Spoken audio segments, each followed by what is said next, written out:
Welcome back to Let's Play Gran Turismo 4 Part 74. And the final 8 hours of the Sarthe 24-hour number 2. This has taken me well over a month. Why is this going so slow? Okay, that was weird. This is taking me well over a month. I might have to do a VRAM dump real quick, just to make sure it runs smooth. And, yeah, well, 2 months actually, now that I think about it. But, I'm ready to finally get this over with. Forever. And, hopefully never have to do this again. Except I am gonna have to do this again. Which sucks. At least not in this car. Because this thing has been getting super unstable. I can't keep control of it, and, it's quite annoying. So, for the YouTube part of this video is probably going to be live commed. I'm planning on streaming the final 8 hours of this over the next 2 days, so yeah. No more silent treatment, maybe. I don't know. It just depends. PCSX2 is way too loud right now. Always lovely.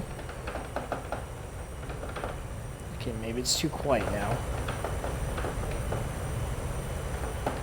This is why I need to prepare before I start things. That should be fine. So, another quick update on the lap differences. I am 59 laps ahead of the GT40, 9 laps ahead of the other R80 or of the R89, 8 laps ahead of the other 787, and 5 laps ahead of the Sauber and the Minolta. Why did I just pronounce it like that? Minolta. Okay, I don't know what my brain just did right there, but yeah. So, I'm not used to driving this thing again. It's been about a week since I've done this race. Been too distracted with Minecraft and GT4 Online and just doing regular daily uploads and stuff, so I tried to render part 2 of the race yesterday. I finished editing it, finally, and I left it to render overnight, which is going to take about 9 hours to do. And go figure, the audio messes up on it. None of my post commentary from the beginning of the race is in there. And the audio cut out entirely about 3 hours into the video, so I gotta do that all over again. Which sucks. I'm just gonna render it straight through Premiere this time instead of media encoder. But, yeah, that's incredibly annoying. I was hoping on having that out by tomorrow, but that's not happening. Because then I have to upload it to YouTube still and let it take its precious time processing it, so it's pretty unfortunate. I think the emulator's running a little slow right now for some reason. I don't know why. Probably because I have a million different things open right now because this is what I need to do to stream. I have to clutter the screen with as much nonsense as possible.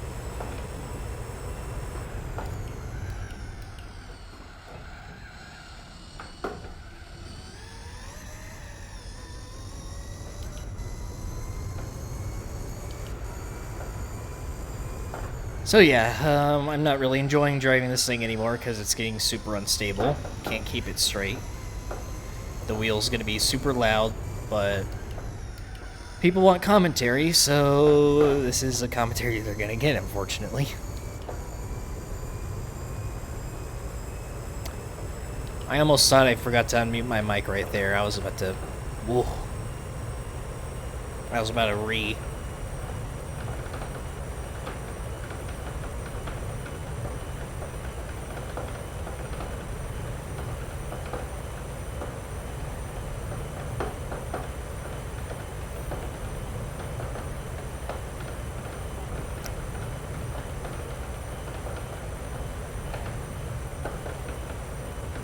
see if I can turn the music up without crashing here.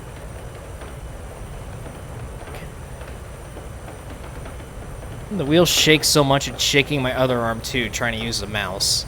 And I can't click on what I need to. Alright, there we go. Okay, that seems like it's a little too loud now. Damn it! Okay, it didn't wipe out. Nice. I don't want to pause because that means more effort into editing, so...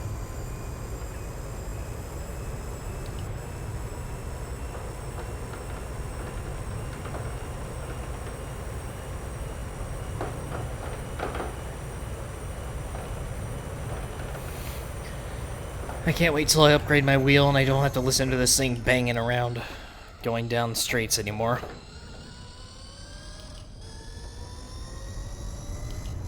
Thanks for the follow,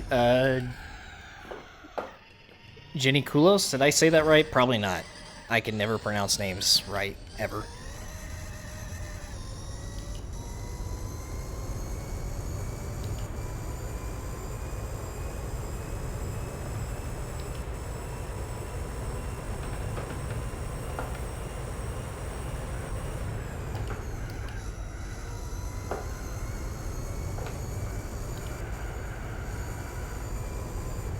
If there's anything I'm exceptionally terrible at, it's name pronunciation.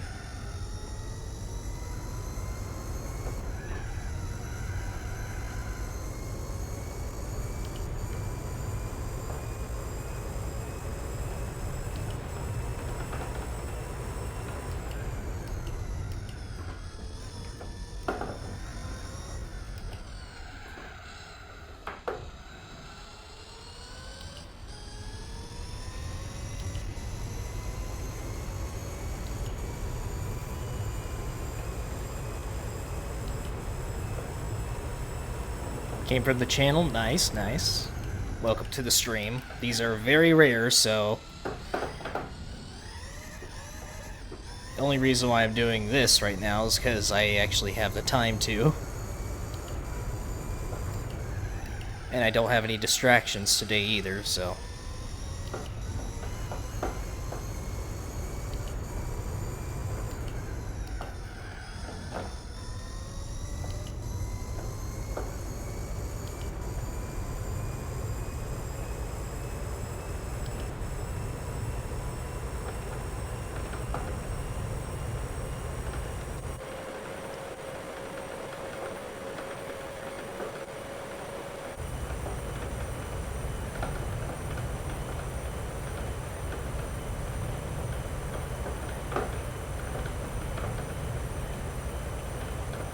I think at some point here, the car is just going to go absolutely crazy back and forth across the track, and then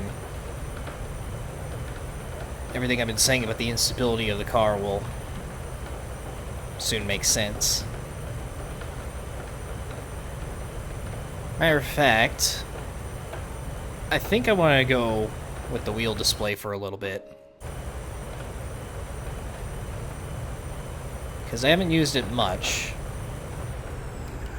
And, well, there we go. That's what I mean about this instability. Car just wants to steer all on its own for no reason.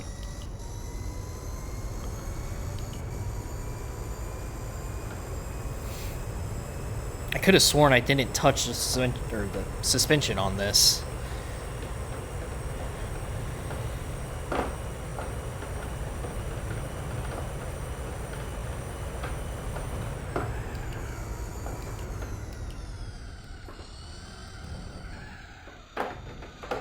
Gave it too much throttle right there.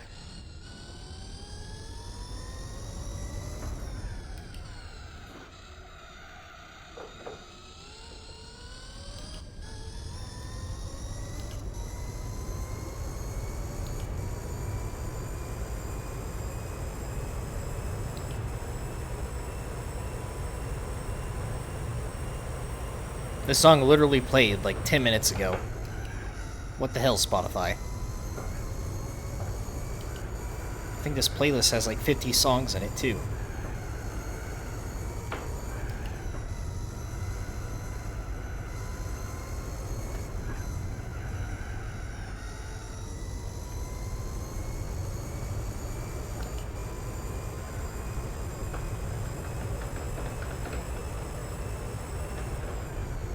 Okay, this song doesn't belong in the playlist, again.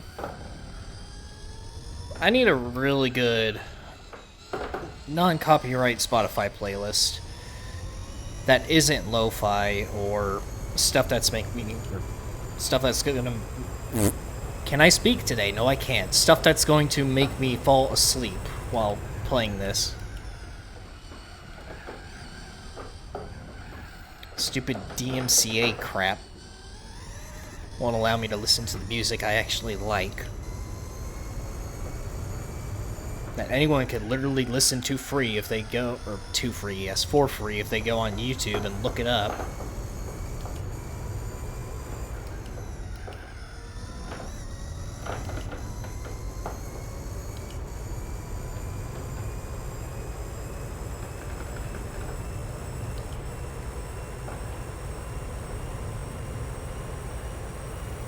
Also just known as round 299. Why do I... My brain is not functioning today, I swear to God. Then again, when does it ever function? Lap 299. So we're about to be in the 300s here in a little bit. Here's the instability thing I was talking about. The wheel just wants to do its own thing, even though I try to correct it.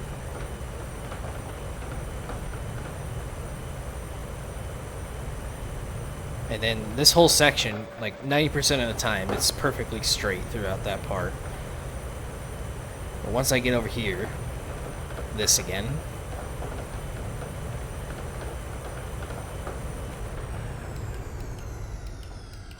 So yeah, that's real fun, except it isn't.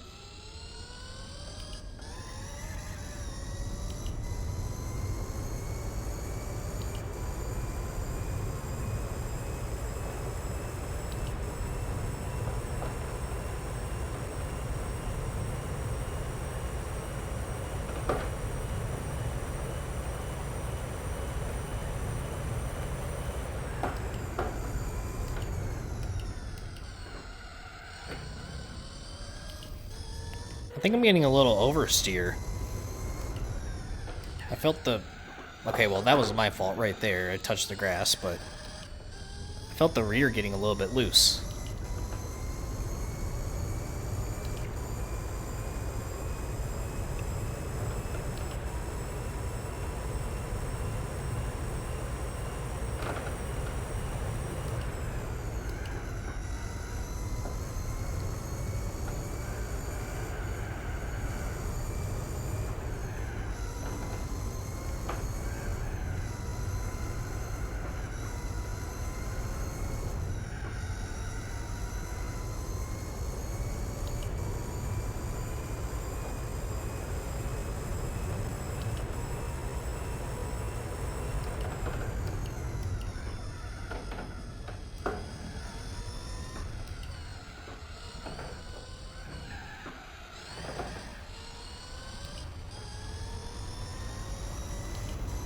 Lap 300.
Thank you, HRD, for the follow.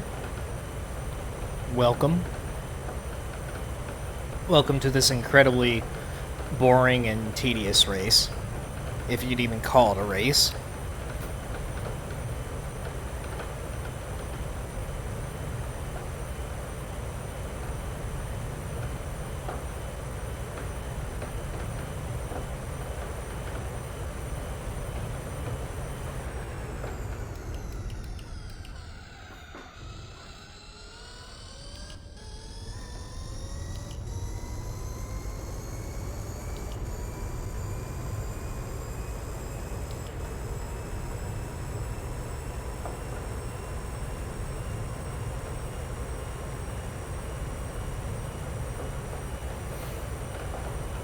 If only this actually had something like day and night progression. Not weather, though. Screw that.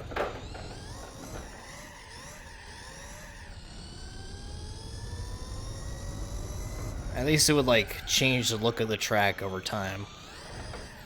Then again, this game is from 2005. That would have been extremely hard to do.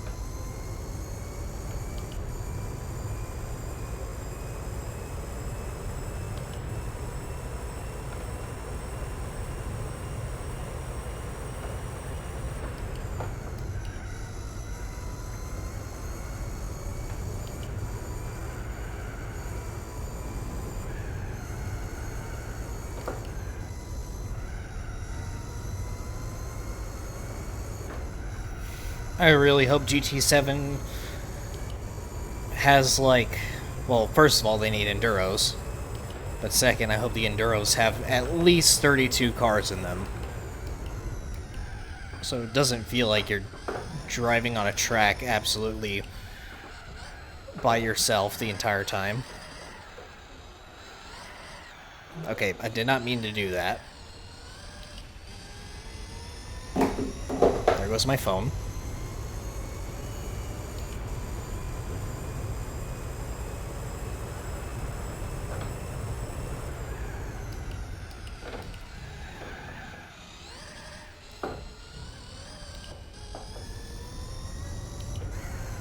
Okay, yep.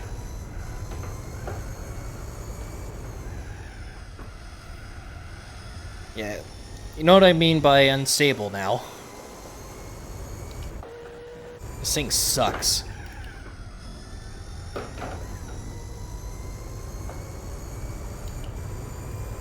Might be fine on a controller, but not this.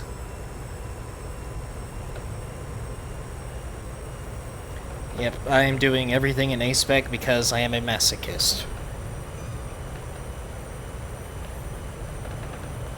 And that makes 60 laps ahead of the GT40.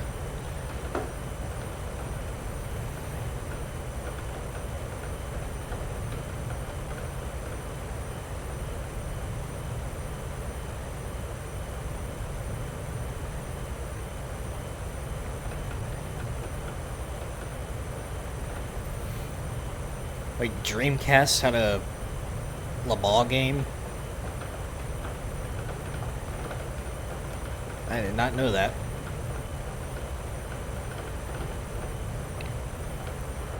I'm not really familiar with, like, the retro console stuff.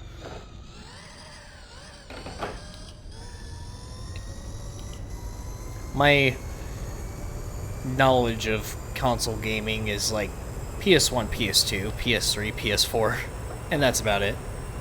A little bit of Xbox. Never played Nintendo. Well, I did have a Game Boy, but that's about it. As far as, like, Nintendo and all the other consoles of the 90s and 80s go, even though I wasn't alive in the 80s.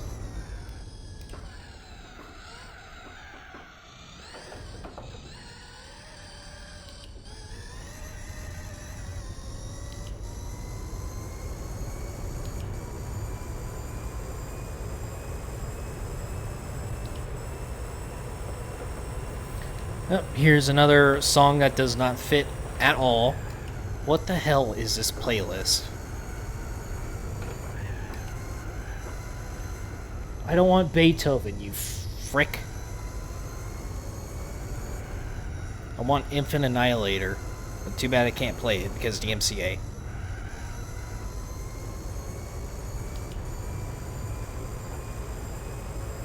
I've heard this song too. Jesus.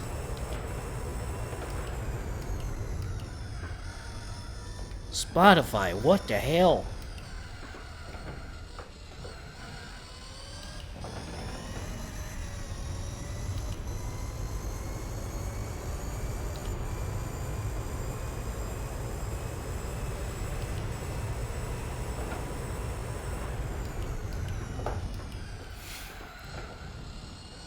For the YouTube side of this video, if you're wondering what I'm talking about, I'm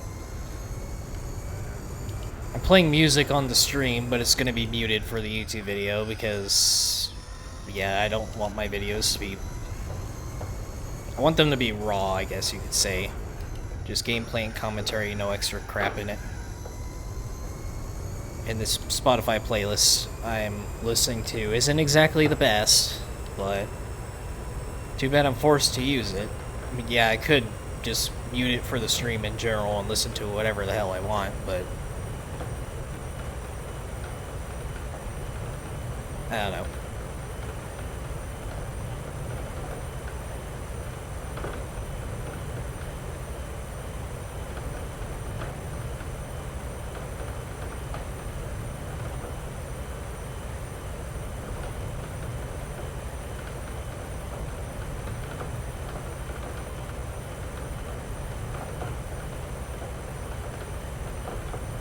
It's pretty mediocre of a playlist so far.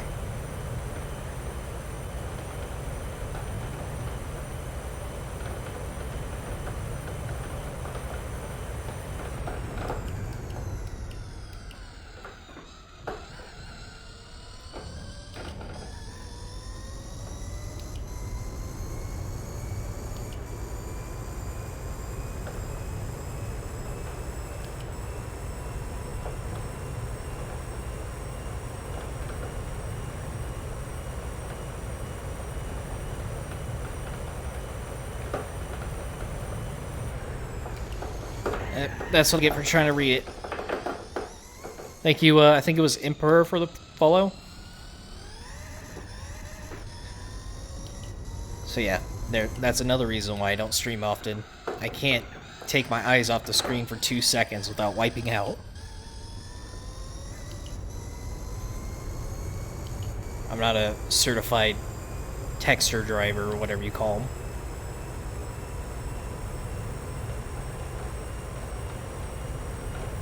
TikToking and Snapchatting while driving.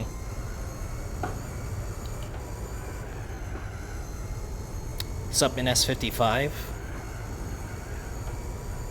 Welcome.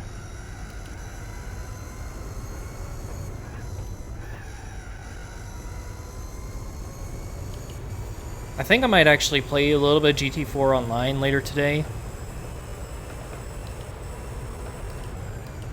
Depends on how many hours I get done with this. What I'd like to do is get 4 hours of this done today and then the final 4 hours tomorrow. And then that way I'll finally be free and be able to post my LP stuff again like normal.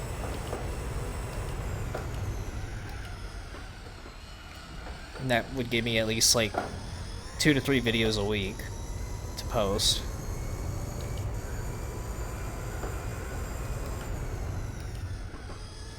Therefore giving me a little bit more free time.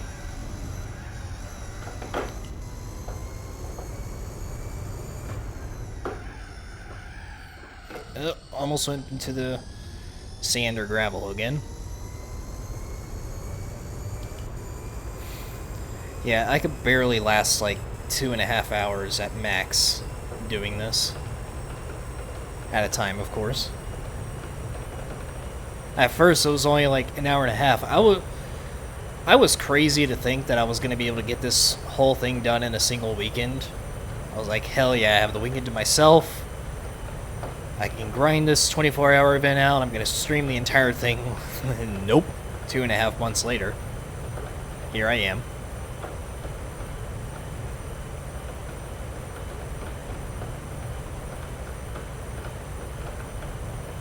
I really need to zoom in on my chat window. Oh, here goes the car again.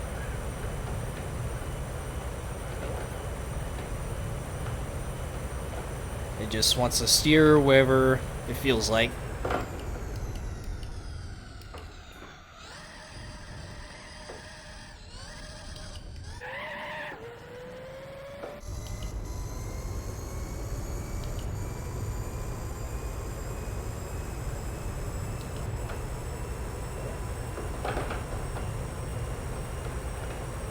Yeah, I can barely read the chat right now.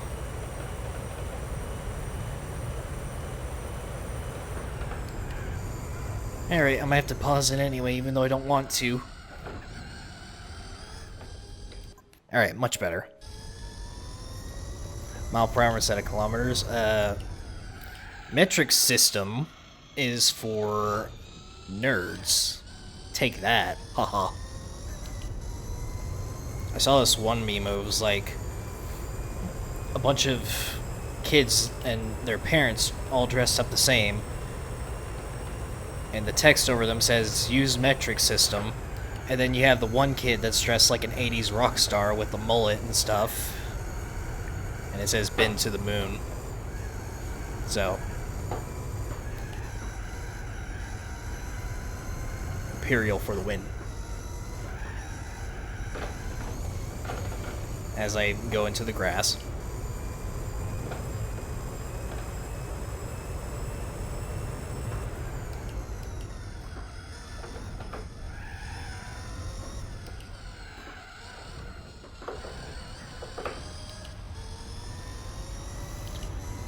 Oh, I can't wait to never drive this thing again.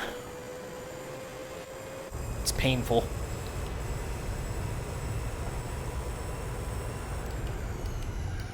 Kind of reminds me of the GT World Championship and the GT1, where it was just absolutely miserable to drive it on slower tracks.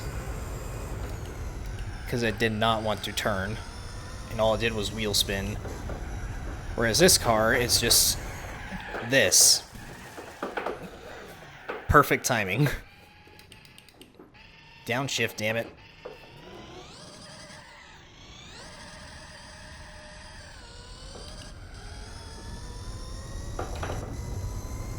It's like I'm driving on ice every now and then.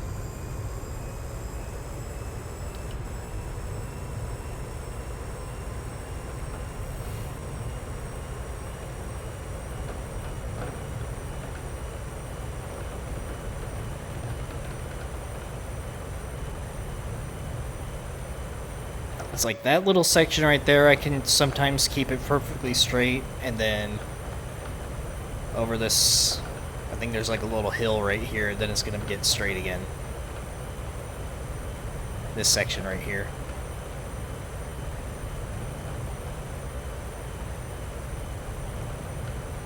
Those are like the only two spots on this whole street where it doesn't want to shake.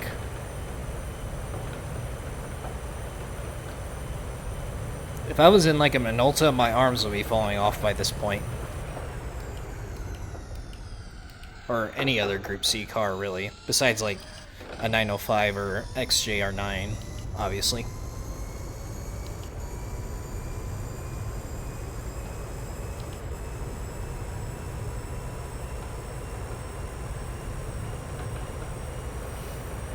Holy shit, lyrics. Finally. Well, that's what I get for... As I mentioned, I take my eyes off the screen for 2 seconds and then I kill myself. Wait, is that Twitch TOS? I meant it as like an accident, obviously. TOS, oh no. They're gonna ban me even though I'm not followed and they don't pay me anything. Followed, I mean partnered, herder.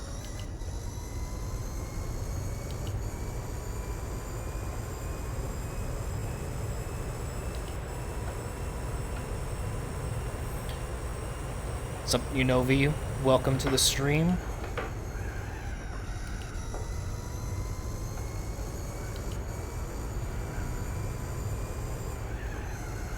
I can barely even hear the music, so I don't know if it's good or not. I know not everyone's gonna be into this kind of thing, but it's my kind of thing and I like it. Whenever it's good, at least. It seems pretty mediocre so far.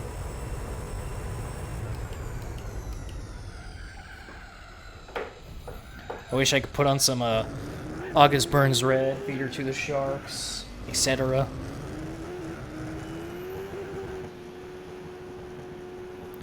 Sir Munchu, welcome. Thank you for the follow.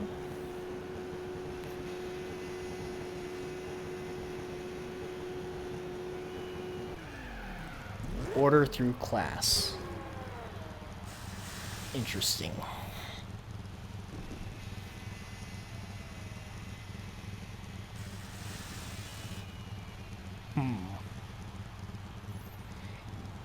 Yeah. Skip.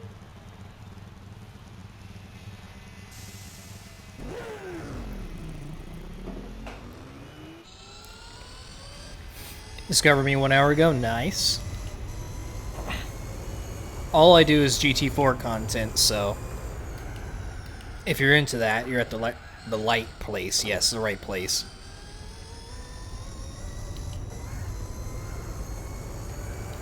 I swear I have dyslexia or something, because I should not be stumbling over my words this much. It always happens whenever I'm recording, too. I guess it's because, like, I'm multitasking and... well, yeah. My brain doesn't function, essentially.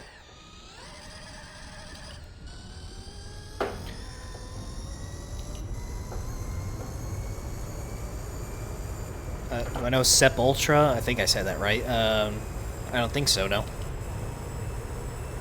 I'm not sure if that's like a person or a band or what.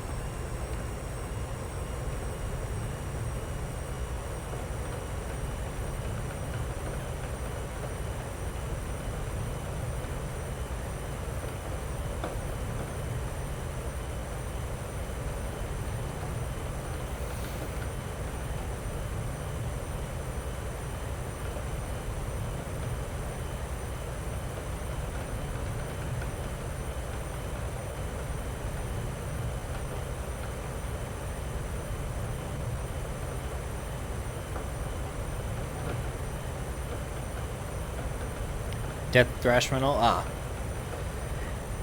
Yeah, so whenever it comes to music, I don't know why I'm like this, but I will listen to the same band and the same songs for months or years at a time and rarely listen to new ones. But whenever I do, it's usually wherever I'm at work, and I just leave Spotify playing random stuff. And then I'll hear something I like, think like, hell yeah, I might like this band, and then completely forget about it later. And well, there I go, flinged off into the gravel once again.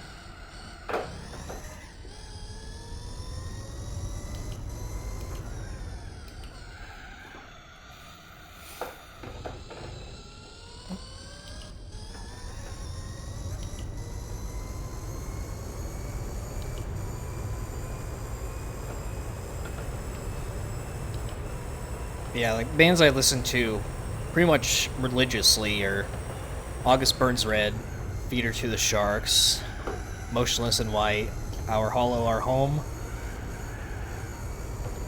System of a Down. Listen to a lot of well shit, I listen to them a lot, but I can't even remember their name off the top of my head.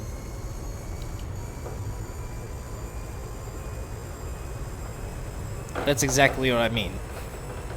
By, like, I know bands, but I don't listen, or I can't remember them. Era, that's what I was thinking of.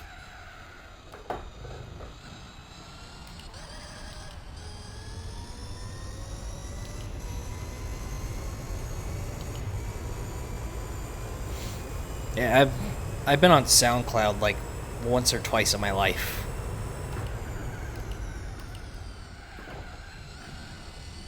At first it was YouTube mixes, and that was pretty good for a while. Like, I'd listen to one song I like, click on the mix of it, and then it would recommend me songs that were really similar and that I really liked. Spotify is okay with that, but not as good as YouTube Mix used to be.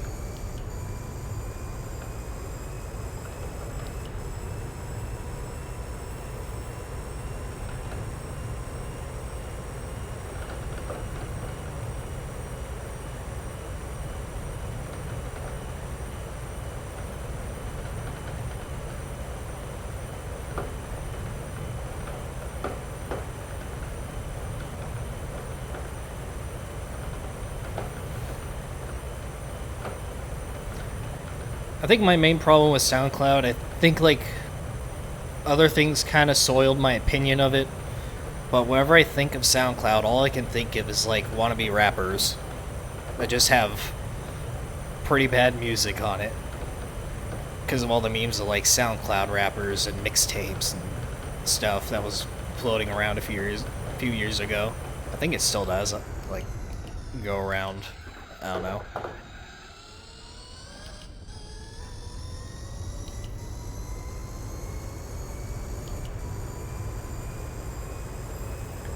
It looks like the stream is dropping a shit ton of frames. Which it is. I just noticed that. Why does it look like I'm playing in 10 FPS?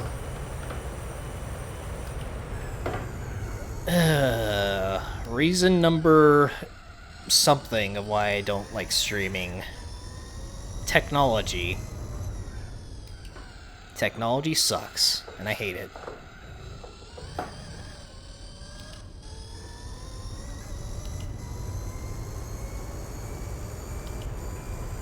Yeah, at least SoundCloud actually pays you for your stuff. I mean, Spotify and YouTube will too, but probably not as much.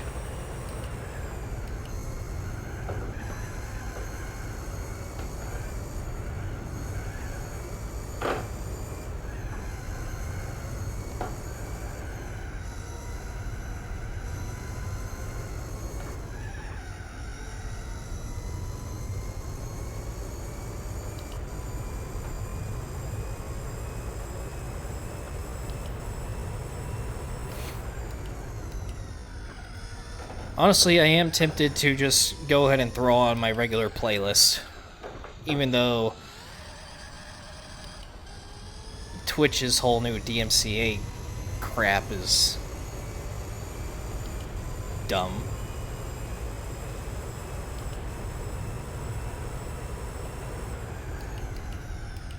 Because I'm getting tired of listening to this already.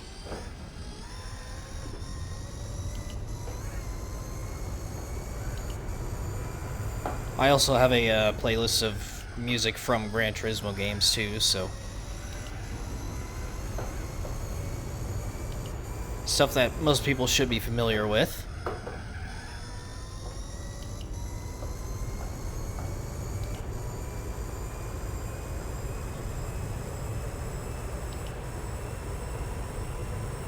$0.60 for every 1,000 streams. I think it was like 0.03 cents or something. So like 3% of a penny or 30% of a penny per stream or something like that.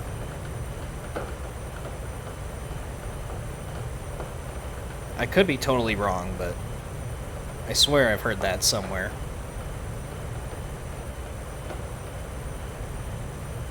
It was some YouTuber that was talking about like his side gig where he made a ton of streaming music. Well, he didn't make it, he hired people to make it, and he owns it.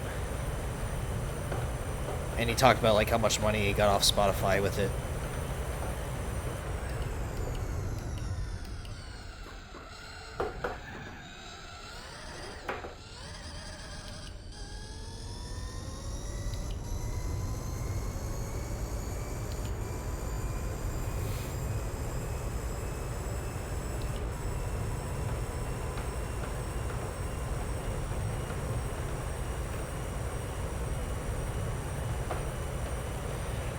Depends on how popular you are. Well, maybe. No way I could know that, though. What I don't understand from things like Spotify, you have like a percentage of people who don't pay for a premium membership, and they listen to ads instead. So you take like the app's ad revenue and then monthly membership earnings. I don't know how they're able to pay every single artist that has music on their app.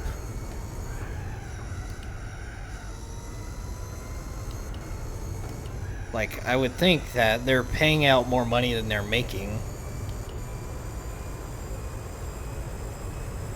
But then again, they could be making hundreds of millions a month.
I think that was the smoothest I've taken Mulsanne Corner this whole stream.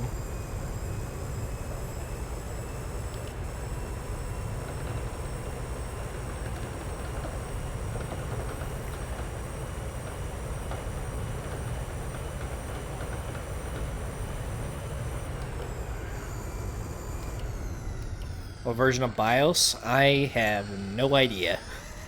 It's been so long since I've even looked at the file.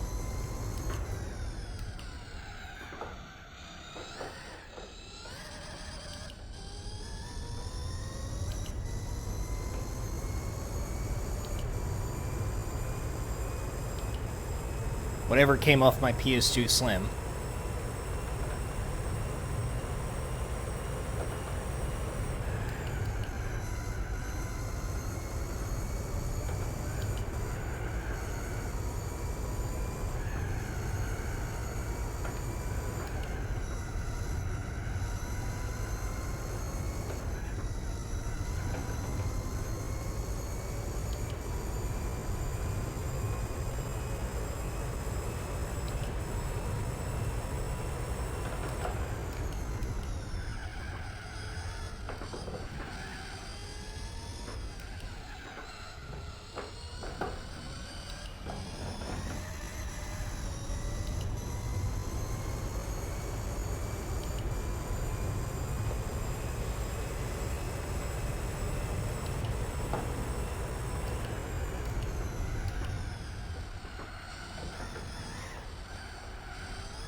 Thanks for swinging by, Unovi. Screwing up my words once again. Lovely. Got about a little over 7 hours to go. Yay.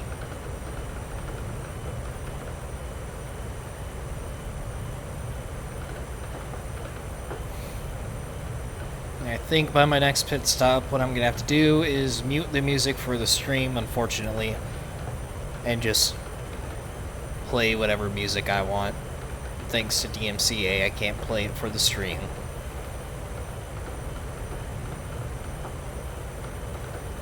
But if anyone wants to listen to their own music, they will be more than welcome to. That's how it should be anyways. Because I understand not everybody likes the same kind of music. So it's just better to do it that way.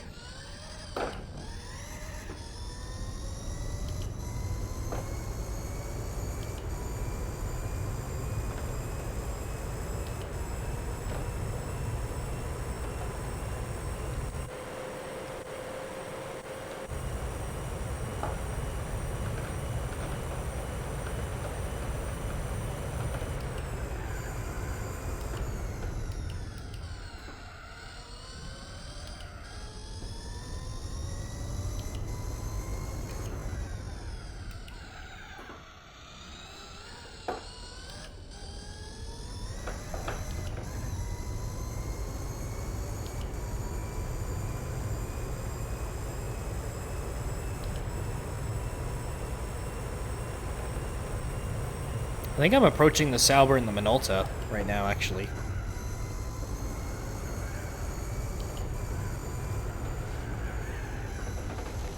Okay, maybe not.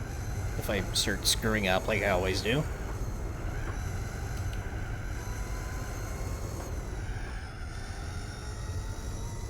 Terrible through the Porsche curves once again.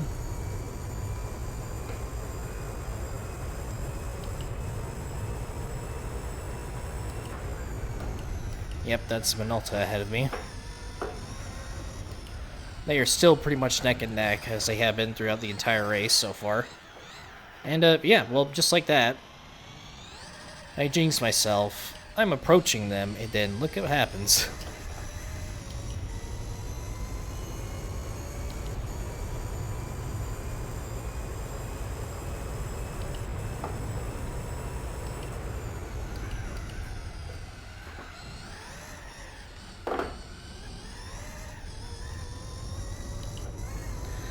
I really wish these pedals worked better. They're fixed in PCSX2 1.7, but I can't play it because the force feedback isn't right on it yet, so...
Alright, I think that's enough wheel for a little bit.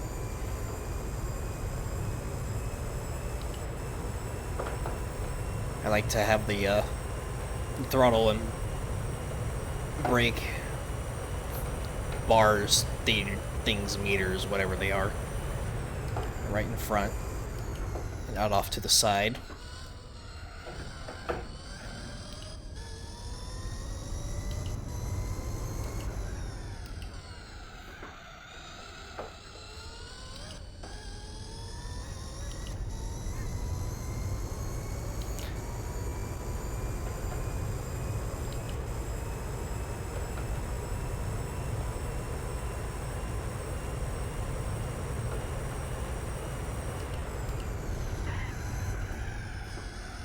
Oh, there's the GT40 again.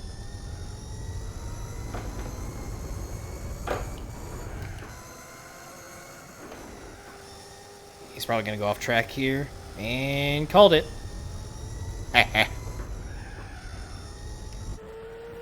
Rip. Oh, there goes a Sauber. So I will temporarily be ahead of them until I go into the pits. Unless I pull far enough ahead.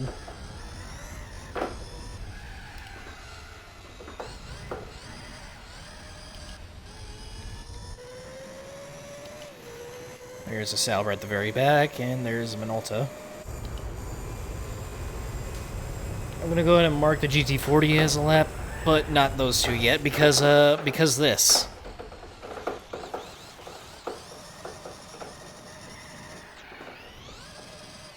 Okay, that was actually somewhat smooth, not gonna lie.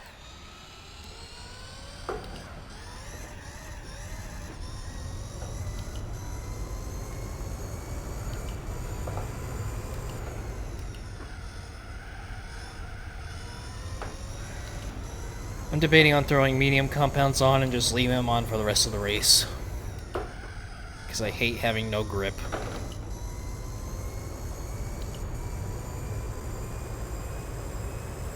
Now that I think about it, maybe it'll help with the stability as well. I think I'm gonna try it. I'll throw on mediums at first, see how many laps I last on them, and then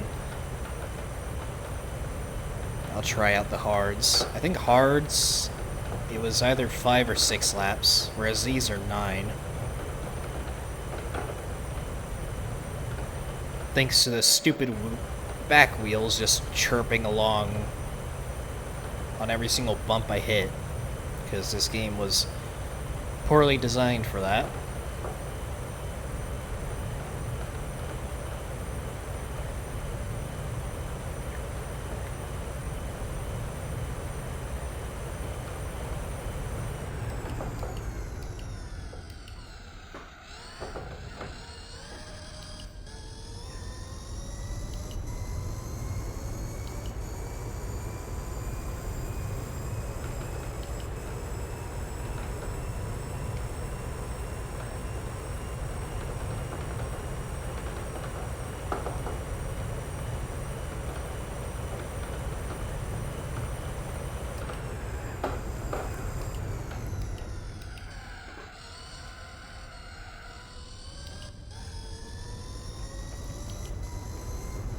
Thanks for the follow, Sneaky Shadow.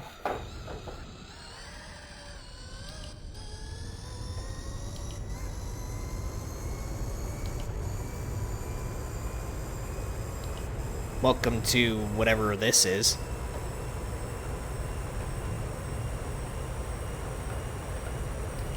I wouldn't exactly call it a race.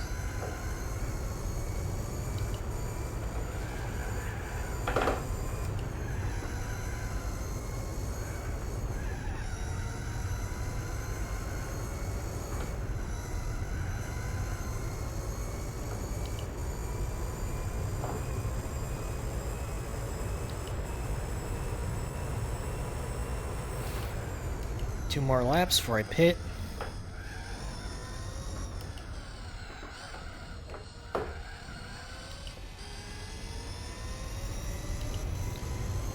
Yep, 16 hours. Only took me 2.5 months so far.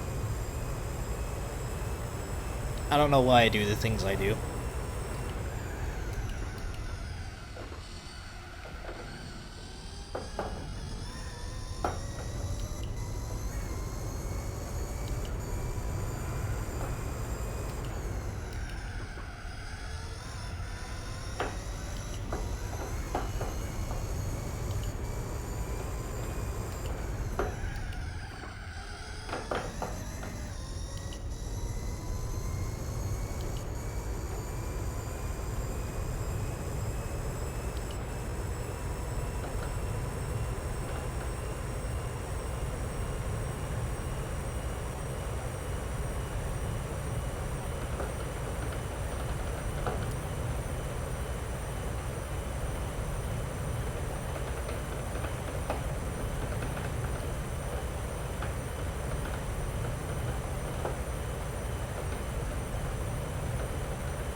Alright, final lap on the super hard for a while. What the hell just happened to my mouth right there?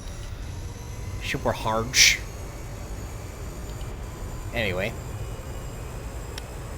I think I'm going to switch to medium compounds for a while, do some hot lapping, just to see like what kind of lap I can get out of them. And I might settle on regular hards. And I can't wait till this stops happening forever.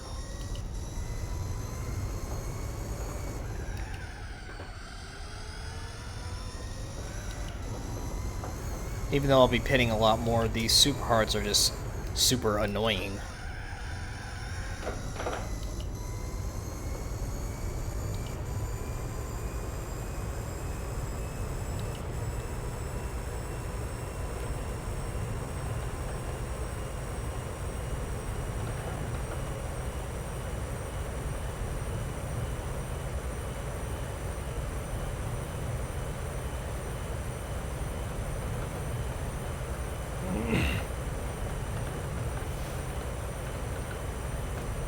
Up there goes the wheel again.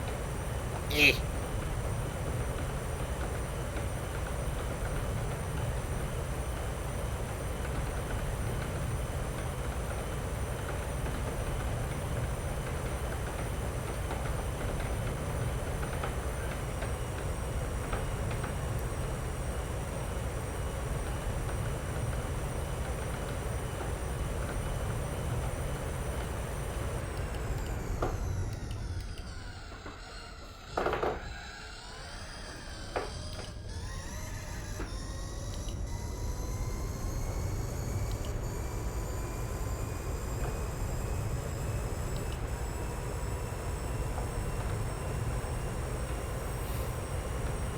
I am playing on a Logitech G29,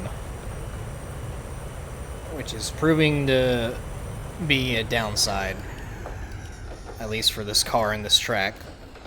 I would much rather be on a controller right now, but I'm too lazy to configure it.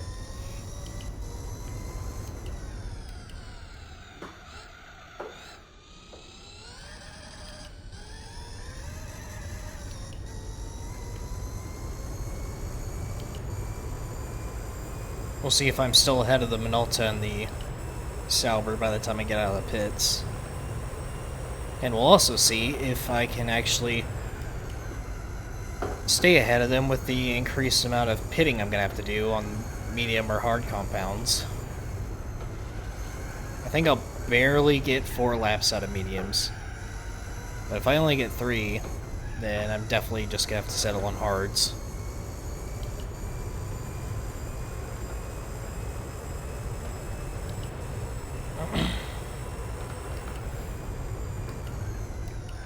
Oh no.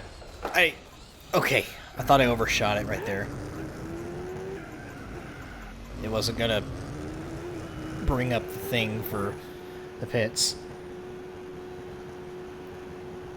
Okay, unfortunately, I'm gonna be muting the music for the stream because I can't stand listening to that playlist anymore.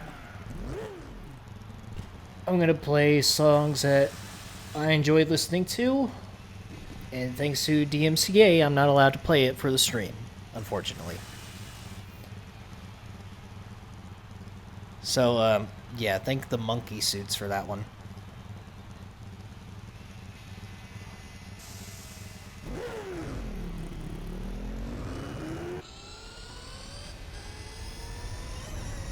Greedy corporations and their stuff. Alright, let's see how this car behaves with grip.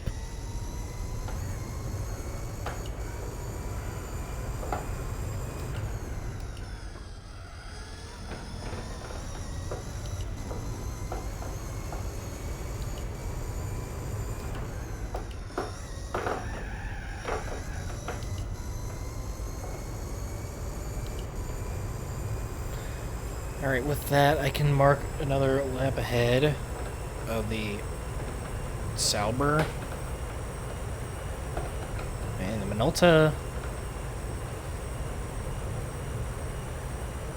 So 6 laps ahead of both.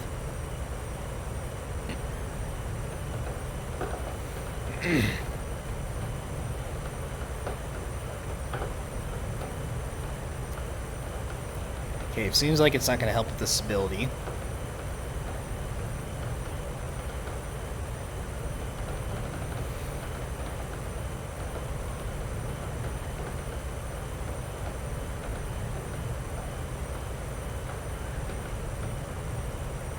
Oh my god, I think it makes it worse, actually. What the hell?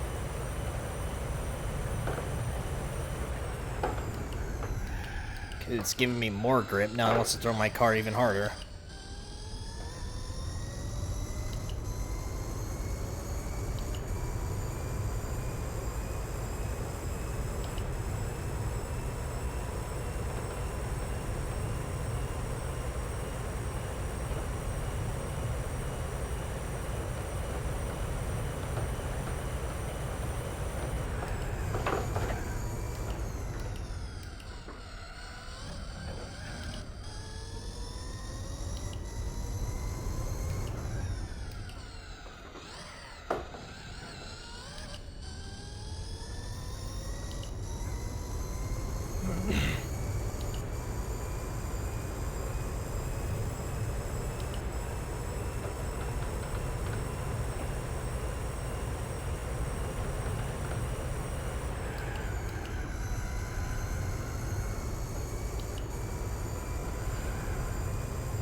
Feels nice having grip in the Porsche curves, finally.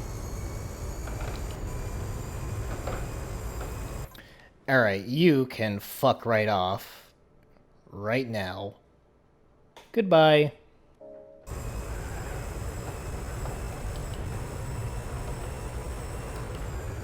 Stupid ass bots.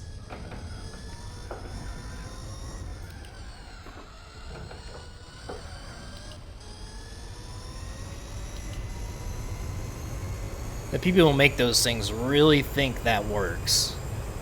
Just think about that for a second.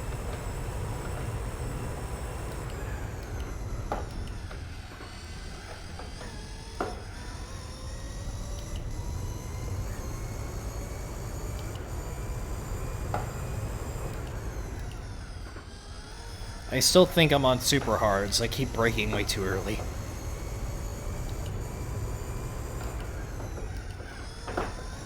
Okay, that was weird. What happened right there?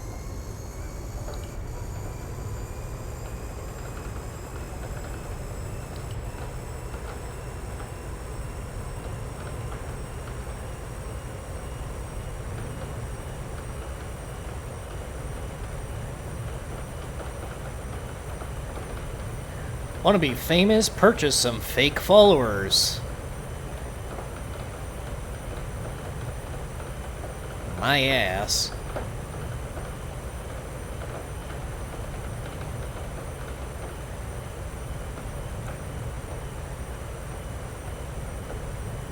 And well, here comes the instability. Yeah, this is so much worse on these tires.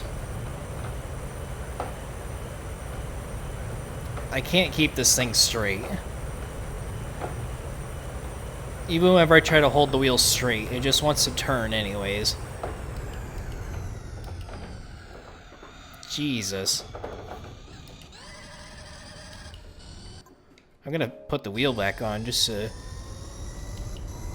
illustrate my point.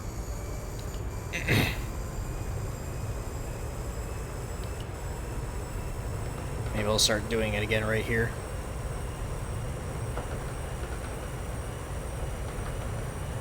Oh, right there.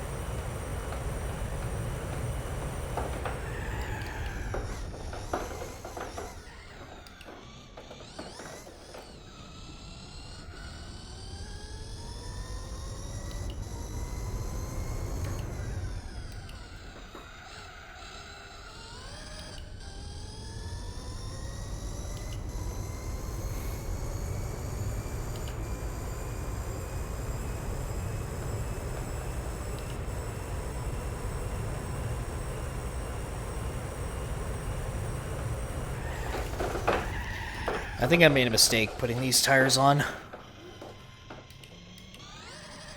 This car does not want to behave.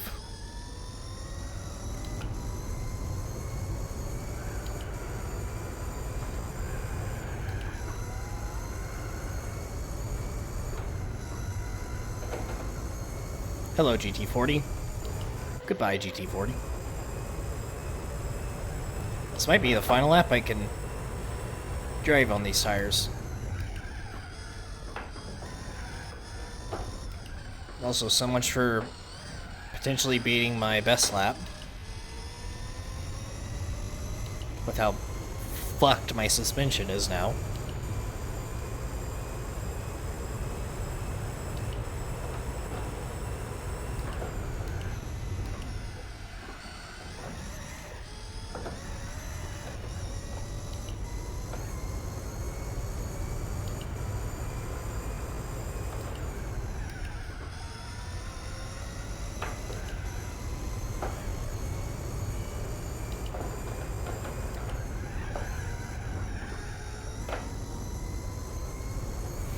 Can't imagine how bad it's going to be once I get into somebody's slipstream. I'm going to be smacking the wall on both sides all the way down the straight.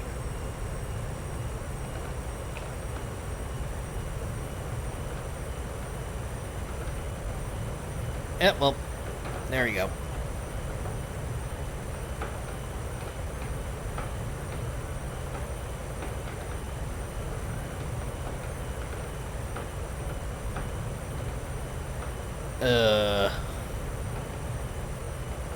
This is not me doing this, by the way.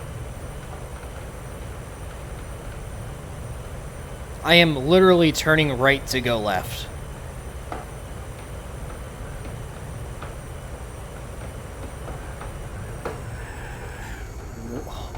Wow.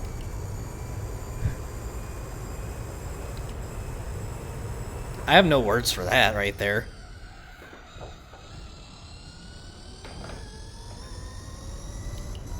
I almost wiped out on a straight. That's how doo-doo this car is right now.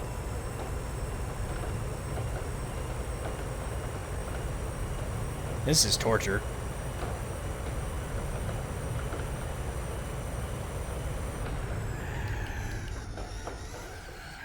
Yeah. Unfortunately, mediums are not the strat. Besides, they only last 3 laps anyways. Screw this.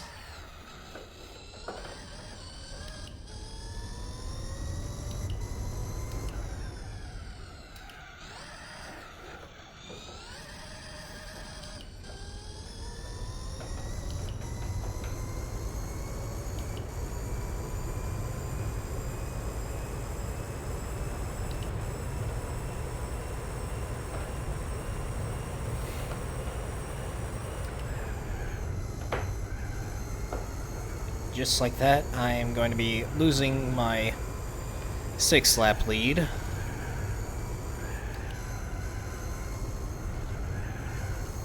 Until the Minolta and the Sauber pit again, and I think like 4 more laps maybe?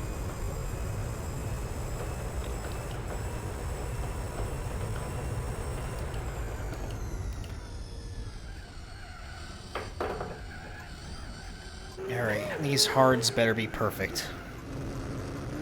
Because if I have to stick to super hards for the rest of the race, it's gonna be even more miserable.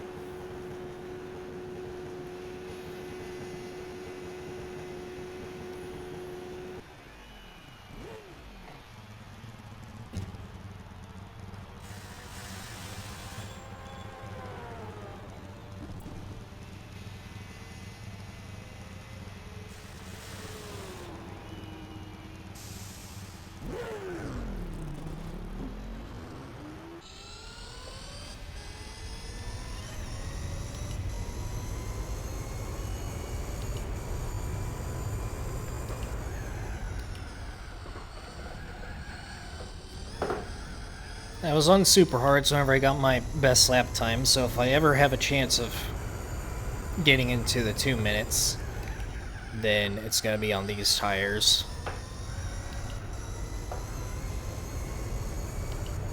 But I doubt it, because the car was behaving just fine whenever I got that, so...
Perfect car choice? Not exactly. Because, I mean, at the start of the race it was okay, but now that I've been driving it for 17 hours, it's been getting super unstable. And I've been going off track way too often because of it.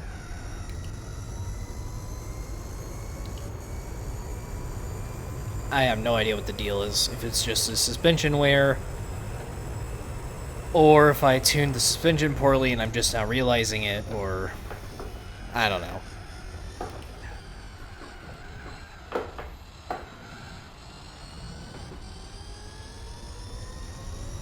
But considering I am playing on a wheel, it probably was the best choice, because if I would have gotten an R92, R89, Sauber, or Minolta, then my arms would be falling off by this point because of the force feedback.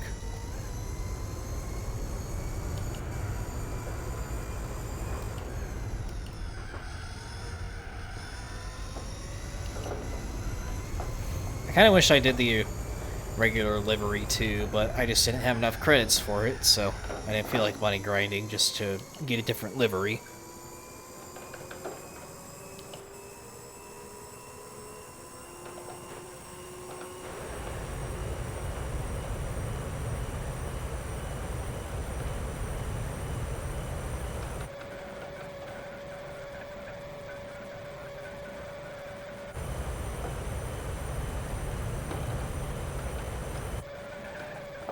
Oh, there we go.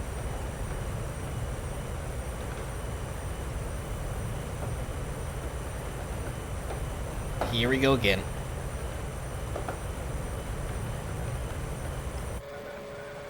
Melts back up to me. Oh, God. This is what I've been having to do with, or deal with, for like maybe the past, oh boy, past 6 or 7 hours of this race.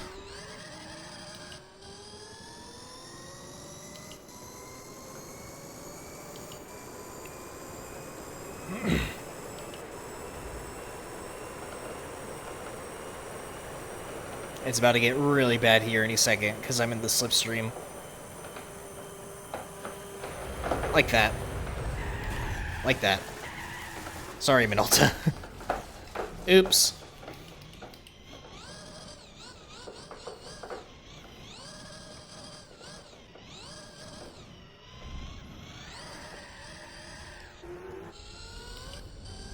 I kind of ruined the competition that the Sauber and the Minolta were having the entire race. Now this is their biggest gap they've had.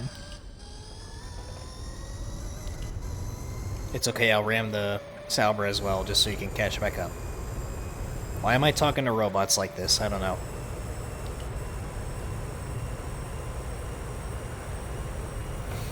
Yeah, I did the chassis restoration on this too, I'm pretty sure, but I guess it just wears out even faster than a new one.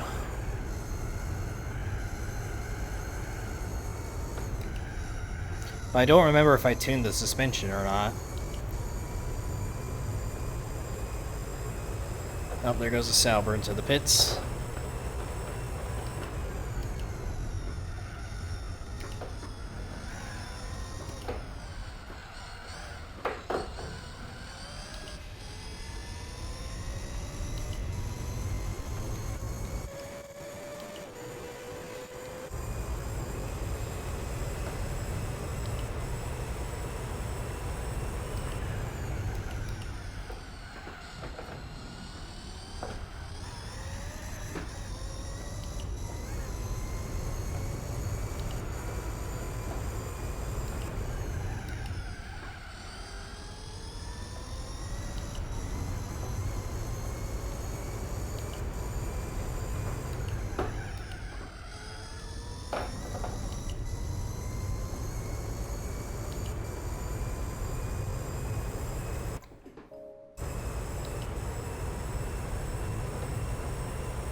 This sucks.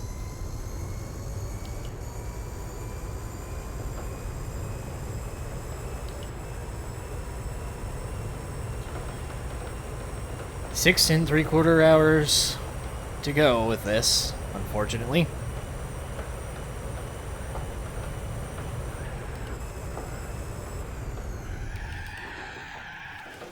I might have to just use super hards, even though I really don't want to. I don't think I have a choice. This is just way too unstable with the extra grip now.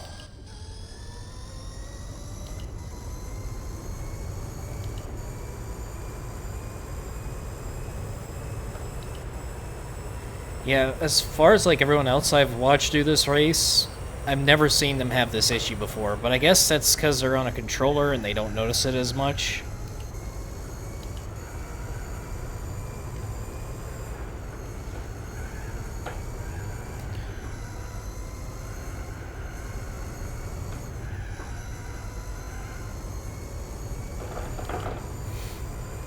But I'm definitely never using a used car for an endurance event ever again.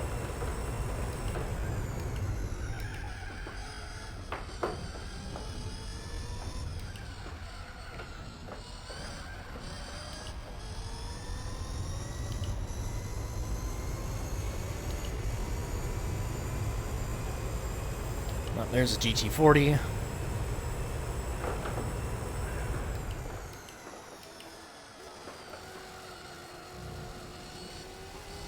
And he's gonna go into the gravel. Called it.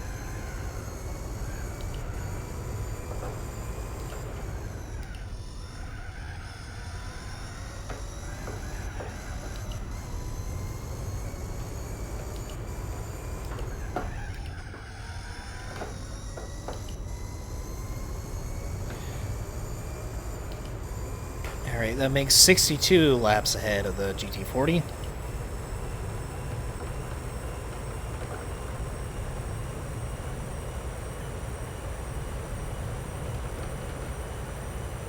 I think I've seen like 2 people use a black car before, and they've, or at least like for the parts of the video I watched, it didn't seem like they were having issues or they said anything about it being unstable.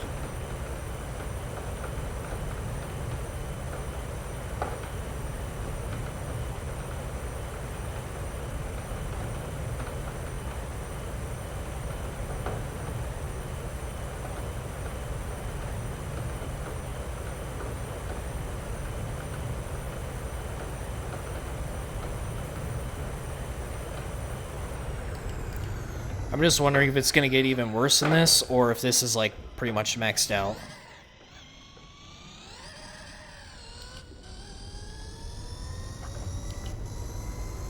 I don't remember how many miles were on the car before I started.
I think I might have one more lap on these tires.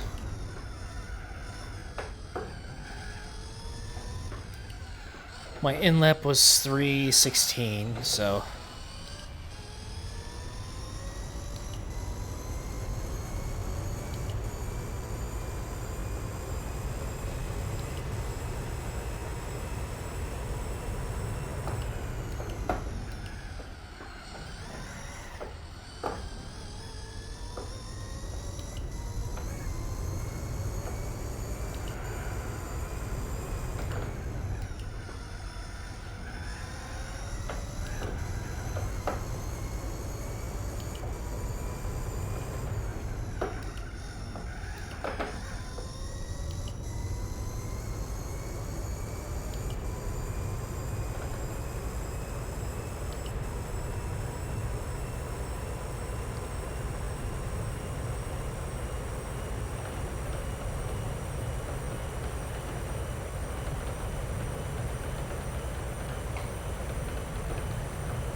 That was actually pretty smooth for once. Not gonna lie.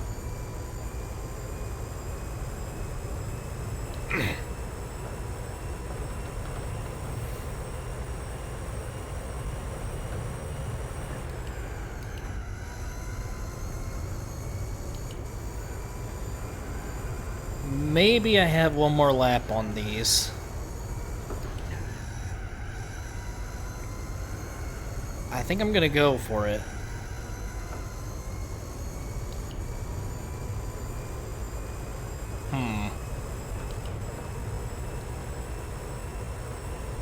I'm going for it.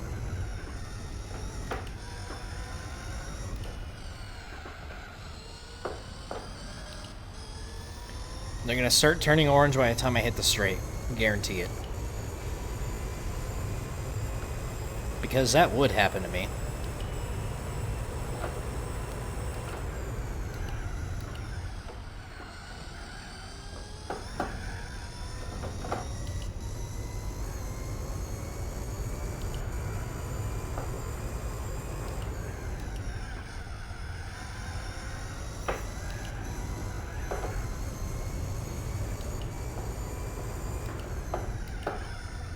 Called it. They're turning orange now.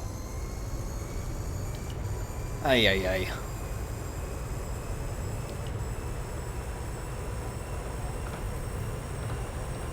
Yeah, I mean, I like the 787B, of course, because four-rotor and everything, but I'm starting to regret getting the used one. If I would have gotten the regular livery, then it becoming unstable would have been inevitable anyways. I just don't know if it would have done it sooner or not. Or, well, as soon, I should say.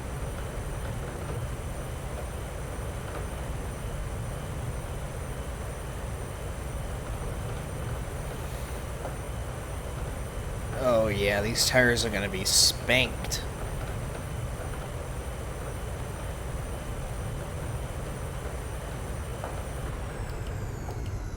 Might have to grandma it the rest of the lap.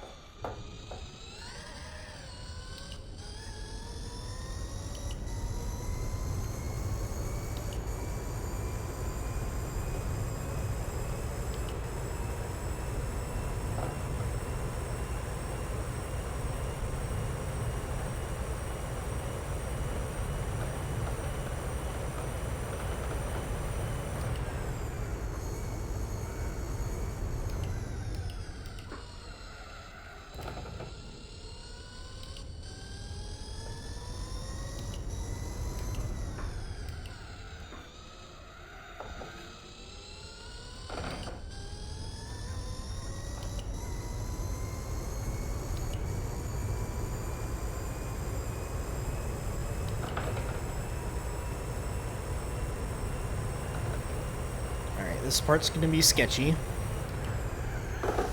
Knew it.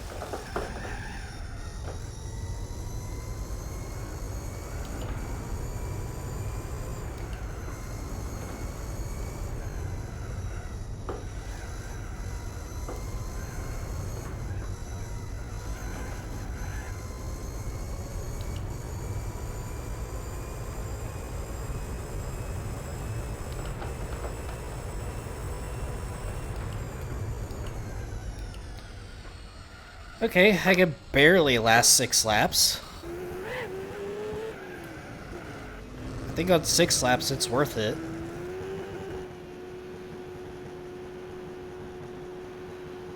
I'm gonna do it again, and this time actually pay attention to my lap times.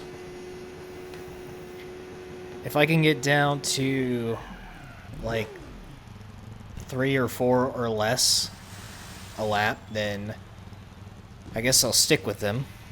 Because the advantage of this, one more grip, I'll get faster lap times. And I don't have to wait too long in the pits just for fuel alone. Even though I'll be going through the pits more often, I do save a little bit of time on the fuel side.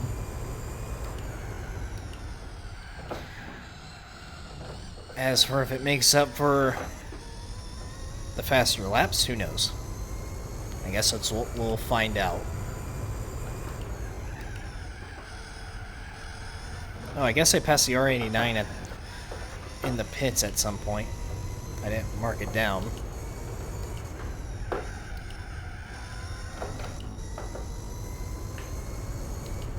I'll go ahead and mark it right now. 10 laps ahead of the... Well, not yet, but... almost 10 laps ahead of the R89.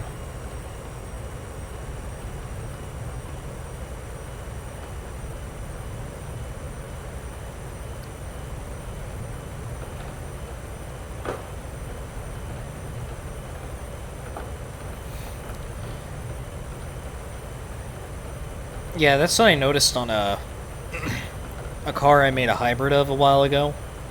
It was really unstable at high speeds, so I think I either gave it max tow out or tow in, I can't remember, but it was super stable after that. Unlike this right now.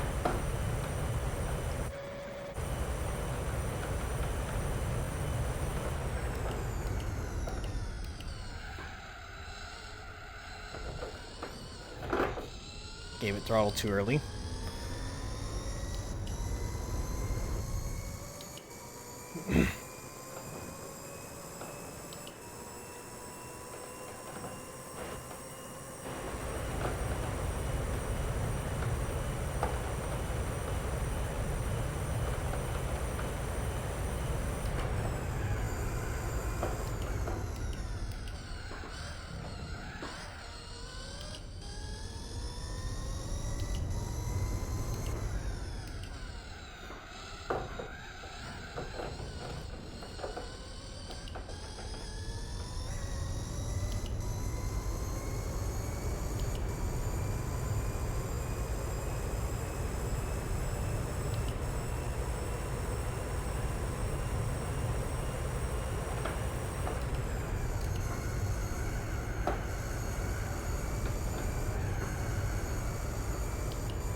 Alright, let's pay attention to lap times here. On super hards, I was getting about 306, 307, 308 per lap. So if I could get down to 304 or less, then I'll think it's worth it.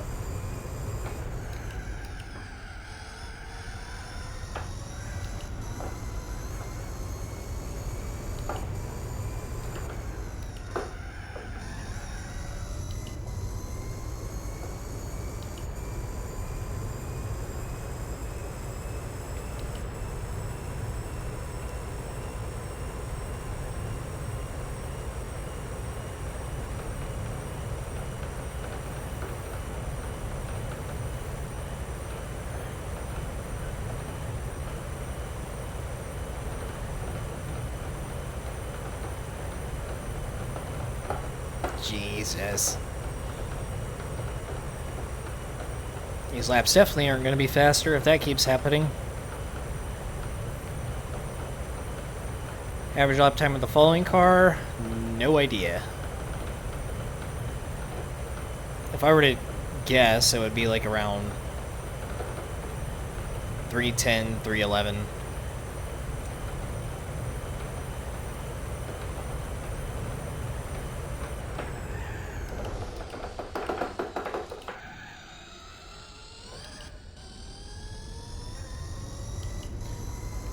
I'd say like about 50% of the time I screw up that corner just because of the instability alone.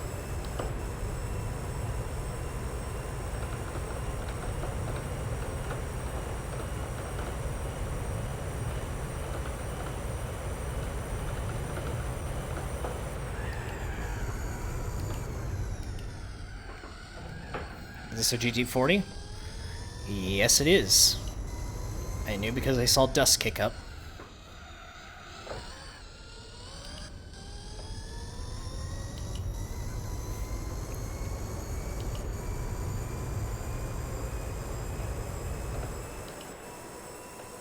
I swear I just passed it.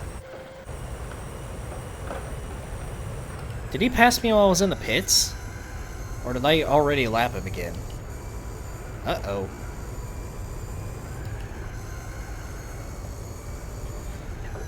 Just for the sake of, like, maybe I missed a lap earlier in the race while he was in the pits or something, I'm just gonna go ahead and count that.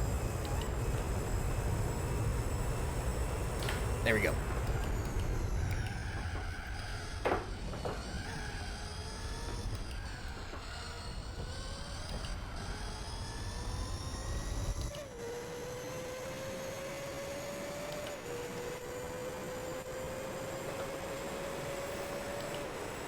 I'm gonna drive in chase cam just for one lap, even though it's gonna be a disaster. This feels so weird right now.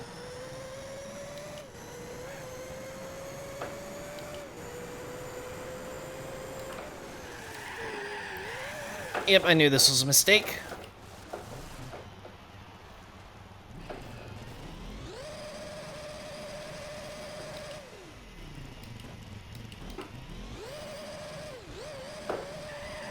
Wow, I lost like 20 seconds right there. Alright, well, screw that.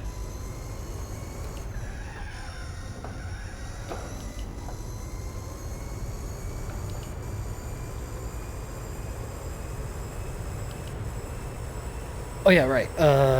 787. 9 laps ahead of that. GT40 wiped out again, way back there.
Alright, hopefully I can get a solid lap this time.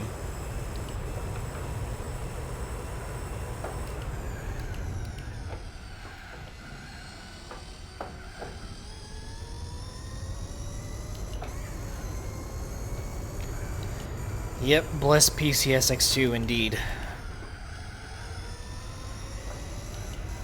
Even though you kind of need like a spaceship to run it, but... I'm so spoiled with it now, I could barely even touch my PS2 anymore.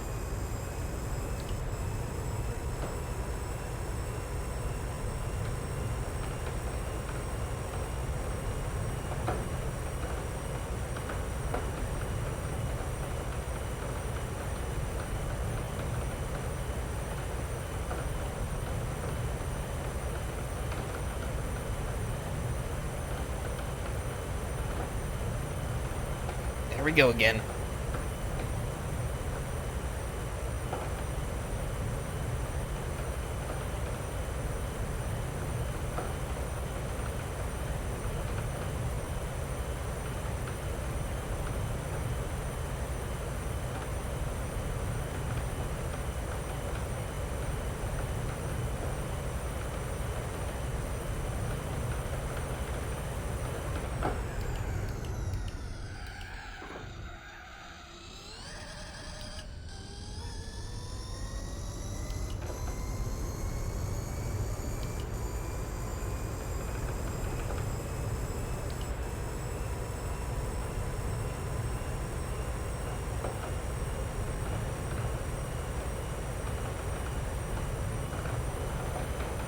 I've turned into a rally car all of a sudden.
.303, not bad. And that wasn't even a perfect lap either.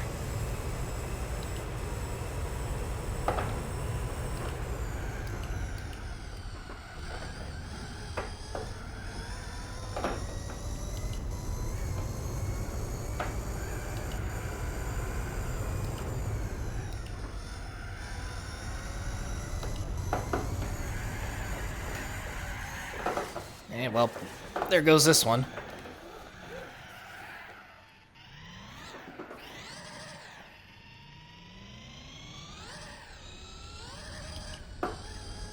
Good old wheel spin.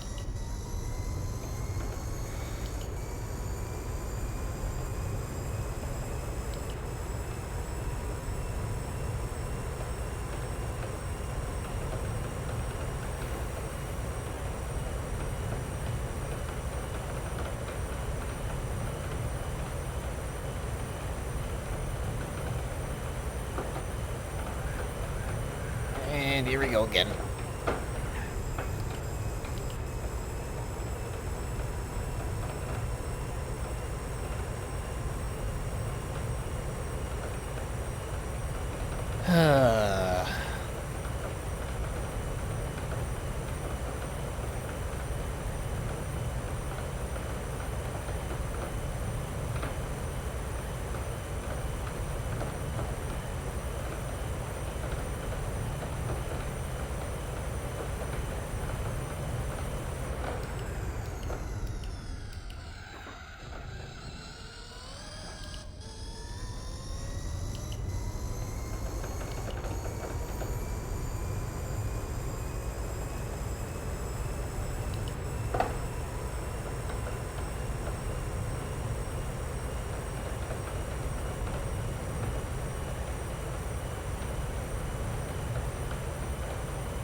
don't think there really is that much strategy to this to begin with.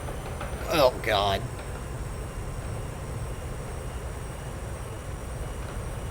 Besides sitting here and suffering. That's the strat, really.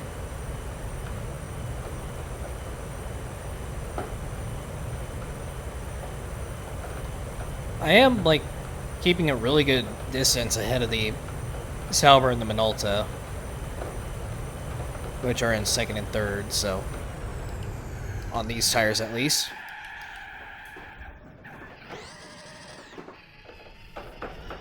But I think I'm gonna switch back to the super hards anyways, because the instability's pissing me off more than the lack of grip.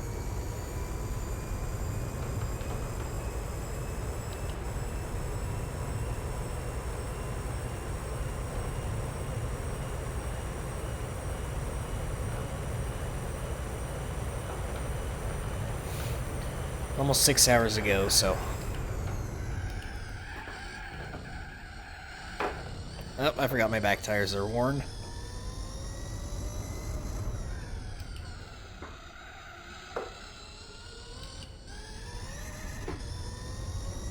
Is that the GT40 again? Ay ay ay.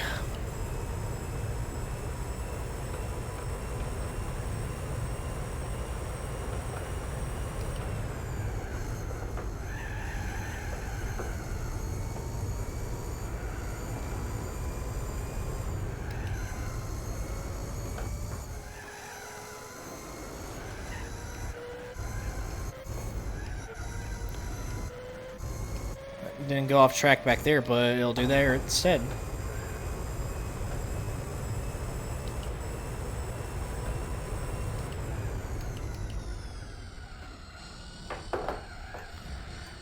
Alright, well, I guess I'm just gonna settle on that.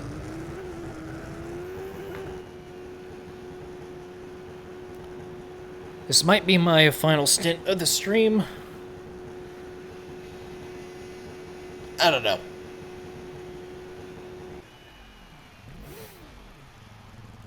Might take a break for a little bit after, or whenever I pit again. And then come back and get to the 20-hour mark at least. And then do the remaining 4 hours tomorrow. I just want to power through this. But I might need to go to the gym tonight just to balance it a little bit.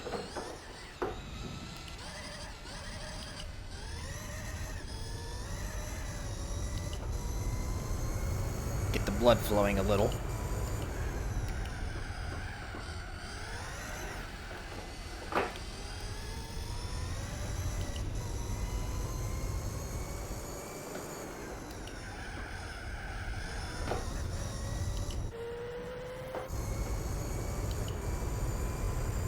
Poor GT40.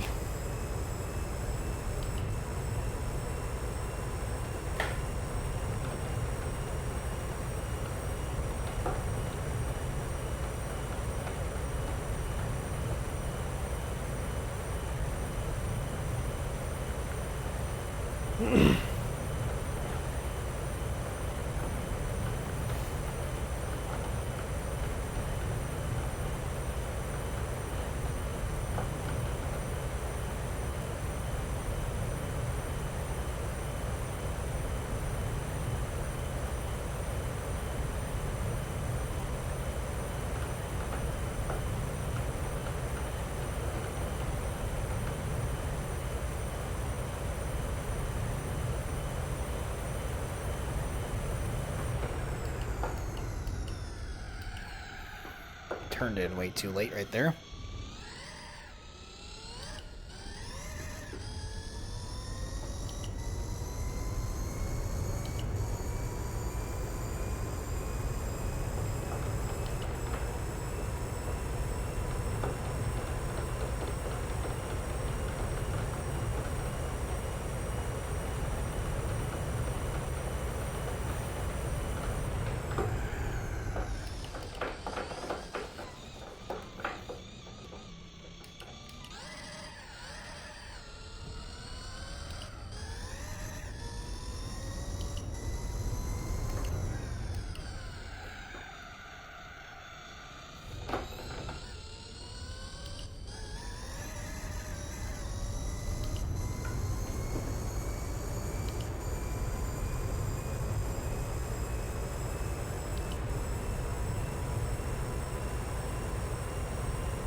let's get back into it.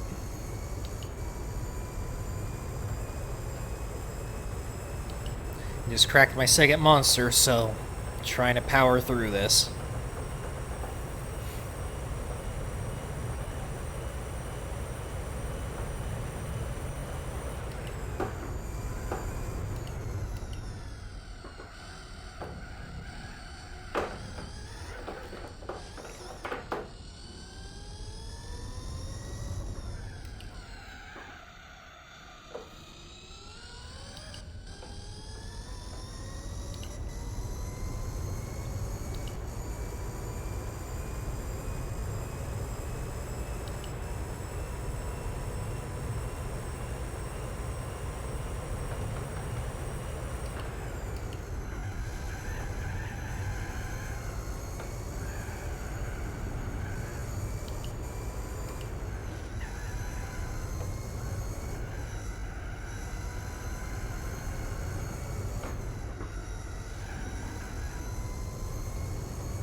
Oh, Jesus. I take my eye off the screen for literally 1 second, and that happens.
Almost got some style points there.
See how many laps I'll be ahead of the GT40.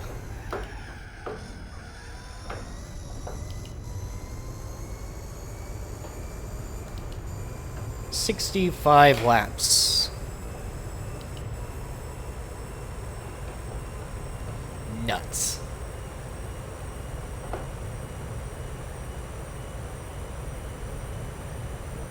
Actually, that might be 70.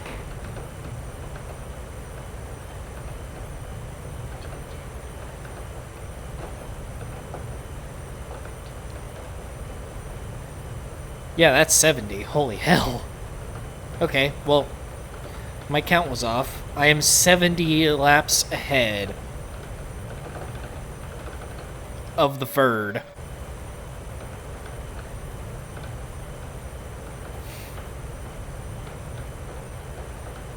Nuts. If my pace was better, 100 laps would be probably doable, but I would need to be 75 laps ahead of it by now because the race is 3/4 of the way over. Well, even if my pace was perfect, it's probably not possible anyways.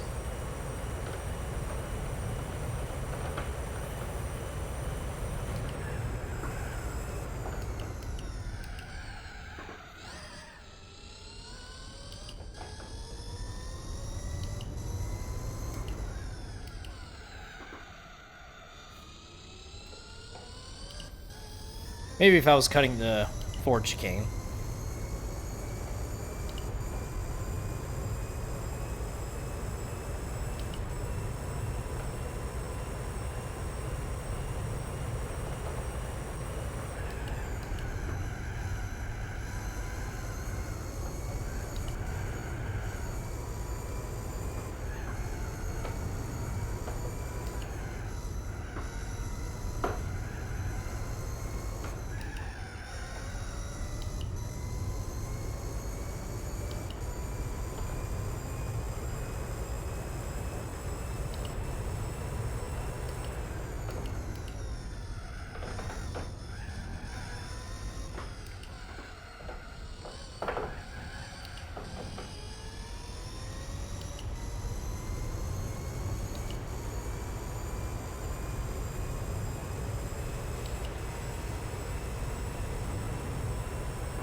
I just realized all the cars are grouped up together on the other side of the track. And I'm the only one not there. Damn. That's the first time it's happened since the first lap of the race.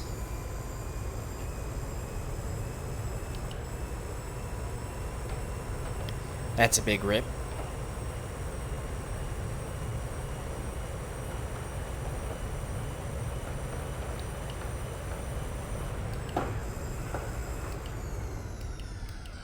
I was wondering if that was going to happen.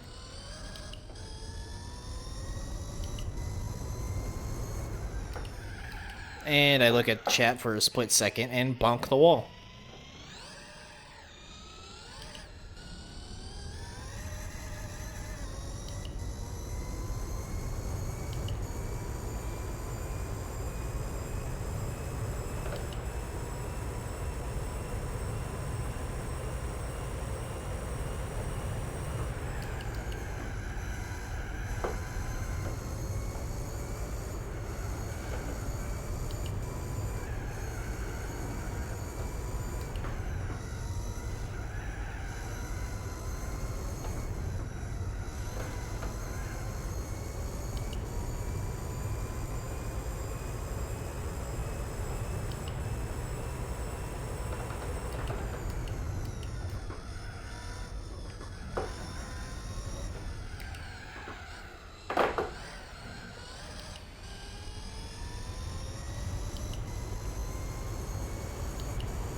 Damn, if I didn't mess up at the end there, that would probably have been my Best lap on super hard so far. That was a 304. I average like 306, 307 on these.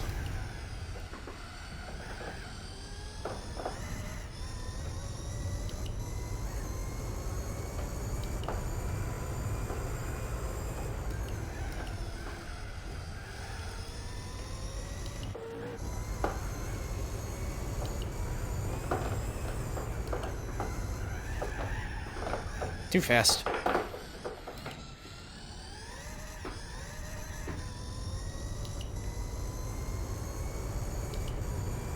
Yeah, where did my pen go? Oh, hiding behind my monitor stand. 76 laps. And counting.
Alright, that went a lot better than hards or mediums, so I guess I'm sticking to supers. Yep, because I'm a masochist, I have done this entire thing in A-Spec so far. Goal is not to use any B-Spec throughout the entire LP.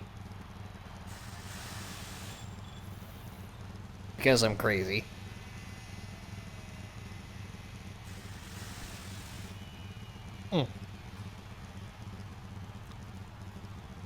I need to do a save state. 2 of them, actually. Just to be safe.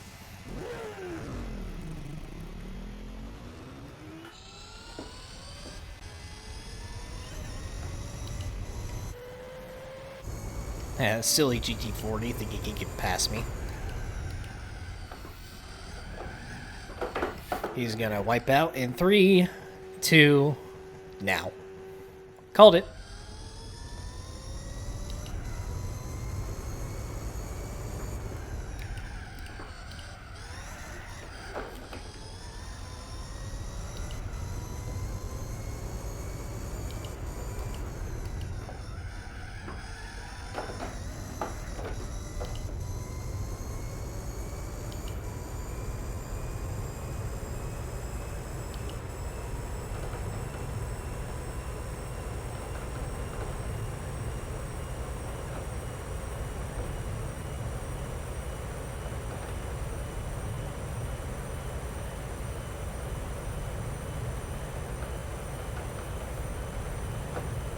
Seems like the Minolta catch back up to the Sauber. It had a huge gap earlier. They're both at Indy right now. I could tell by the dot on the map going past the Indy sector in Arnage.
Yes, it is.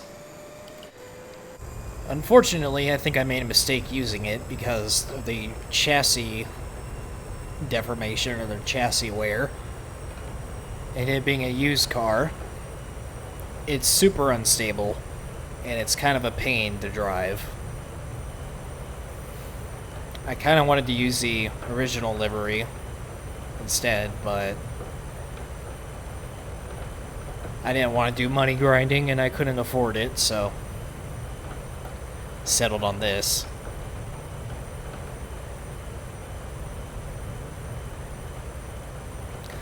Even though I'm not really a fan of the Black Edition cars, you can't really see them that well.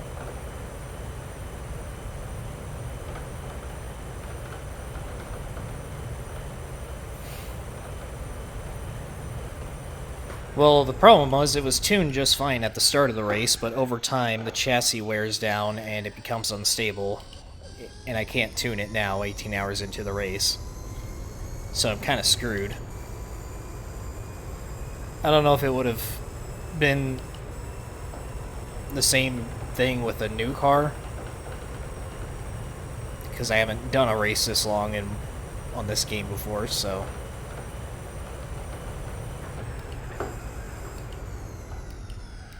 I could have tuned it in preparation for this, but I wasn't really expecting it.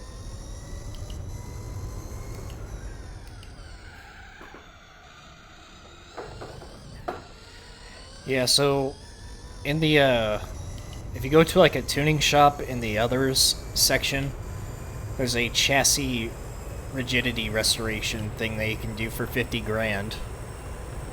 And I guess that's what like restores it. And I'm pretty sure I did that before I started the race. But it's probably one of those things that wear out faster on used cars because it already has a ton of miles.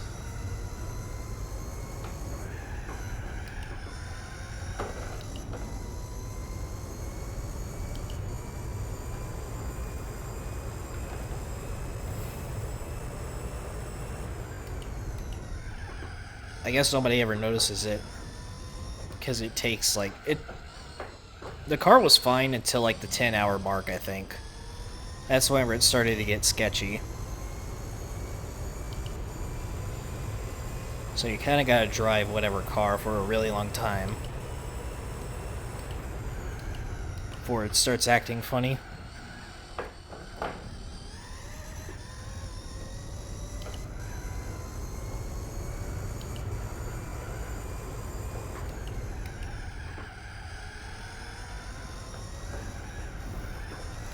It does it way worse on hards or medium tires, because you actually get more grip, which is the worst thing for stability.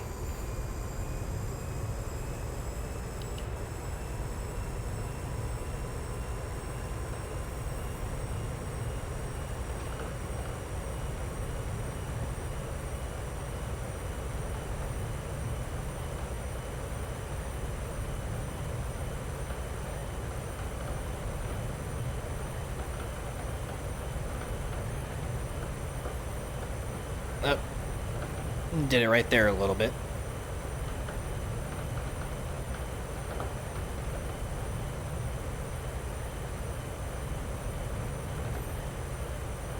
Oh, I just realized you're BK4.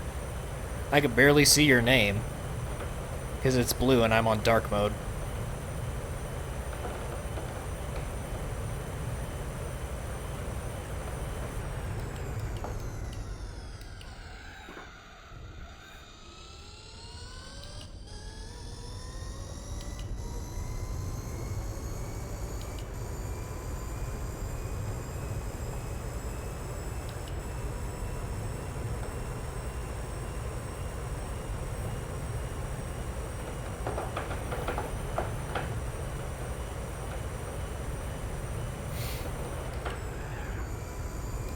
As I just realized you're BK4. Because I couldn't really see your name that well. Blue name and the dark theme.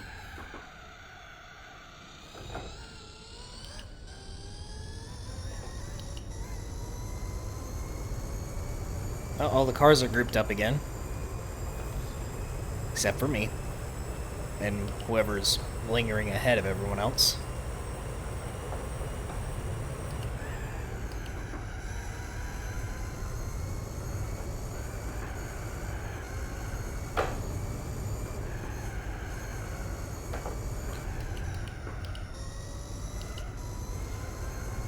I still need to edit all those, the shenanigans we did on GT4 Online, like 3 weeks or a month ago, or however long it was. I still have the footage, it's just I haven't gotten around to editing it. I was going to use it for my 1K special, but I've had so many distractions recently. I'm trying to get this done, and now Minecraft is starting to consume my life. But yeah, I'll get it done eventually. I kind of want to redo a few of them, though. Like the driving mission. Maybe the IA 16. Or 15.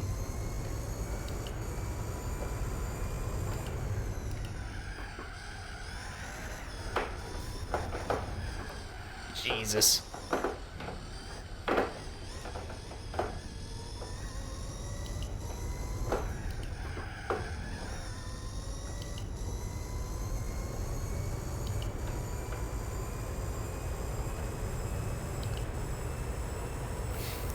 Yeah, I think I'm gonna go to the 20-hour mark today. I have to make a few more videos tonight, and then tomorrow hopefully wrap this up. After 2.5 months of procrastinating on it.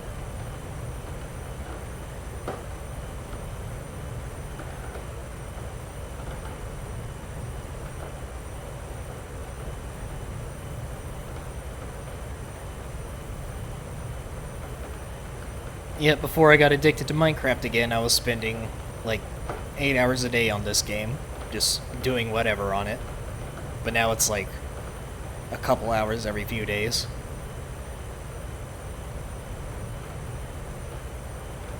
There's still a lot of PS2 games I want to play again, it's just no time to do it just yet.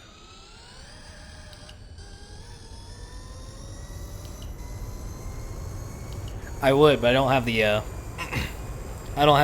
H pattern shifter cheat enabled yet. I'm not really tinkering with cheat engine on this as far as the LP goes. I have separate game saves for that. I like this to be raw.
Yeah, it would have been cool if they could pull off like a...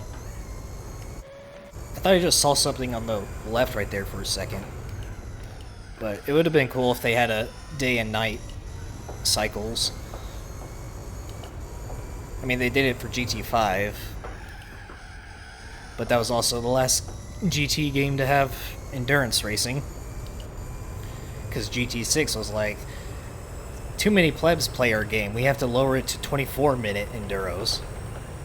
Actually, now I think about it, those had day and night progressions too. Although it was 24 minutes long, which was weird.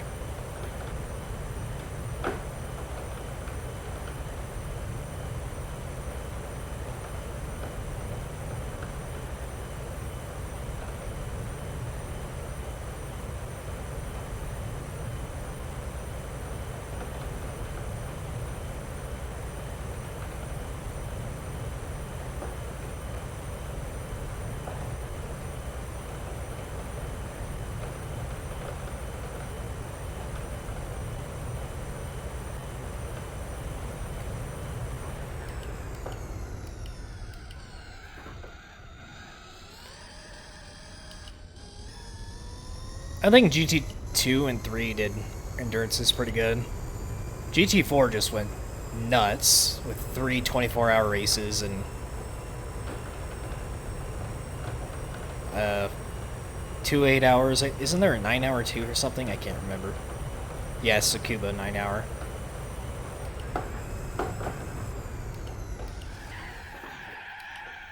And yeah, touching the grass.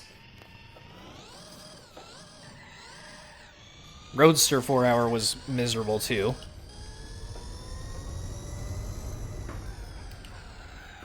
I think the worst one's going to be Tsukuba 9-hour though.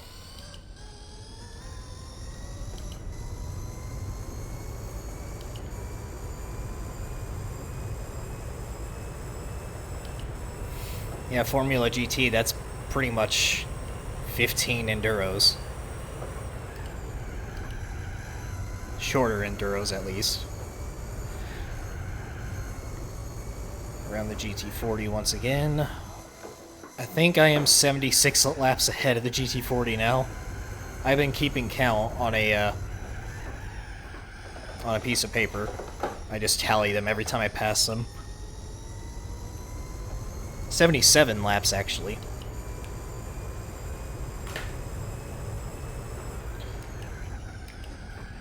And almost every time I pass him, he's off in the grass or the gravel spun around.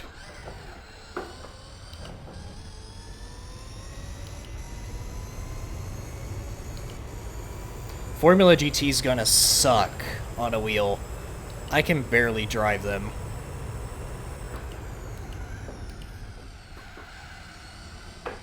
Like, they're... Well, actually, I don't know how easy they are on a controller, but on a wheel, they suck. Snap oversteer on them is crazy.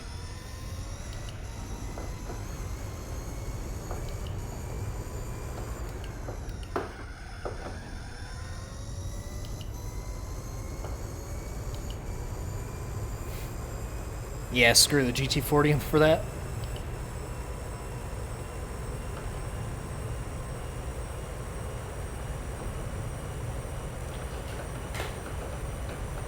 So for reference, I'm 77 laps ahead of the GT40, 9 laps ahead of the other 787, 10 laps ahead of the R89C, and 6 ahead of the Minolta and the Sauber. I'd say it's a tie between GT4 and GT2. I like GT2 because, like, it was an amazing game for the year it came out. And the car list for GT2, I still think it hasn't been beaten to this day. Because of, like, all the unique race cars it had in it. It was just awesome for that. Same thing with, like, the Espace F1. That other Pikes Peak car, I forgot the name of it. It was a purple one. The Venturi. The Vector. So many cool cars in that game.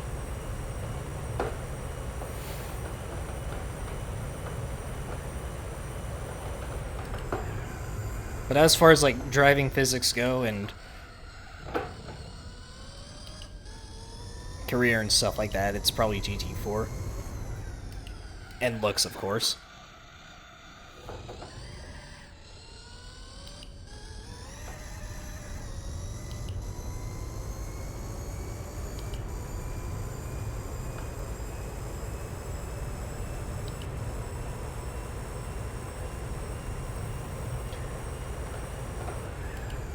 The Phaeton, the PT Spider, the GT90.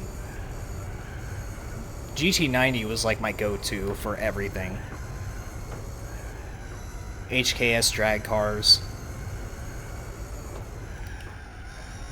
Even, like, the cool-ass tuners, like the Tommy Kaira-tuned GTRs and Mazda Speed RX-7s, and Tom Supra.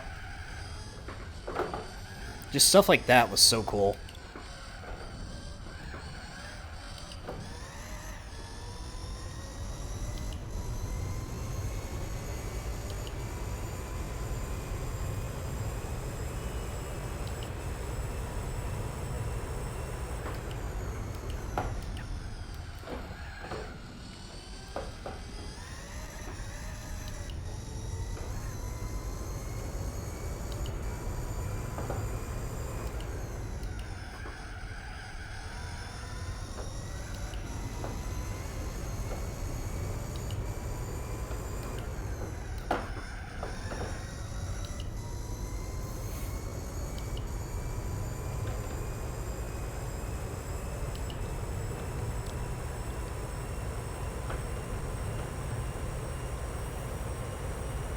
Yeah, as far as, like, the base games go without changing them or playing on an emulator, GT4 and GT2 are at a tie for me. But whenever it comes to emulators and everything I could do with it now, definitely GT4.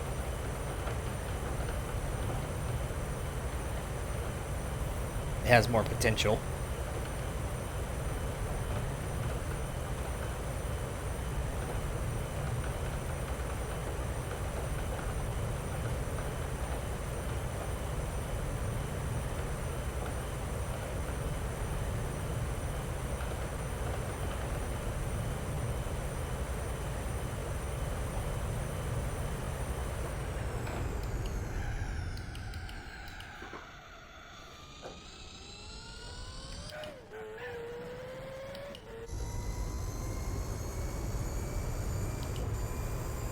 Yeah, I really want Red Rock Valley to come back. It was my favorite track in GT2.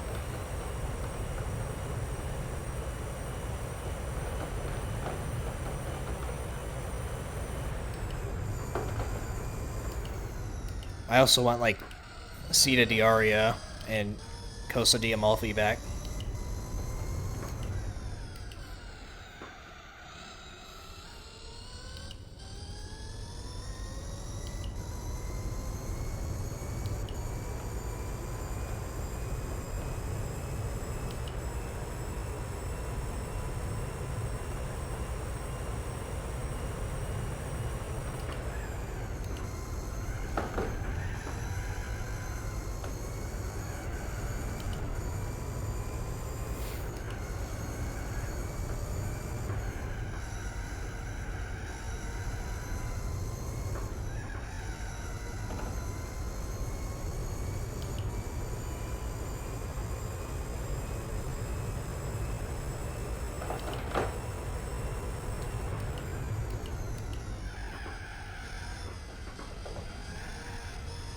Yep, I actually noticed that, like, only like a year ago.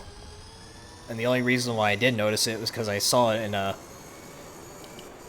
video. I forgot what his name was. He does, like, a bunch of cool GT4, well, not GT4, but Gran Turismo stuff in general. Like, talking about hidden things in the game and special demos and stuff like that.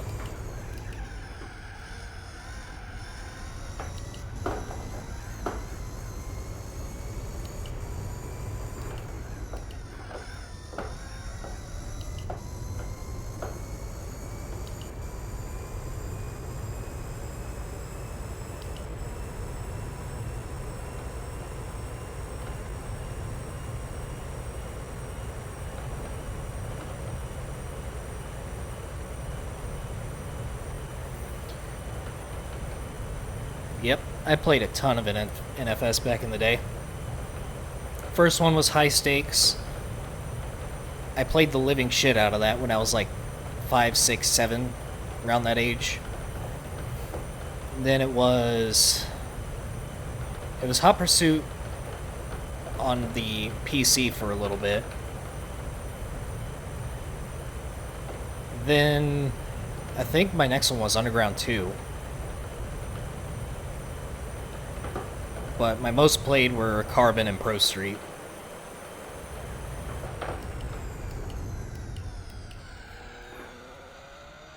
I still play Carbon quite a bit today.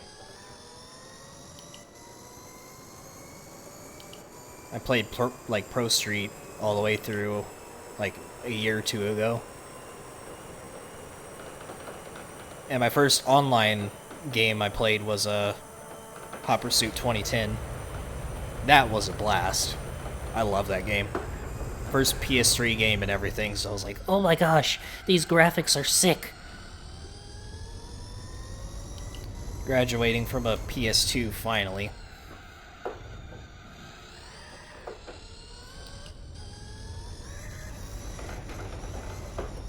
Yeah, favorite one would... It kind of depends on what I want to play, but favorite ones are definitely a tie between Pro Street and Carbon, but they're like so different.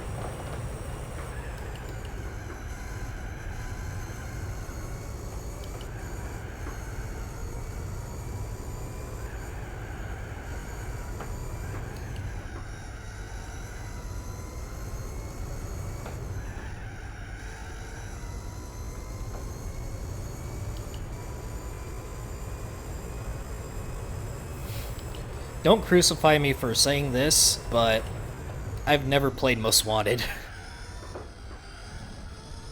I don't know why. I guess it's just because I was already playing Carbon, and I thought it was already similar to Carbon, so I was like, what's the point?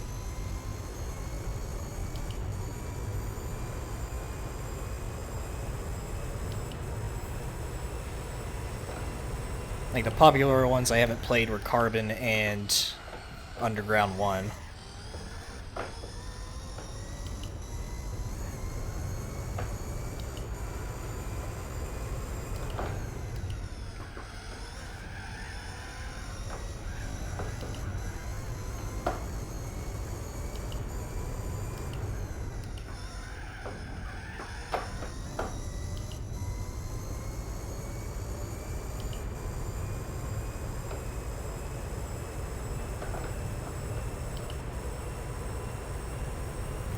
Yeah, I guess the main reason why I haven't touched Most Wanted yet is because I just really don't like how the game looks.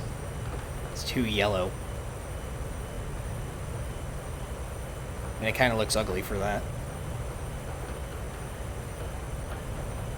And plus, I like the music in Carbon too much. I listen to the soundtrack all the time.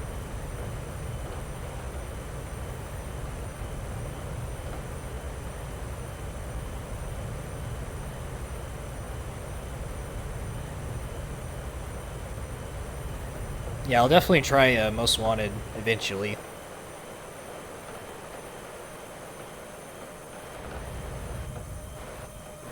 Oh, there we go, getting unstable at the very end.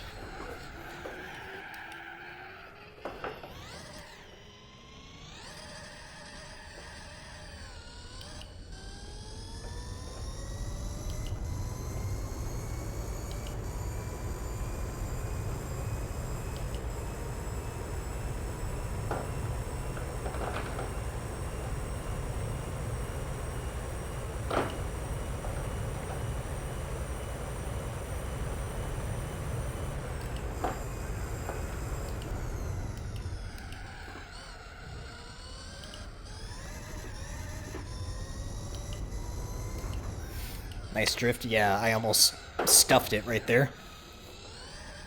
The approach to Mulsanne corner is super sketch in this. I just realized I'm in front of the Sauber and Minolta. I guess they pit last lap, and I didn't notice. But I'm about to go in, so I'm not going to count it as a lap just yet.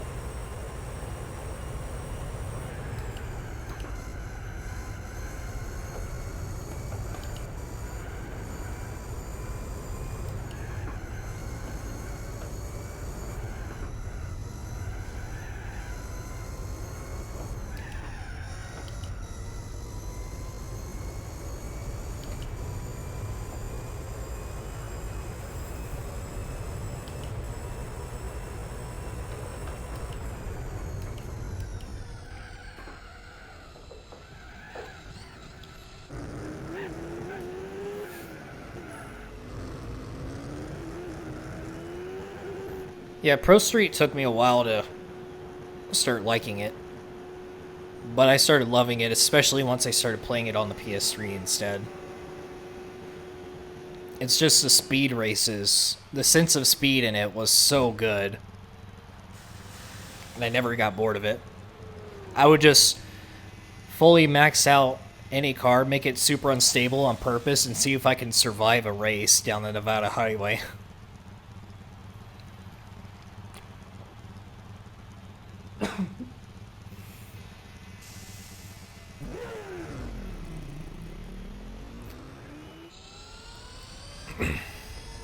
Especially like, got a little bit of monster in my windpipe right there. Like at the big jump on Nevada Highway, just seeing the AI launch themselves full send. And they would all just crash at the very beginning.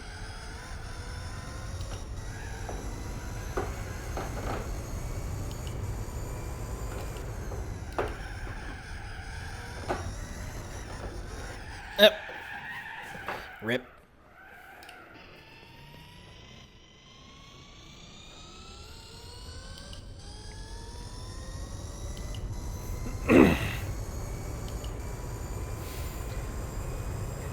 I think a Bisu speed challenge was even worse. All the freaking street signs and then that gravel in the middle of the road. I hated it.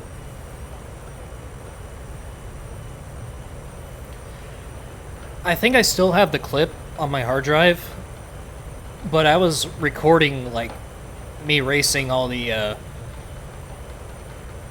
other kings, and when I was racing against Rio on Nevada Highway, his car, like he went on a jump and his car bounced up and landed right on top of mine, and I carried him for like a few hundred feet, and I was freaking out.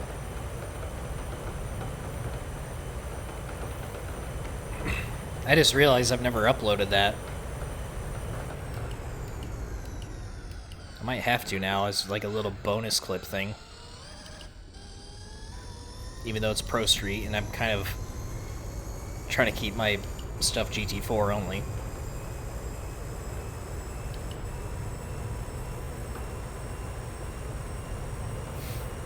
I made an M3 GTR as a speed car too, so that was the car that Rio landed on top of. It was pretty sick. I guess that's like my favorite part about Pro Street. The customization was so good in it. Same with Carbon.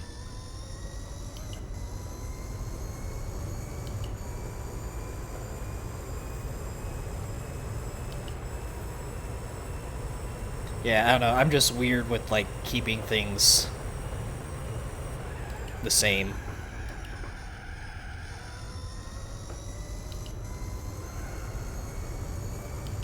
Maybe I just think too much about it. I don't know.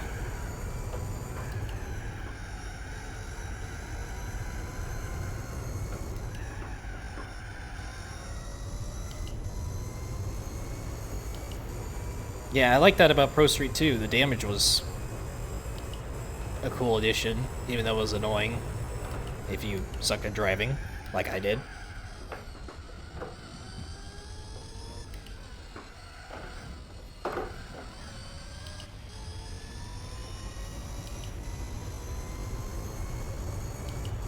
Yep, soundtrack too.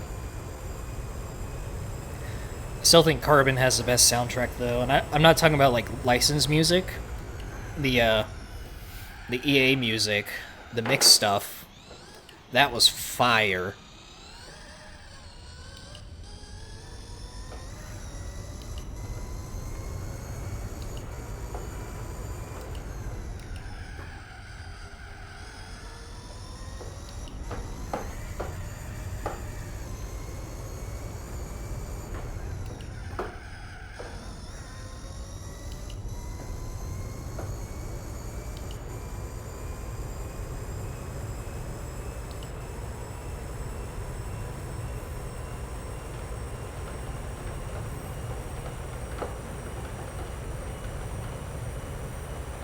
Yeah, Need for Speed was always weird with the cutscenes on every game.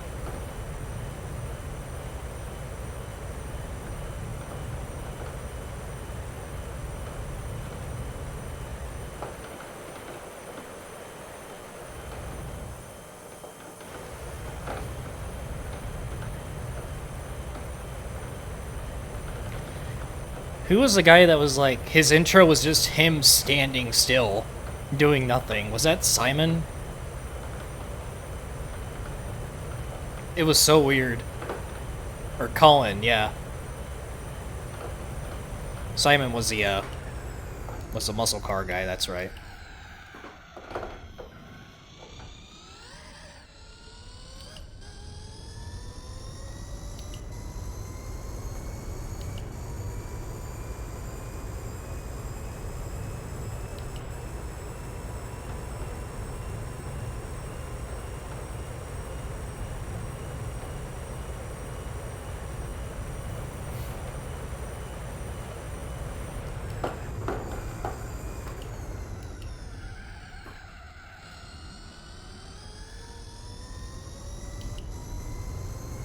Or was it Simon or Samson? I can't remember. Angie's wingman.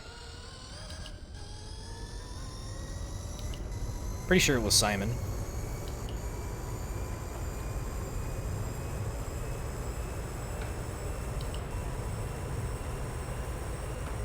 It's been a while. Most of the time whenever I hop on Carbon, I'm just doing pursuits. I had the crazy, insane idea of doing like a 24-hour police pursuit. Here I am doing a 24-hour race and suffering. So that's probably not going to happen. I think like my longest pursuit on Carbon was like 2 hours, and I was trying to make it as long as possible.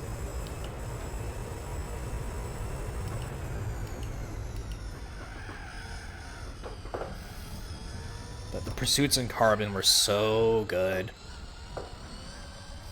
I don't know if it's better than Most Wanted though, because I haven't played it.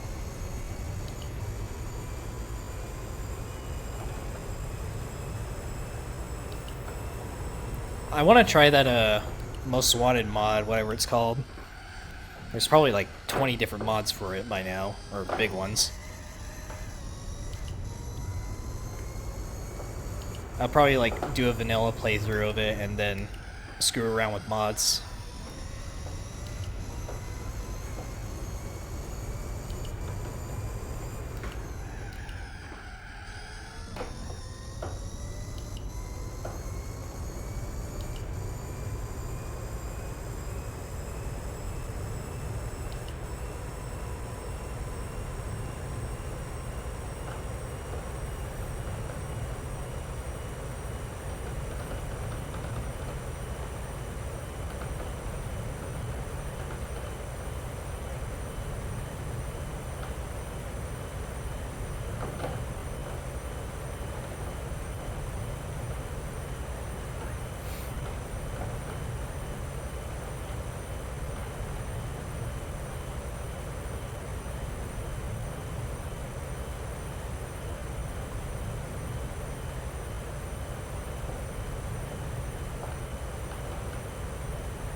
That's probably the smoothest I've gone through that section the entire time. The wheel wasn't shaking like crazy for most of it.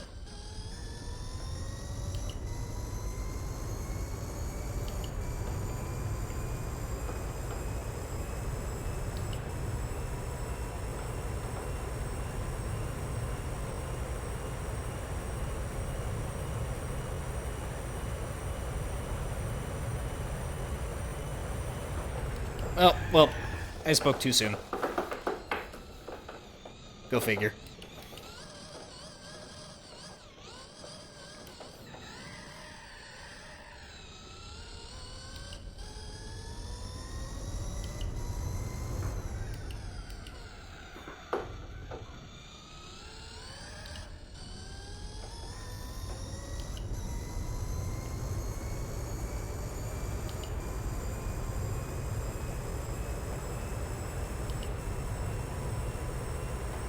Did I pass a GT40 and not mark it?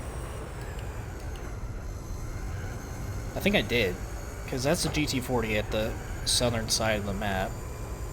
I could tell because it just wiped out.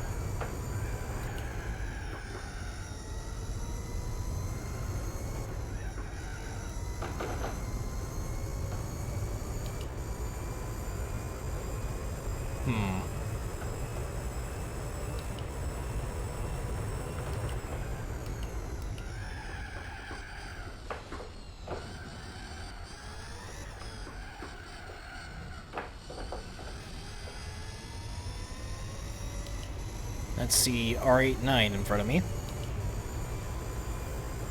Barely caught a glimpse of it.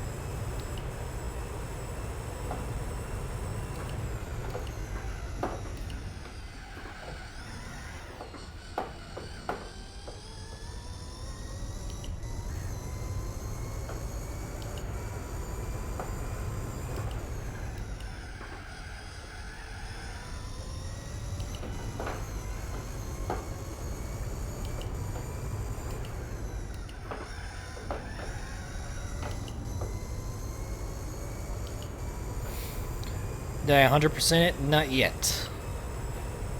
For this LP, I'm at 42 point something %.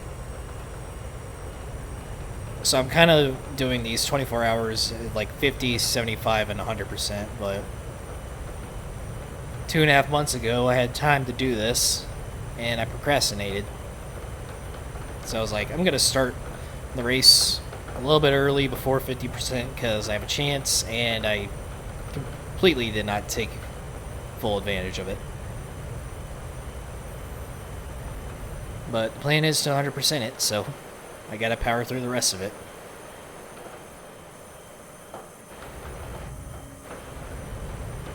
I actually started this LP about a year ago, so...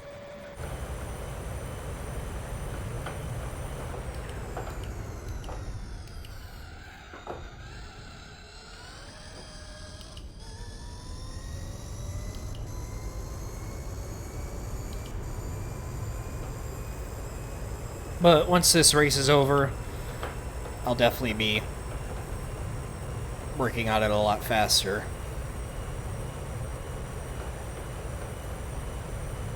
I'd like to have the whole thing done by next year. Maybe next year around the same time. Or earlier, of course.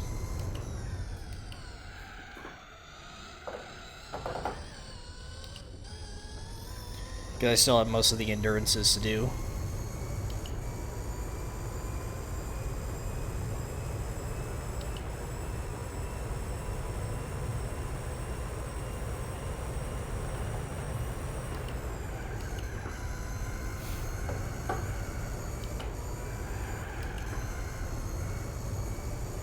Maybe 2 weeks if I did it continuously without sleeping. Because of the absurd amount of races in this game.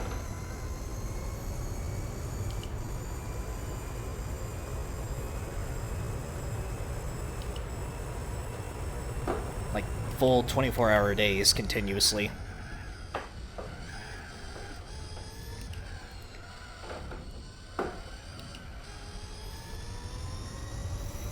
I already have the European events out of the way at least, so 1,000 miles, I don't have to worry about that.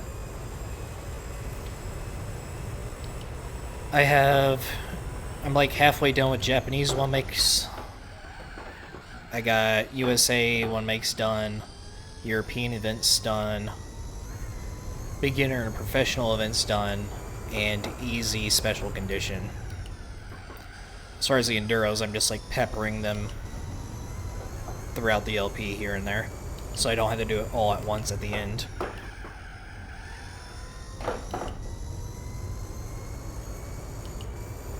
Yeah, with B-Spec, of course. I could probably get it done in the week. B-Spec in turbo mode on Emulator.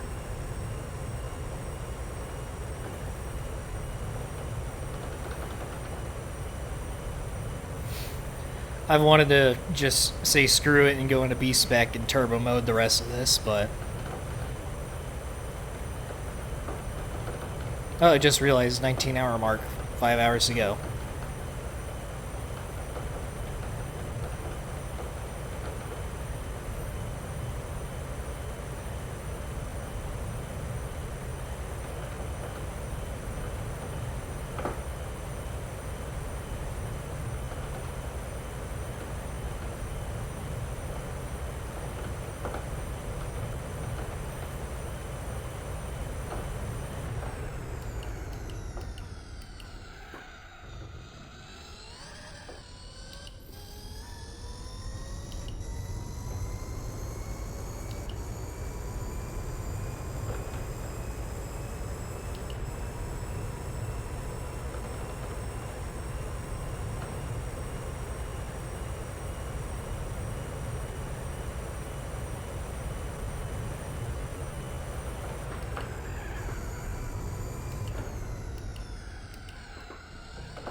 You did GT 2000 for 24 hours straight?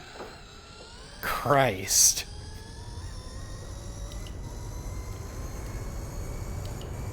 I think I've attempted a 24-hour stream one time in my life. It was back in 2015. That was when I was a COD nerd. And I was playing Black Ops 2 Zombies. And I think I actually fell asleep on stream at like 18 hours in. I don't remember if I turned the stream off before that happened or not. I just remember falling asleep and waking up and being like, oh shit.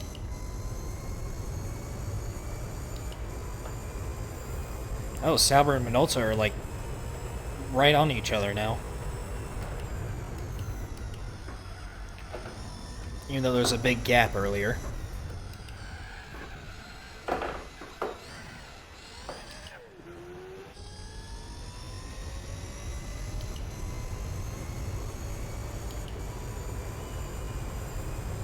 Yep, my eyes get too worn out for that. As far as this race goes, actually, this is the longest I've done in a single sitting, 3 hours. Before that was like 2.5 at a time.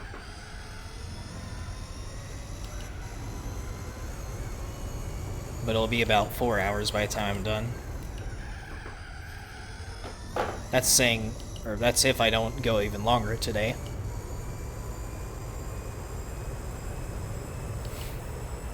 But I can play like Minecraft for 10, 12 hours straight and it'll feel like nothing.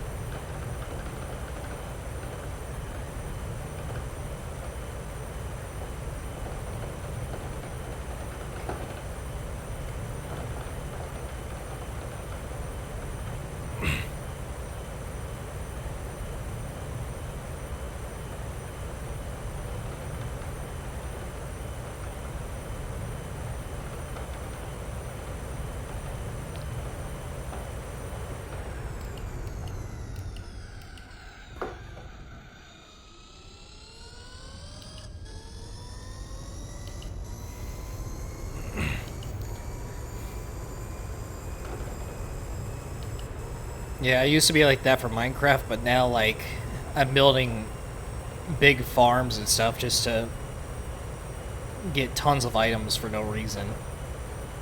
And now I'm spending, like, hours building flying machines that use TNT dupers to cut tunnels and stuff.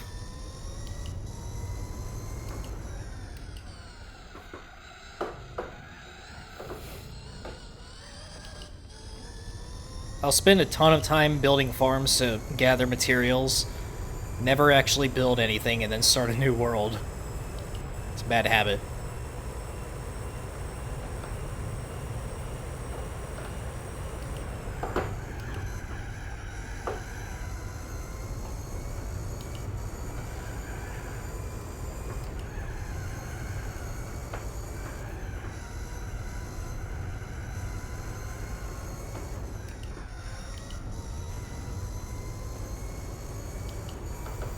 Yep, exactly.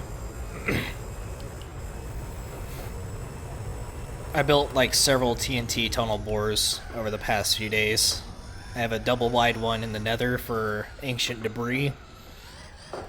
And I have a double wide in the overworld at Y0.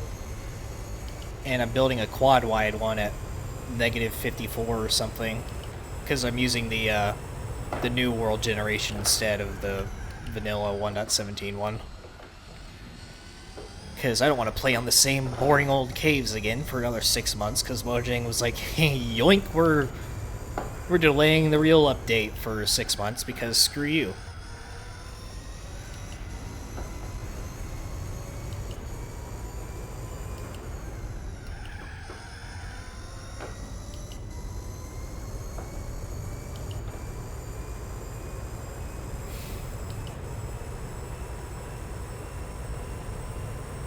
I want to try to get like a double chest of diamonds, or some ridiculous goal like that on this world. It's doable if you spend hundreds of hours, but I'm not going to do it strip mining. My brain starts to go numb if I mine cobblestone and regular stone and netherrack for hours on end.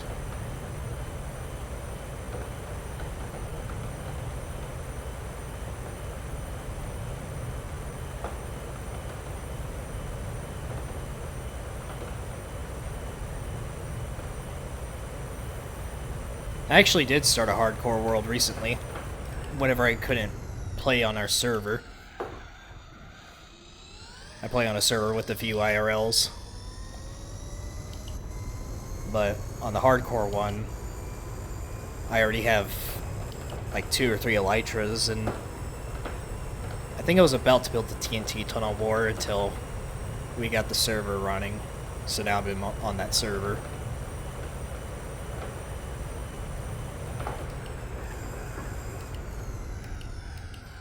Thought I was gonna touch the grass right there. Instead, that was really smooth.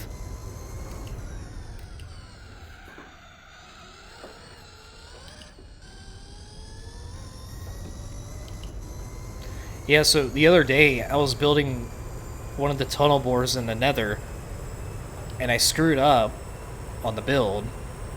So whenever I activated it, a TNT just like spawned right where it was. It was supposed to get launched forward, but it didn't, so I thought, oh crap, it's gonna explode. Let me collect all the items it drops.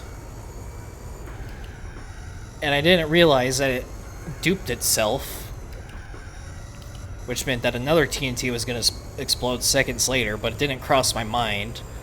The second TNT blew me up, and then lava flowed in and burned up all my stuff. And I had like no diamonds left over. So that was fun.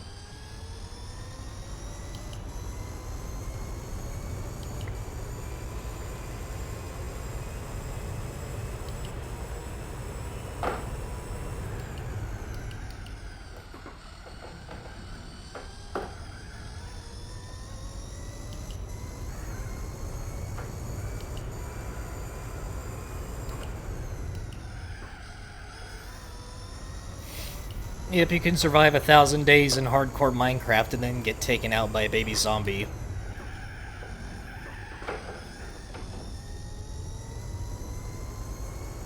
Or by fall damage. I saw a clip where somebody placed a torch in the desert, and then the sand collapsed into a ravine and it killed him. It was like those perfectly cut Minecraft stream videos. Those are hilarious.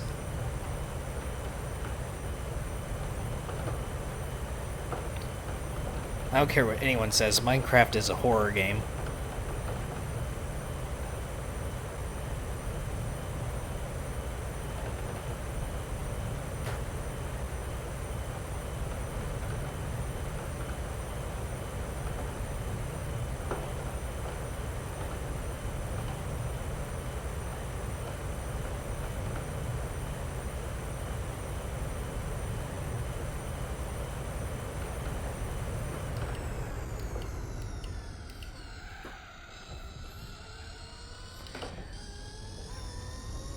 I don't know what my friend was doing at the time, but he was putting TNT, like, underneath his house for some reason.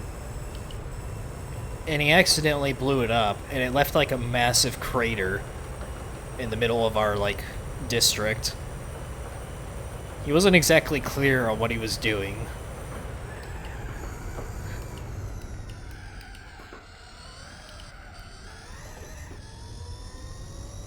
But that was a fun project to clean up, except not. Oh, I just realized I didn't mark down the, oop, the lap for the Sauber and the Minolta earlier. 7 laps ahead. I also didn't mark it for the R89 or 787. Wow, I'm losing track.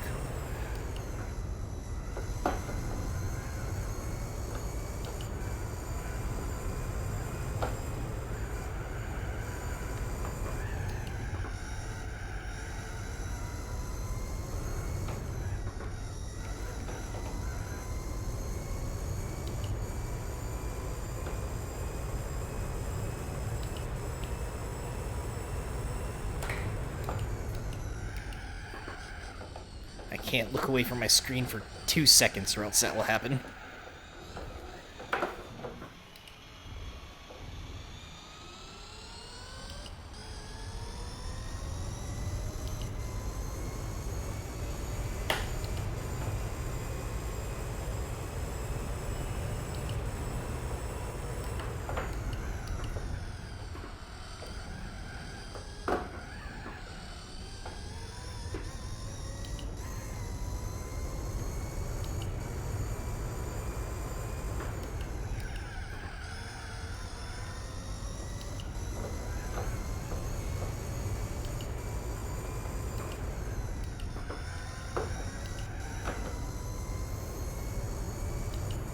I'm gonna see if I can run to the restroom and back while I'm in the pits this lap.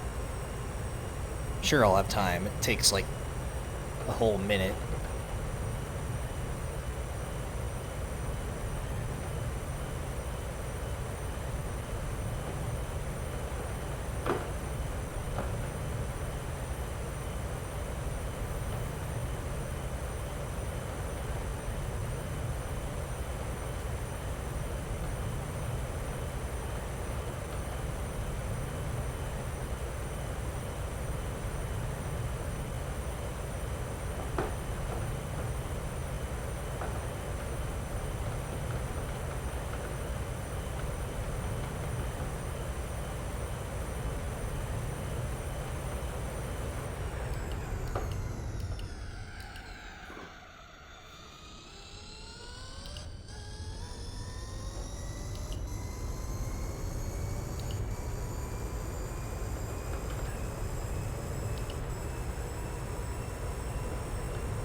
And touch the grass again.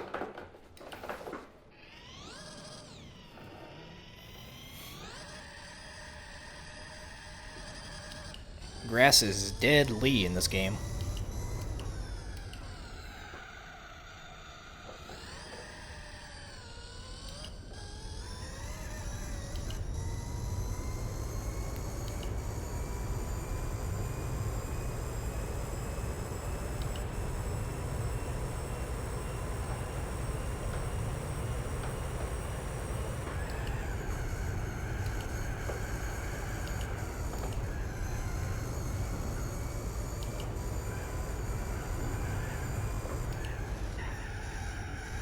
Mowing the lawn.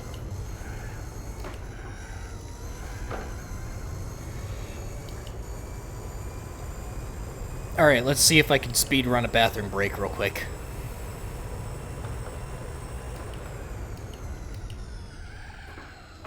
Yep, overshot it. Alright, speed run.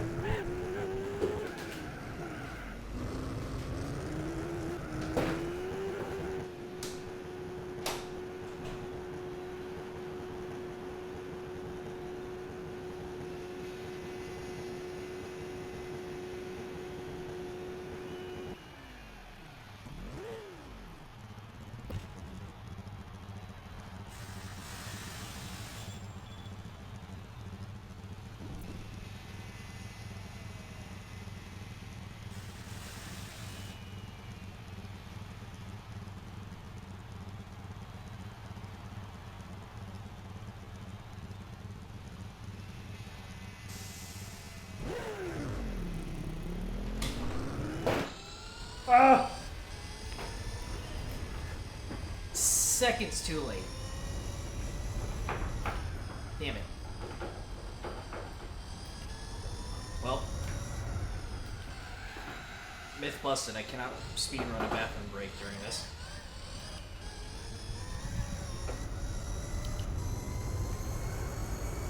RIP.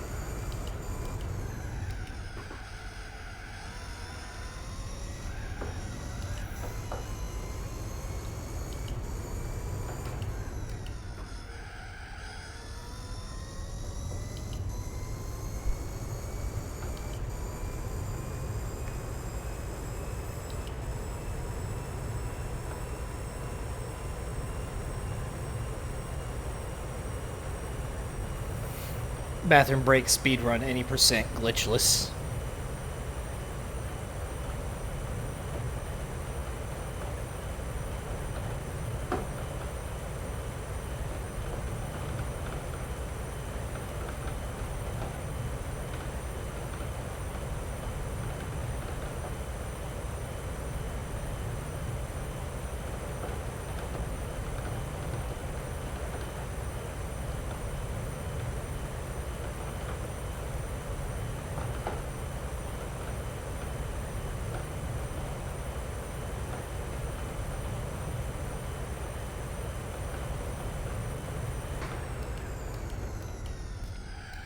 Overshot it. Cold tires, I always forget.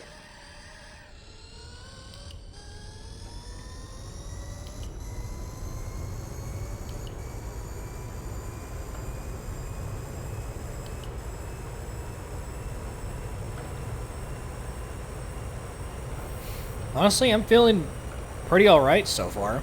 I might be able to push past 4 hours. I guess we'll find out where we get there, because whenever I get tired, it's all at once, out of nowhere.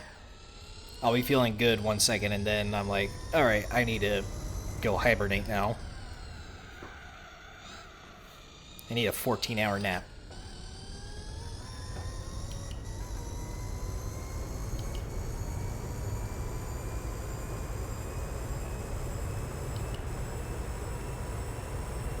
This guy put Through the Fire and Flames on repeat or something.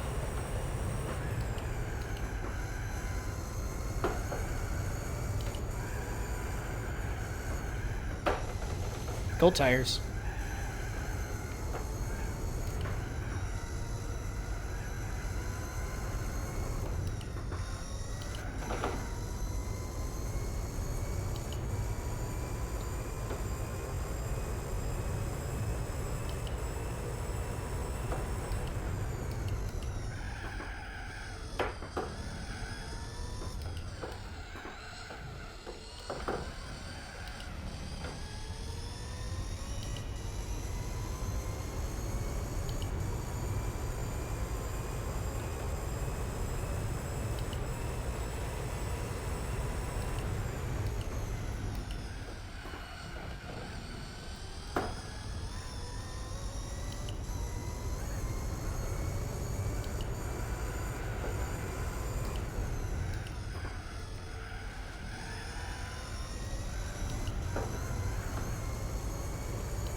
I'm surprised the car's been pretty stable recently.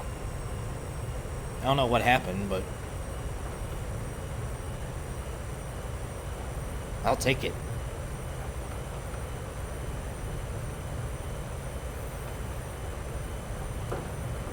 Alright, see you later, BK. Thanks for coming by.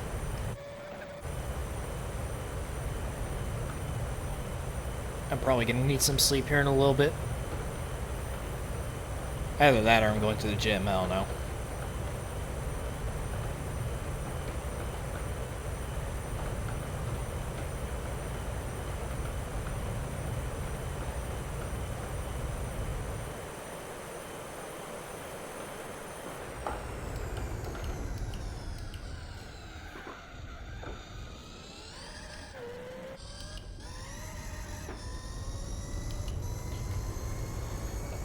That will be 79 laps ahead of the GT40.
Too late.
Almost lost it right there.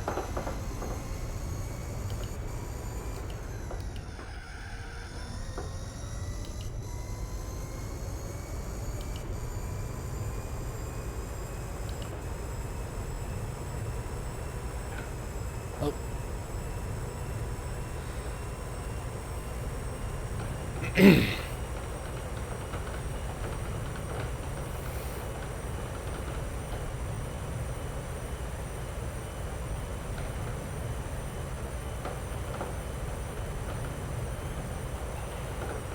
Okay, well, that happened. Car's just like, let me turn left for no reason.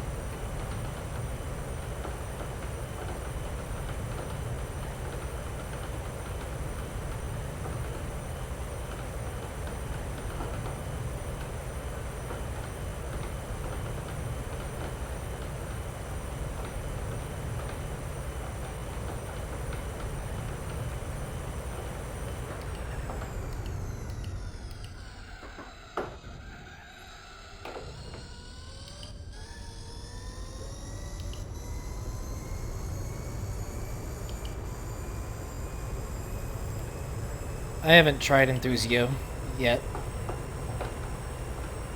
I don't know if I will, though.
I just realized lap 360. 360 no scope. Oh. At the beginning of the stream, I was at like 295 or something. I've done all this in one sitting. Whereas before, like, I could barely last 2.5 hours. Here I am at 3.5. So far.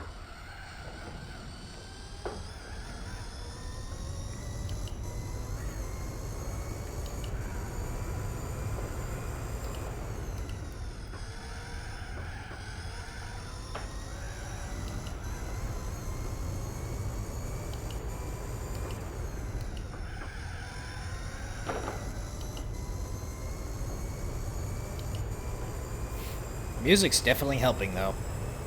If I was still listening to that junk playlist that I was at the beginning of the stream, I probably would have stopped a while ago.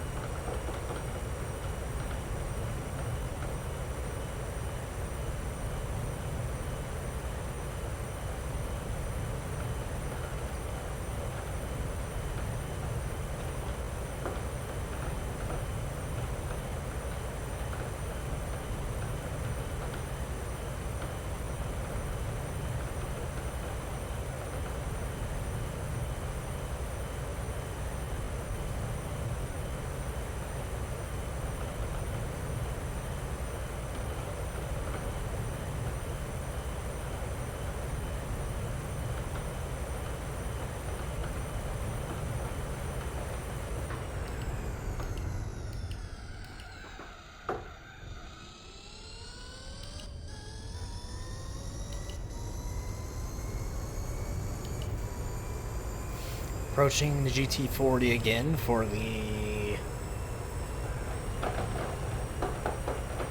I'm now a rally car. For the 80th time, I'm about to be 80 full laps ahead of the Ferd.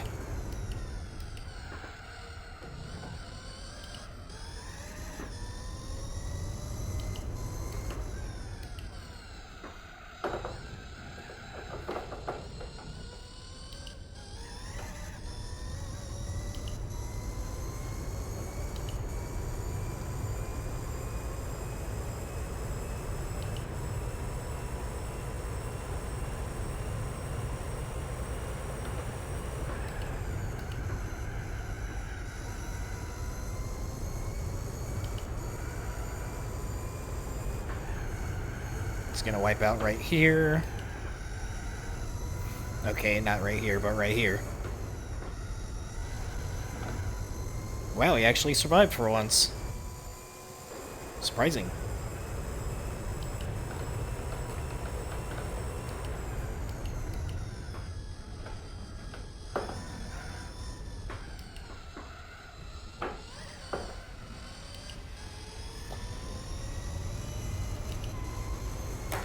There we go, 80 laps ahead.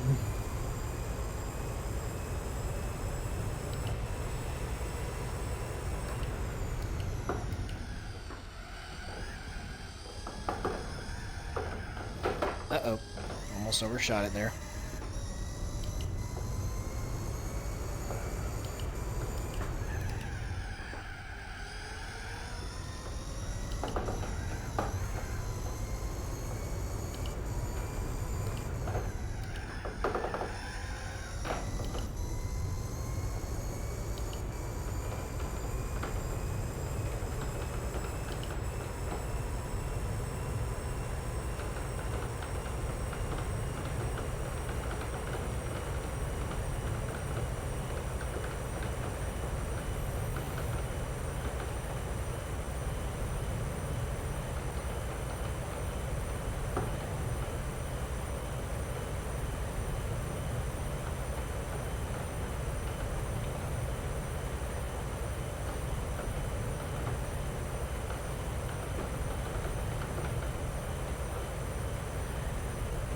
Racing Evolution, I have not.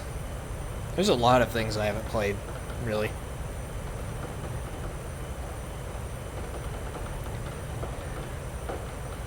I tend to play the same games and listen to the same music for a really long time and not try anything new.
.305, pretty good for super hards. I've been getting good, consistent laps recently, knock on wood.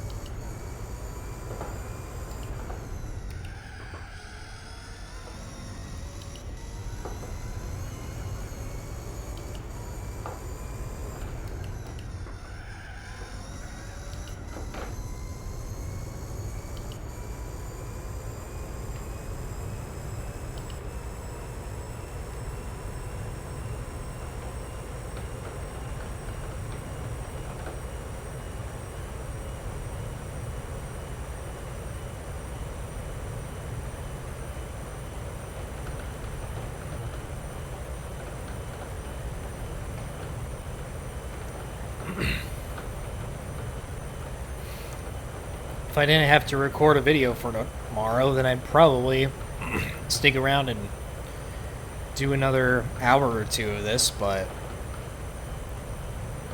considering that, Probably gonna have to stop at the 20-hour mark. Get that done, and then finish it up tomorrow.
Ah, crap. Now that I realize it, I have to render the part 2 of this race overnight again, because whenever I tried to do it last night, the audio screwed up on it, so that was a waste.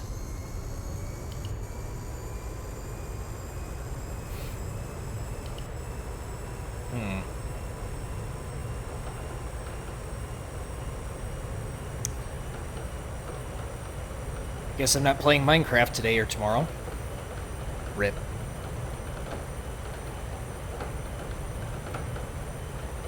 What am I gonna do? Oh no.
Right.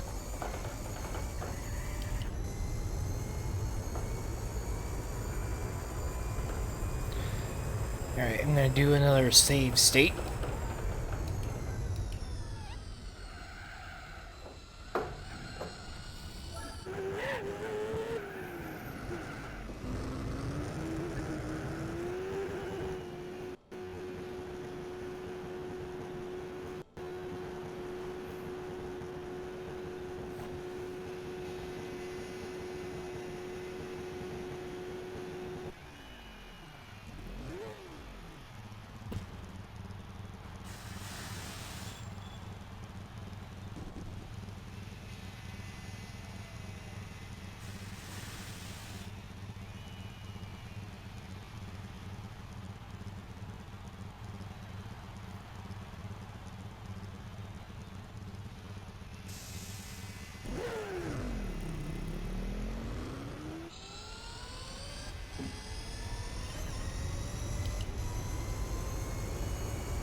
Cold tires, gotta remember that.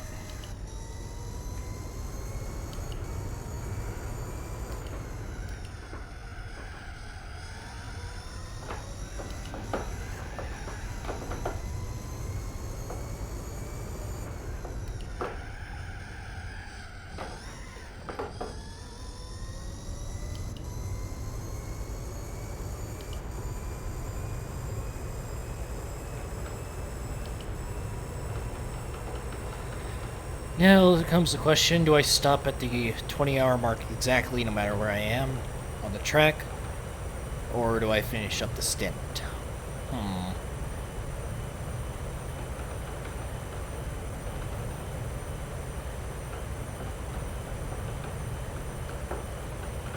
It's only 8:30.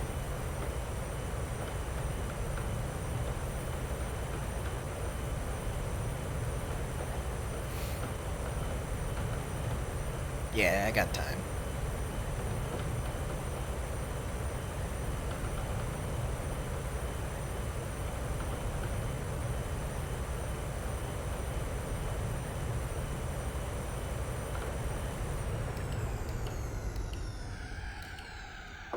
Overshot it again. Cold tires.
But steering wheel, I'm using the Logitech G29.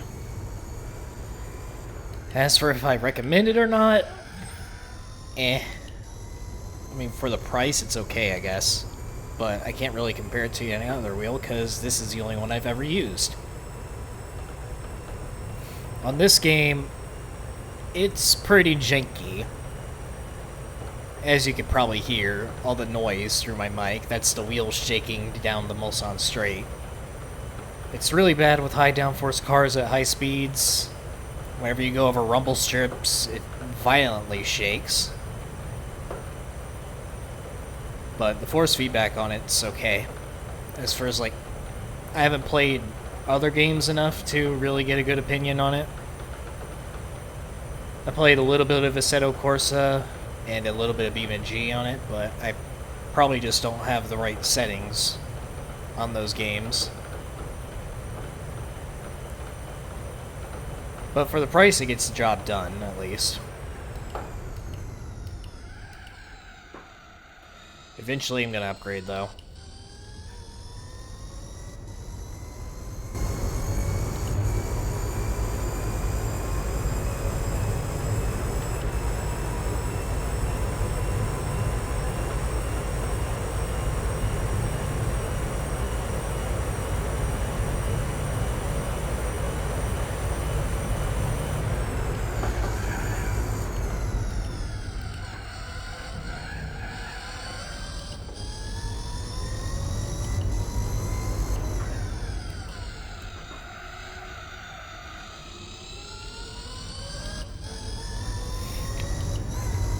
I've never used a Thrustmaster. G29 is the only one I've ever used. As far as, like, games go, of course.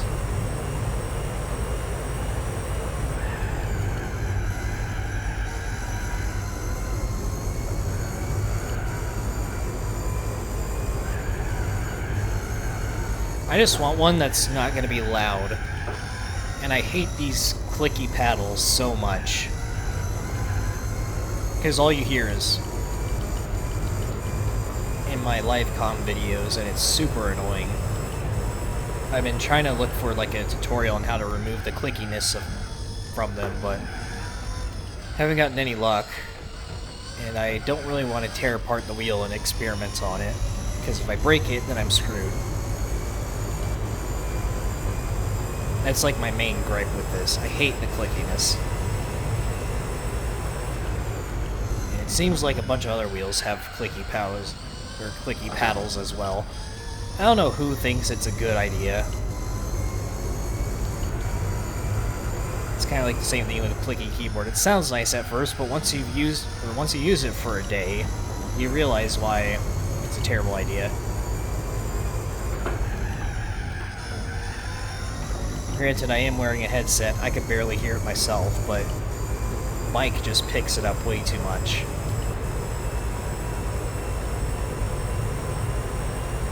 So yeah, whenever I do upgrade, I don't want clicky paddles, and I also want a different type of force feedback, where it doesn't make a ton of noise like this, clanking around.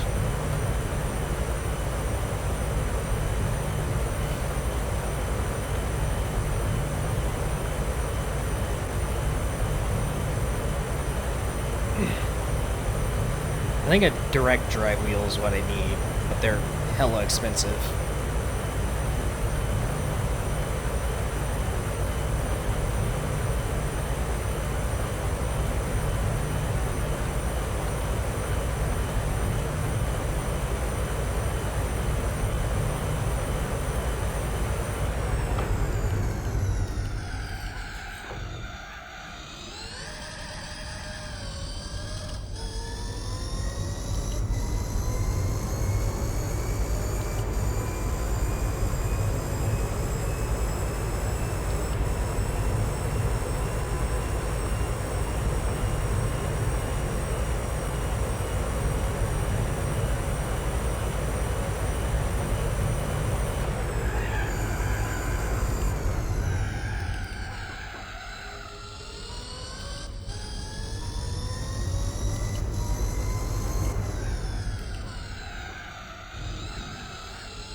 Oh, rip. First wipeout in a while.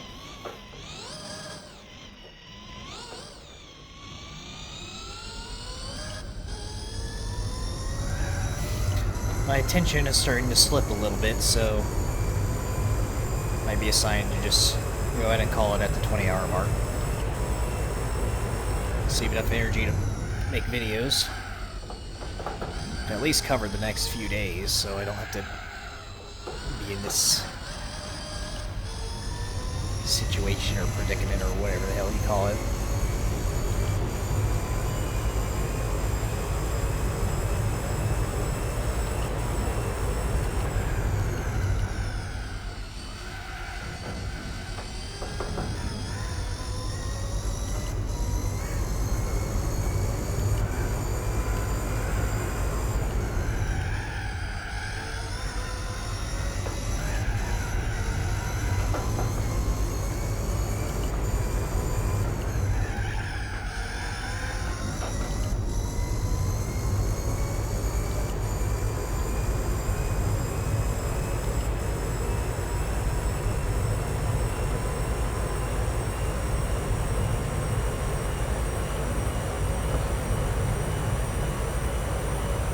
5 minutes to go.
I think I'm definitely going to get this race done by tomorrow.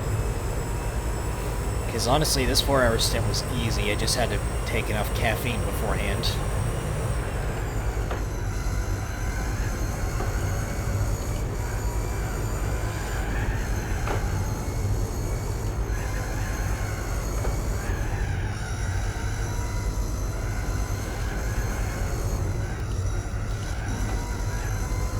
Telling me to downshift whenever I don't need to.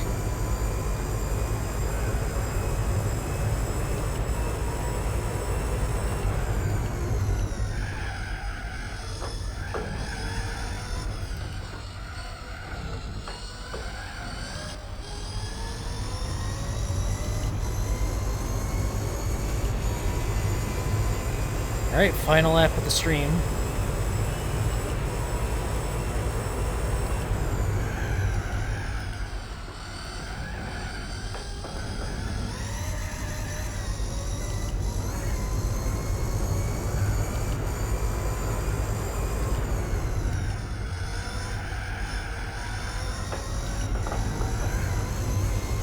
See if I can make it a good one.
And this lap doesn't seem like it's going to be anything special.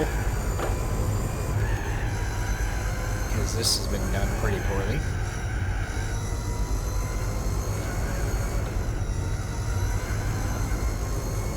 Still slow at that corner, like I always am.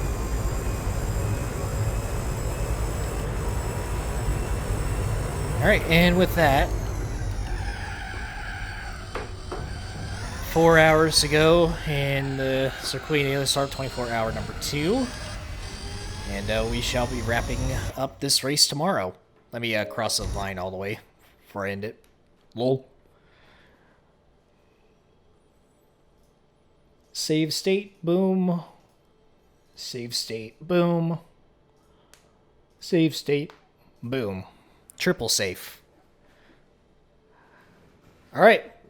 So that's going to do it for today. Final 4 hours will be streamed tomorrow. And yeah, thanks for stopping by. Let's get this over with. Better pump the brakes before I forget. I tried to disable the cockpit view and GT3 chase cam, but apparently I can't do that mid-race, so...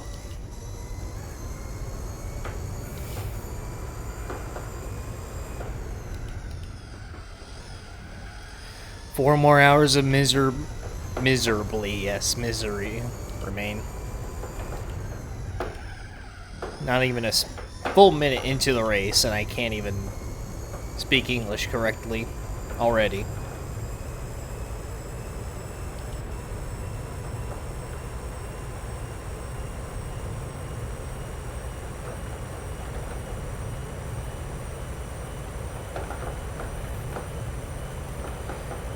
I was able to last 4 hours pretty good yesterday, so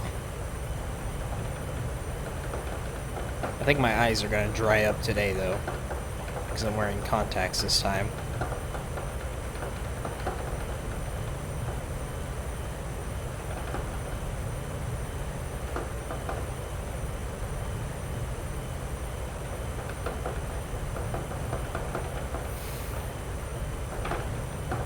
It's crazy to think that, like, whenever I started this race, I was at like 80 or 90 subscribers, and now I'm at 1,500. Not 1,500, 1,100. Freaking nuts. Also shows how slow I am and how much I procrastinate. Pretty bad. I might need to do a VRAM dump real quick. And go rallying while I'm at it.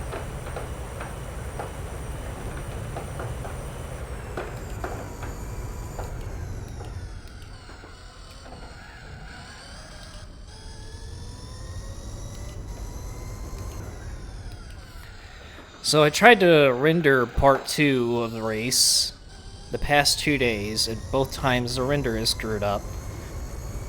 First time it didn't even include the commentary I added in. And all the audio got cut off about like 3 hours into it. And whenever I tried to do it last night, just rendering straight through Premiere, it didn't render at all.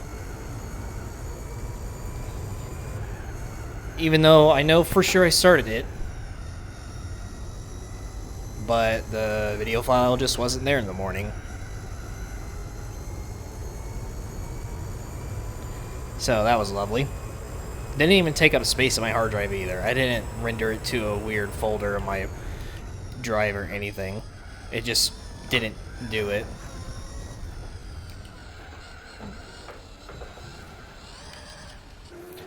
GT40 can't drive like always, just like me.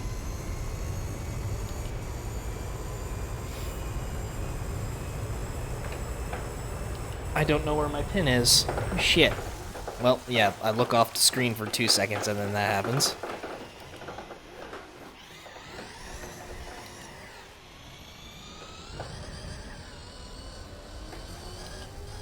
Pardon me.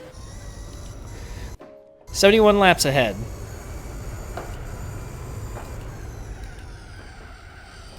That's just nuts. And a big part of that has to do with the fact that it just keeps going off track. Like, every other time I pass him, he's off track. And I always pass him in the same spot too. I pass him right there and like halfway through the Porsche curves. I rarely pass the GT40 on the straight.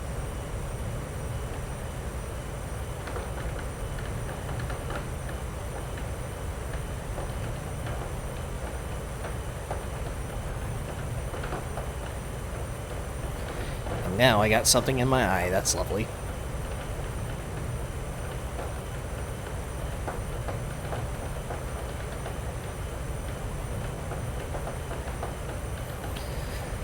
So a quick lap difference update. 71 laps ahead of the GT40. 10 laps ahead of the other 787. I think that will make it 11 laps ahead of the R89. And I think it was 7 laps ahead of the Sauber Minolta.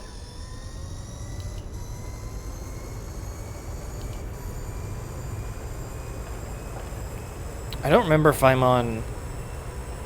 Yeah, I am on super hards. I experimented with medium and hard compound tires yesterday, but the car is way too unstable to be using those. It's actually harder to drive with more grip, oddly.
Yeah, the AI is so bad I'm 10 laps ahead of the same kind of car. And this is a used one, so it's even worse.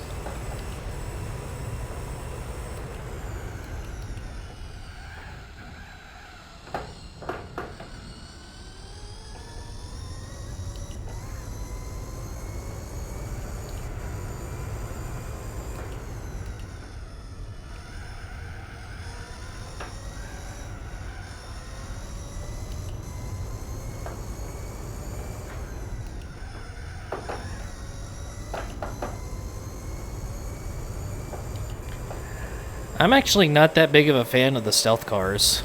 You can't really see them that well. Can't see the curves or the body lines on it. And plus, whenever they get dirty, they just turn into like a silhouette, kind of.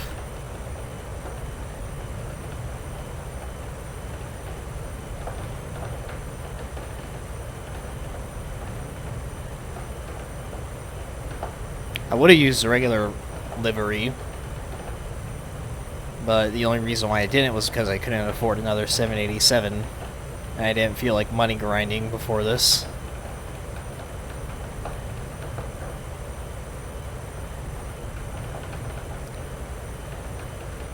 I've been thinking about what I want to use for the other Sarthe 24-hour, and I would really want to use the Panos, but I've tried using it in a few practice races, and I just could not keep up with LMPs. I'm gonna do Sarthe 1 with no Group C cars just to keep it historically accurate, because I'm weird like that.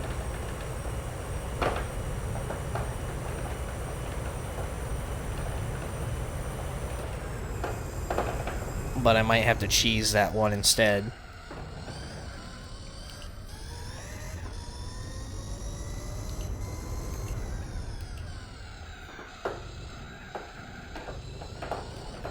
Got on throttle too early right there.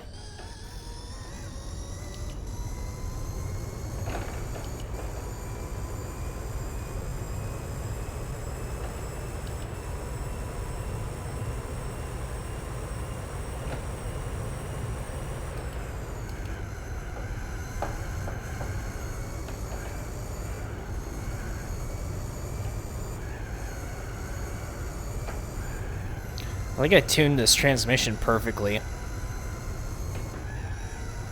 I'm actually able to use first gear in a few sections. I don't have to flip-flop between gears at any point, really.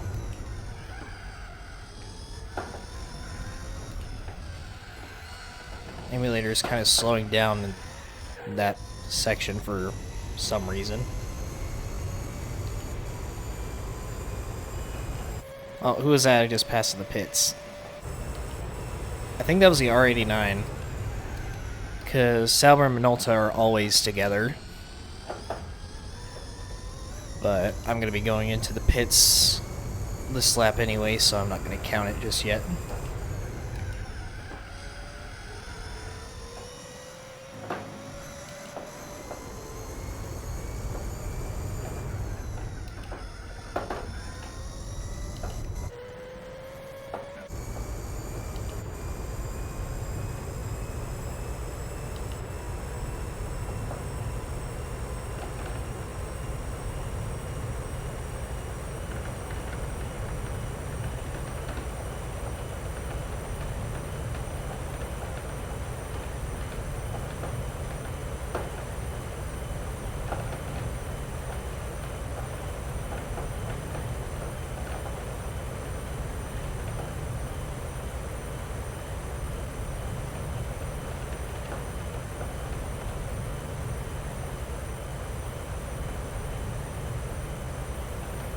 I've noticed that, like, over the past hour or two I've been driving this, the car's been a lot more stable for some reason.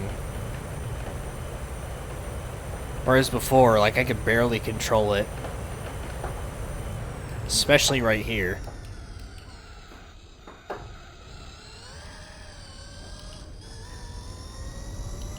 This thing's been acting funny the entire time.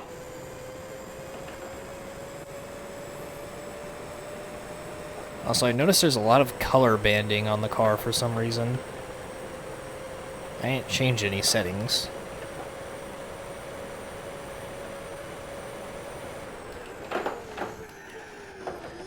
I can barely drive the car like this with this chase cam, so fair warning, it's going to look terrible.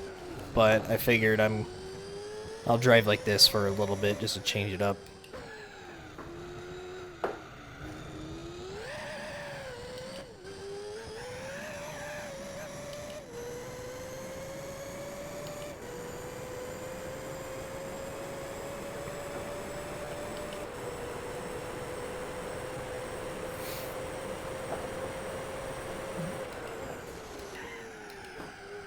The chase cam rotation thing that I did is kind of not a good thing for this track in this car, because all the downforce and the shaking, it just throws you off. I'd prefer the stiff rotation instead in this case.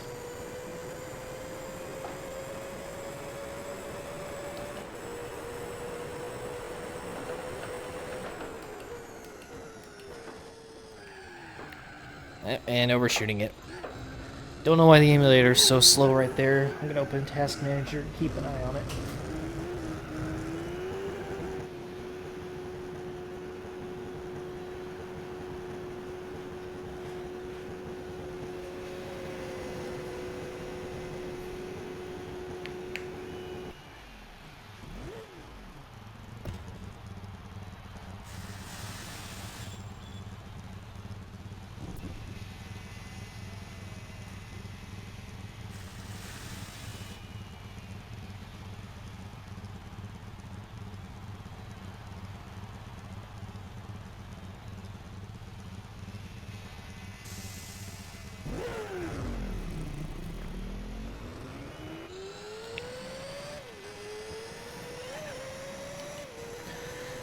Alright, about to pass the R89 for the 12th time.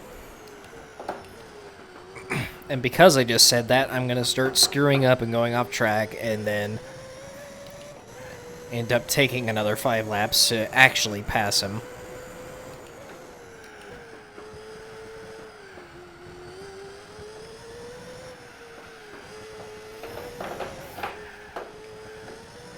Why is this running so slow?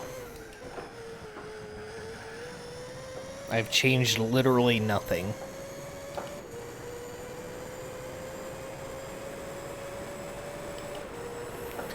Let me do this real quick just so I can look at the speed it's running.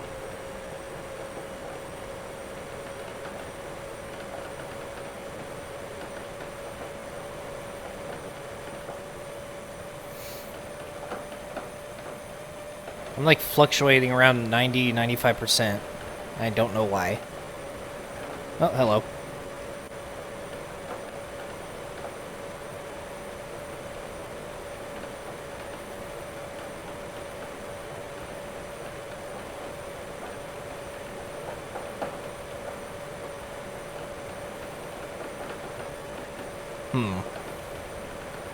Odd.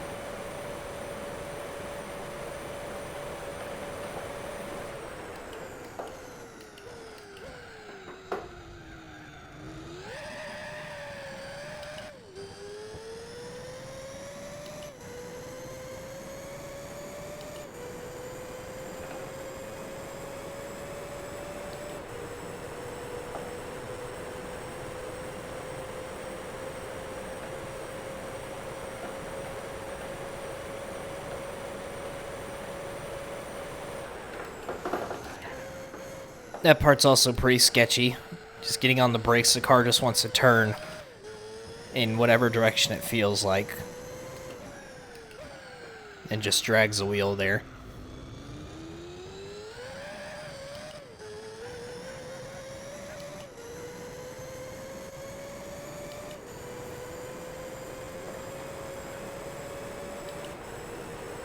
Mark another one for the R89.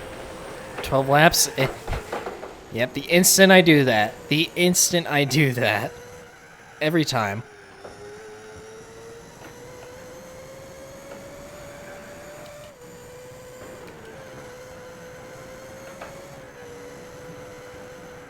Stay behind me now.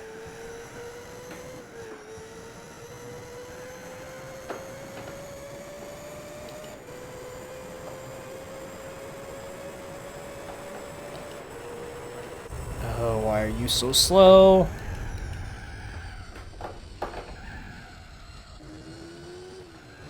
I think it might be the chase cam. Because it has to, like, show the car.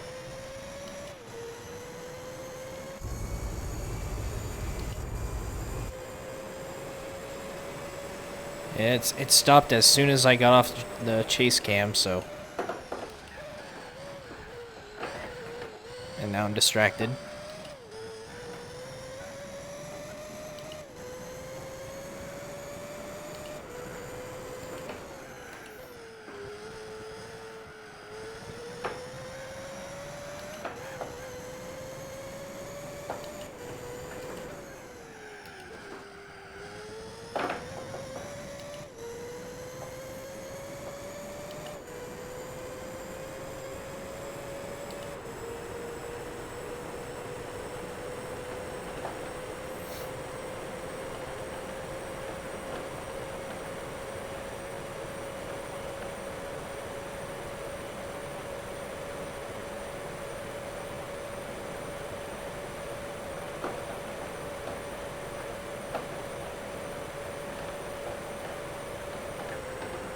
And there... Yep, that's what I was talking about, the instability. Every now and then the wheel just... It's just like, I want to go this way now.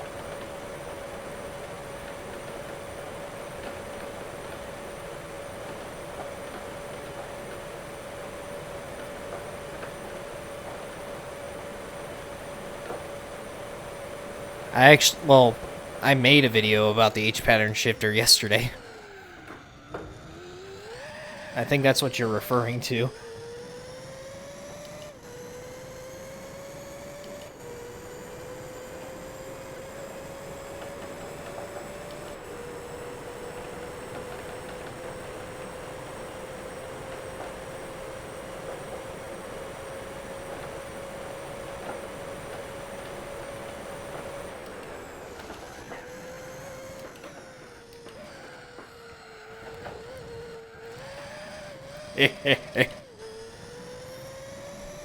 Oh, you're the guy! Yes.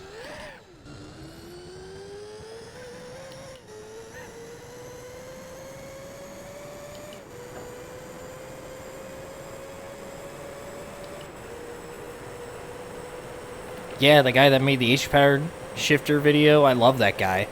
His videos are sick.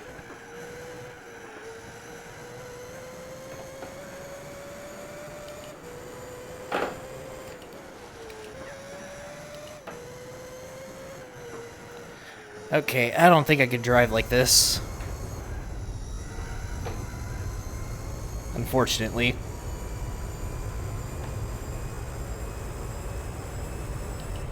Because my driving's going to be terrible and the emulator is just going to run slow and drag this race out even longer.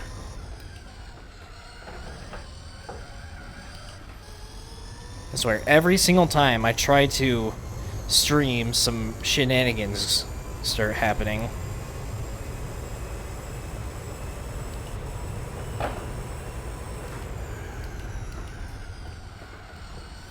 I'm cutting corners way too much.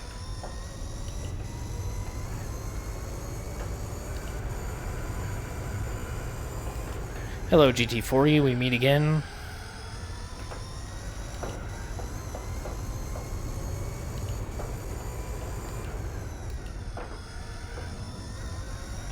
Oh, don't hit me. Okay, well, couldn't avoid that one.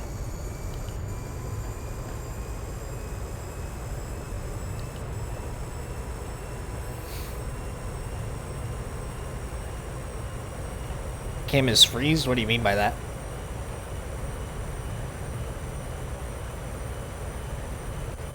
I just mean like my emulator runs slower whenever I have the chase cam. It's never done that, at least on this race, but for today it wants to start doing weird things.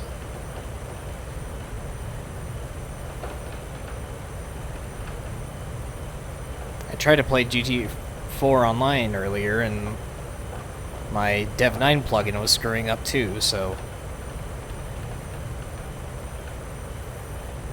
my PC probably has some malware and shit stealing my personal data.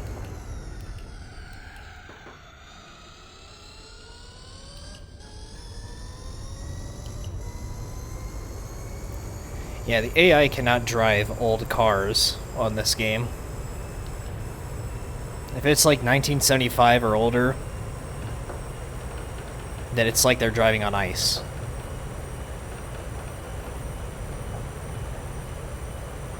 I've been wanting to experiment, like, if wheels, like tire width and stuff like that, actually affects handling on this game. I have the ability to do that now, just with hybriding. Like, I'll take a car with super skinny tires, and then put some meaty boys on there that are the same compound and see if I can get faster laps or something.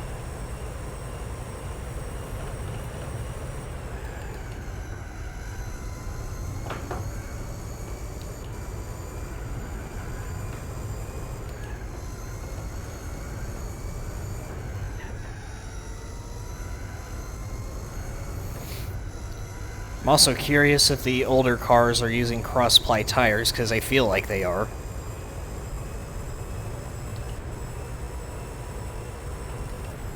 At least like the production cars, not the race cars, obviously.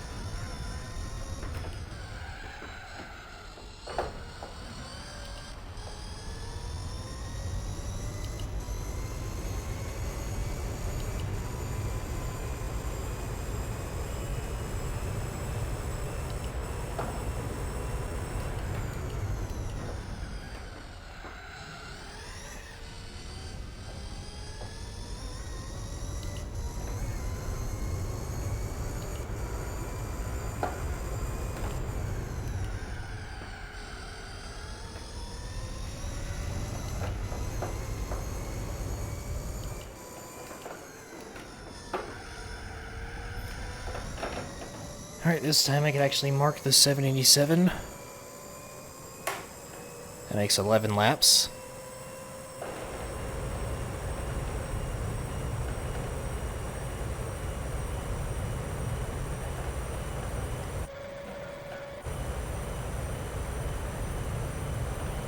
I haven't tried to look like this in the chase cam yet. A little bit cursed. Too bad I can't see anything out of it.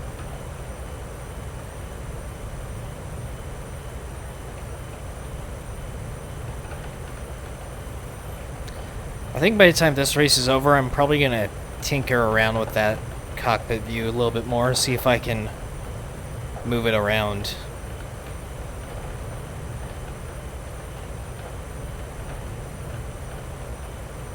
I'm not exactly sure how it works.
I didn't play GT4 Online yesterday. Or at least I don't think I did.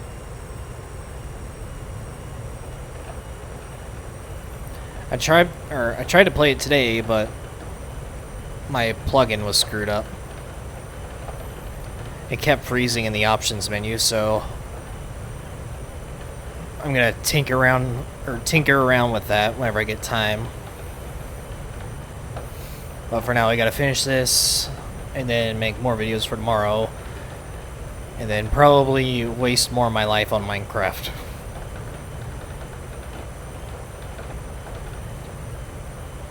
I'm kind of down for online shenanigans, but after that, I want a few more good races.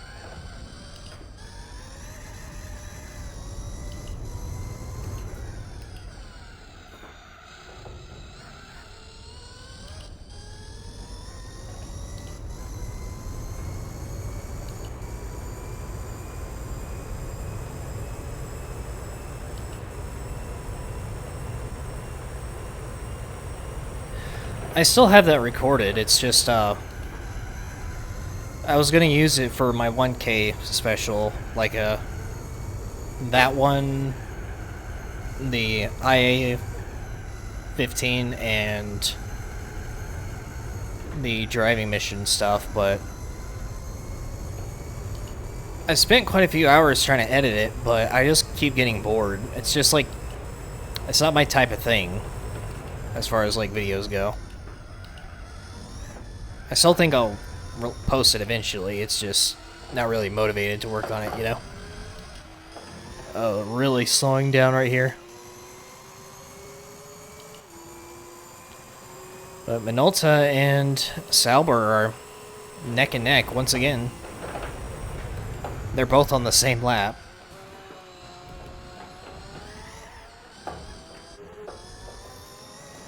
Minolta should be ahead of the Sauber because it is faster. It's just every now and then it screws up and goes off track.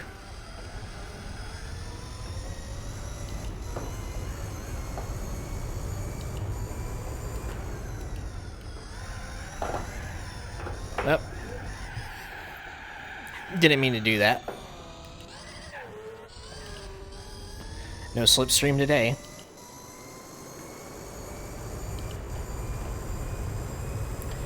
I mean, I'm still gonna have a 1K special, it's just gonna be really late, unfortunately.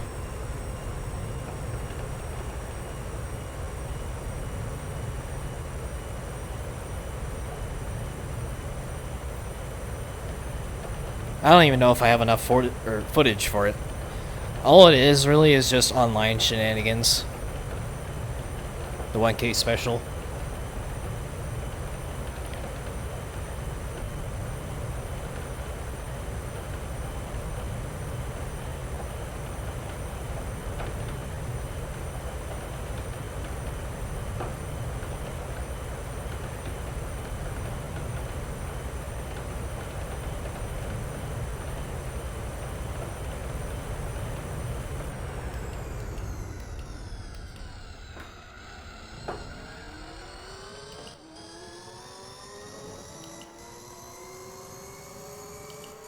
At least I'm in the slipstream now.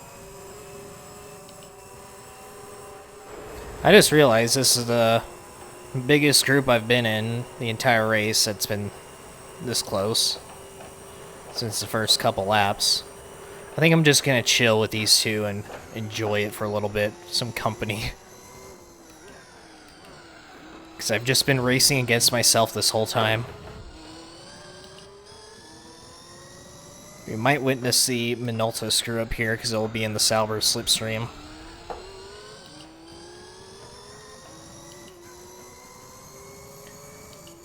Because from my experience, this is usually where the Minolta screws up. It gets a slipstream off someone down this straight, and then it goes into the sand right here.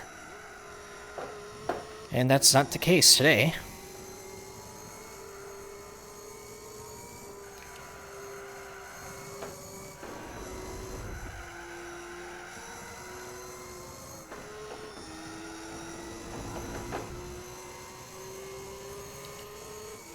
Could save a little bit of fuel too just by chilling in the slipstream.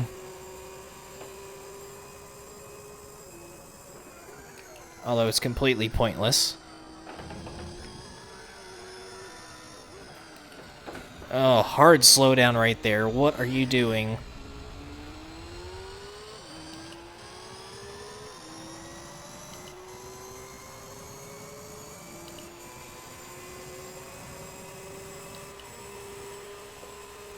Does it get really shaky and aggressive? Yes. You could probably hear it through the mic. I'm on the... Oh, the Sauber actually screwed up this time. It's the first time I've seen it go off track. I don't know if it's a G29 or if it's just this game. The way they... like, did the wheel stuff on it. But yeah, it makes a ton of noise. It shakes a lot going down the straight. But I have gotten used to it. However, in this car specifically... Oh wow, we're approaching the GT42, so we're about to be a pack of 4. But, this car gets super unstable at, like, top speed. And every now and then, the wheel just wants to, like, grab and drag the car to each side of the road, and it's really hard to control.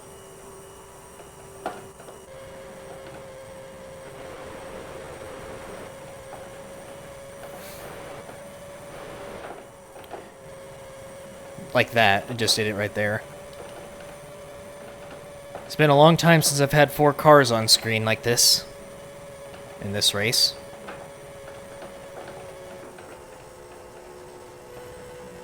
And the AI cannot overtake to save their life.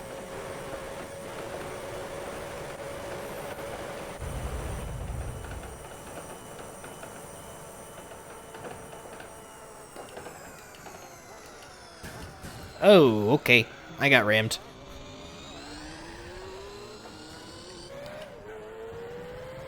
I don't know who, I don't know if the GT40 rammed into the Sauber, which rammed into me. Wait, no, I was behind the Sauber. Yeah, that happened. But, the GT40 went off track once again, haha. And the Minolta is now in 2nd place. As if he will keep that position, we will find out. But I think I'm going to go ahead and make my pass now. Maybe. They're just going to pass me again whenever I go into the pits.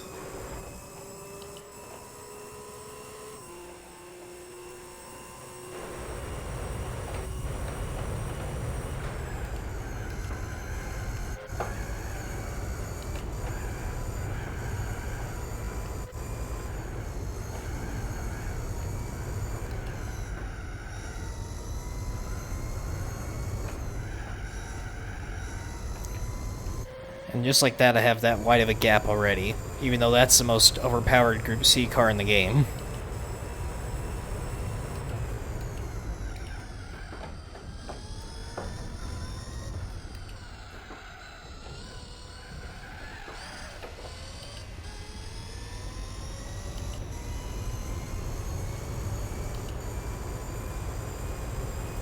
Brought you to your childhood again? Yeah, I've been getting a lot of people saying that, actually. This is my favorite game of all time, so...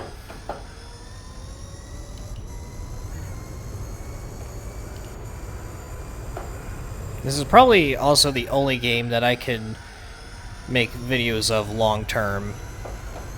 Like, I've tried to make Call of Duty videos, I've tried to do Minecraft, and I always got bored of it.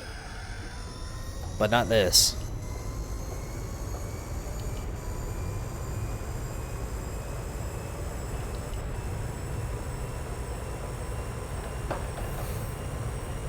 My first racing game was either GT2 or Need for Speed High Stakes. I can't remember what was first, but they were both around the same time.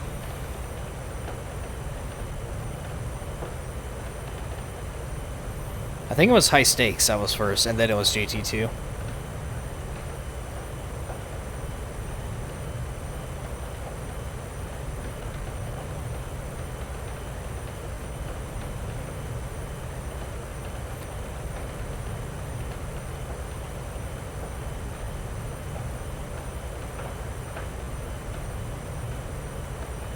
There goes the instability again. I forgot to mark the GT40. We passed that last lap.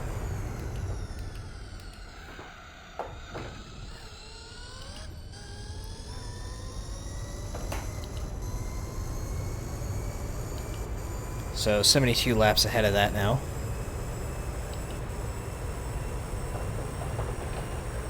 I've had one ATV off-road game, and it was on PSP. I don't remember which one it was. Or actually, it was MX versus ATV. I don't remember the specific one, but I just know it was one of those. I played that quite a bit.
I don't remember the color or the cover art that much.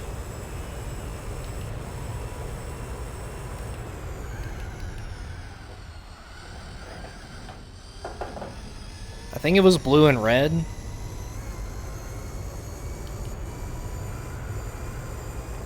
Not sure exactly.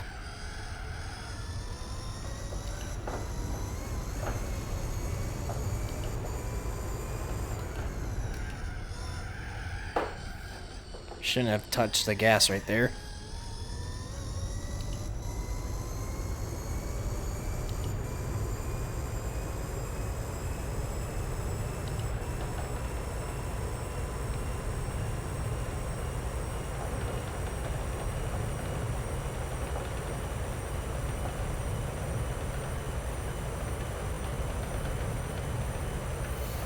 I should have dropped to 1 bar of fuel by now. Usually it happens at the beginning of the straight.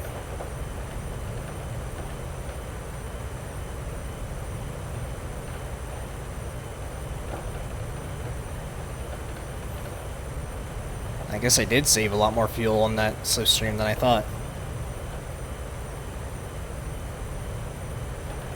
I don't think it was Blazing Trails. It doesn't really sound familiar to me.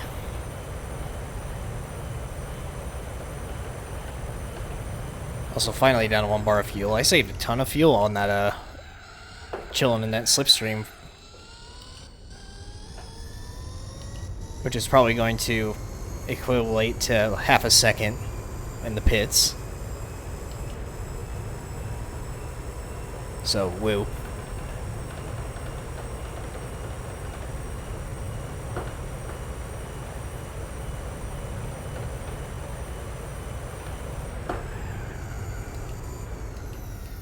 Yeah, I haven't had a PSP in... Shoot, how long ago was it? Maybe like 8 or 9 years.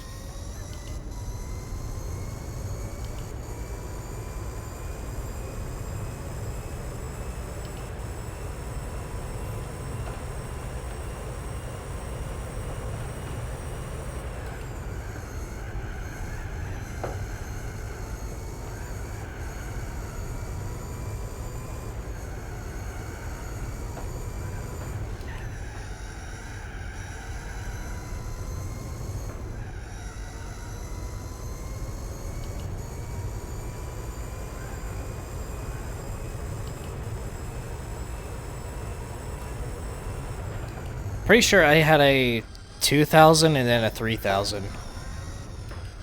I forgot to pit. Uh-oh. We might be running out of fuel here, boys. Monka steer time. Let's see if all that fuel saving is going to pay off here. Because I have run out of fuel in this race already. And I ran out approaching the Porsche curves. And judging by how much longer it took for me to drop to 1 bar of fuel, I should be able to make it this lap. Barely. But we'll find out.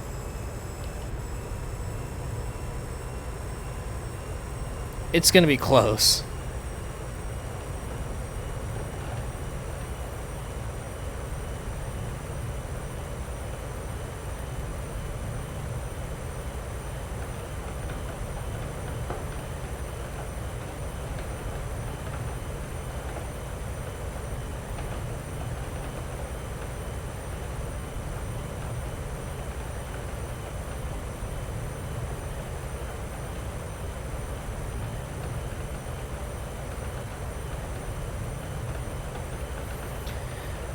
There it is, no more bars. I'm pretty much running on fumes now.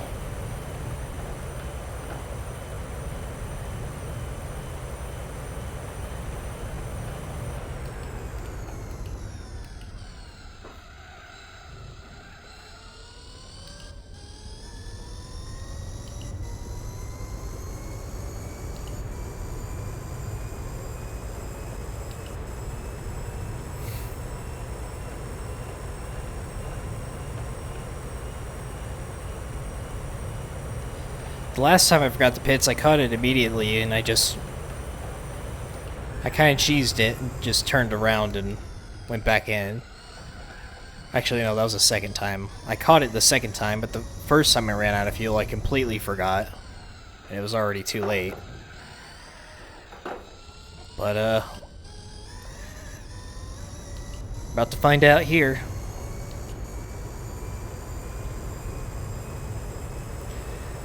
I ran out of fuel, like, right about here, the first time it happened.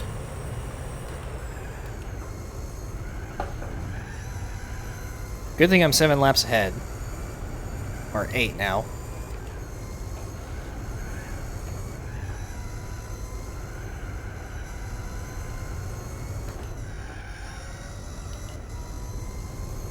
Alright, moment of truth. Am I gonna make it? Nope. I just now ran out of fuel. Look at that. Good timing, though. That couldn't have been better timing.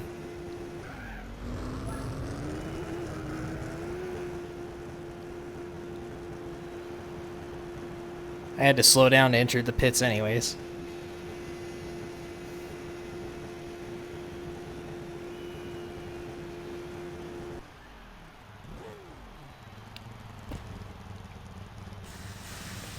And then I magically get fuel driving through pit lane.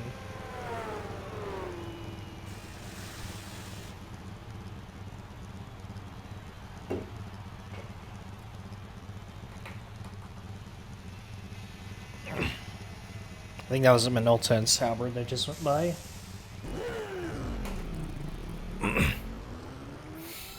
I would have lost a lot more time if I didn't chill in that slipstream for a while.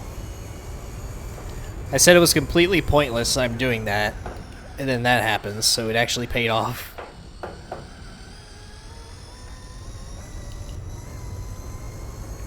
Something good happens for once.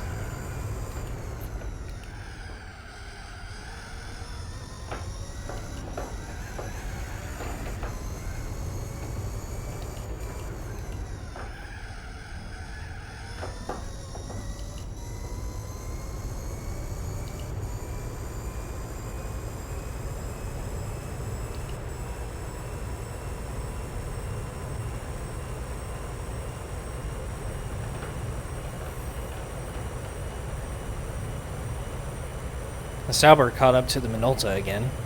They did have like a bigger gap whenever I passed them. Oh, Minolta got passed.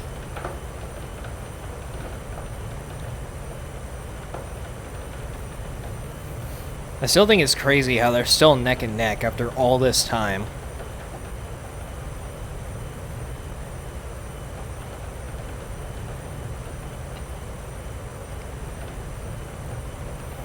They're approaching that GT40 again, so let's see how much he messes them up.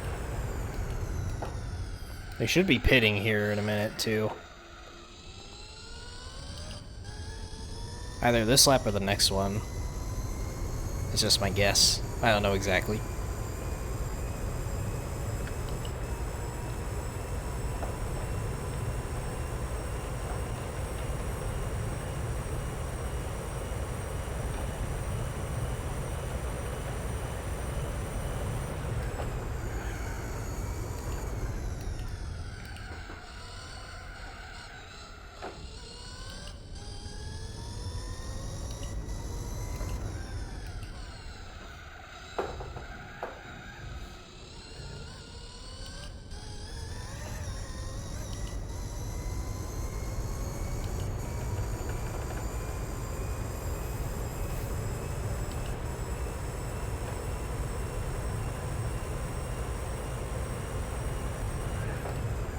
I almost touched the grass right there, which would have meant instant death.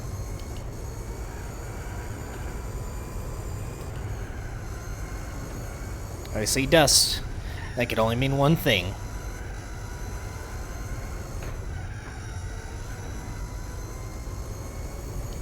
Alright, there they go into the pits.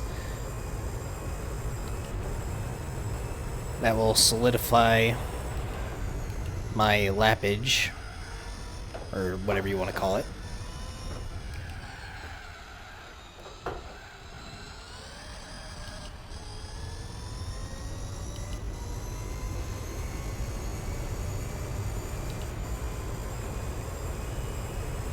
So boom, boom, pay attention. I cannot multitask while driving. I'm not a professional texture driver person thing.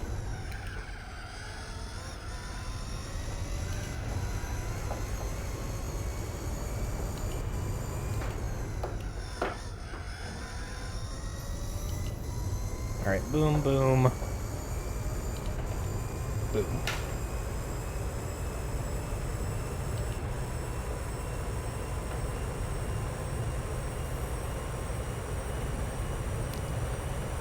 So besides GT40, I won't be passing anyone else for a while.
Okay, cut that a little bit more than I wanted to.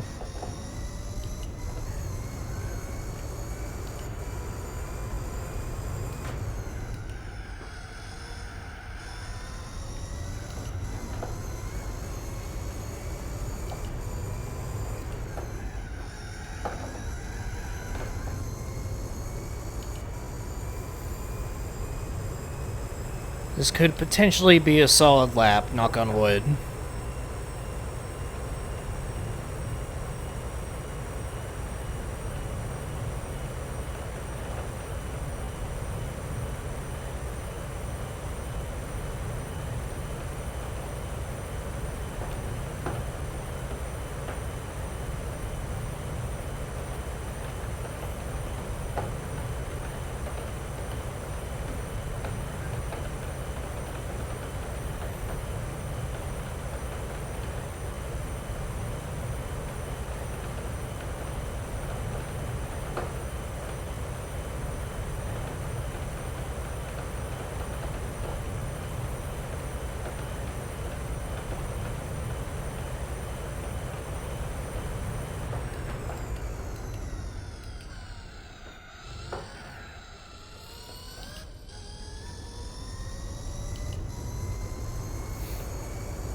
not paying attention.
Alright, kept it together.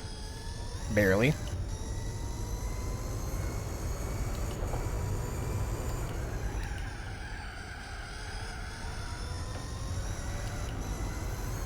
Oh wow, I barely heard that. Thank you for the follow, AVT. That's all I got a glimpse of. For some reason, the follower thing is super quiet. No wonder, like, I checked Streamlabs, and I was like, how did I miss all these follows yesterday? And, well, that'll do it.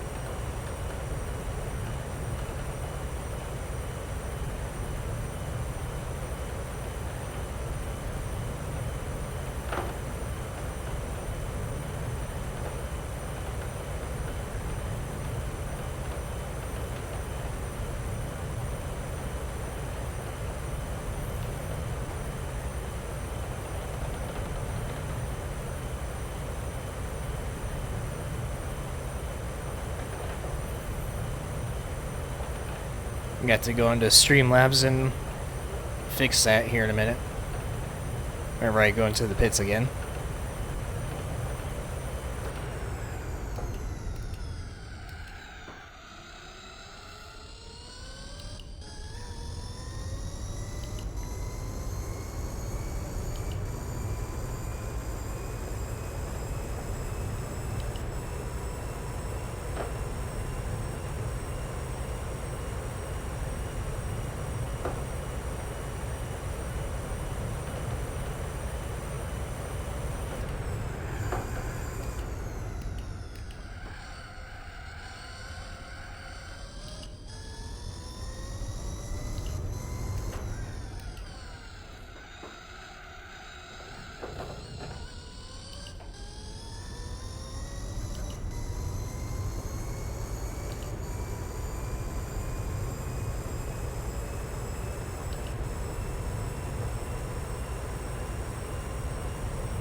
Alright, about to hit the 21-hour mark.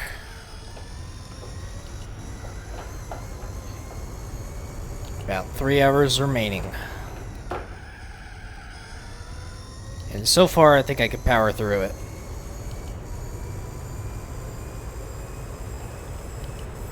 Except for my eyes being dry, that's the one thing.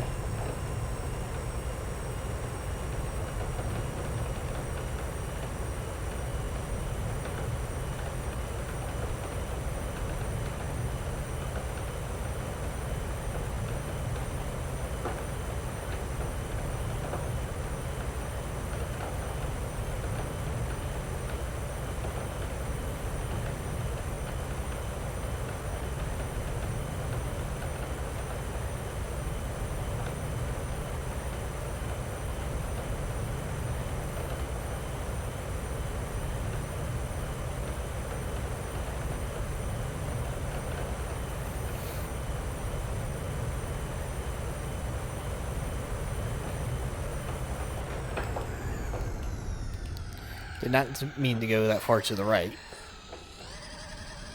Cars are just like, hey, I want you to go to the right now. Yoink.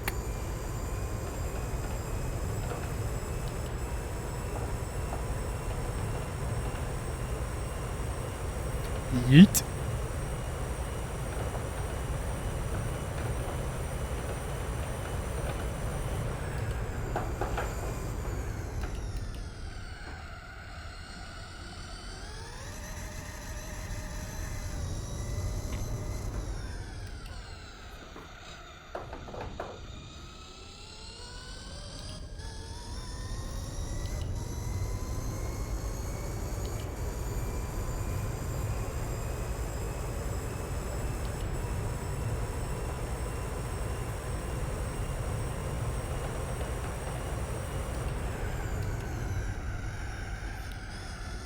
Didn't break enough right there.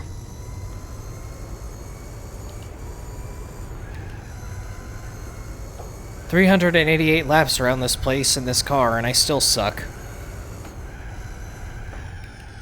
Especially on this corner. That's easily my worst corner on the track. I always take it too slow. And if I don't take it too slow, I take it too fast. Never just good. More dust, that can only be one thing.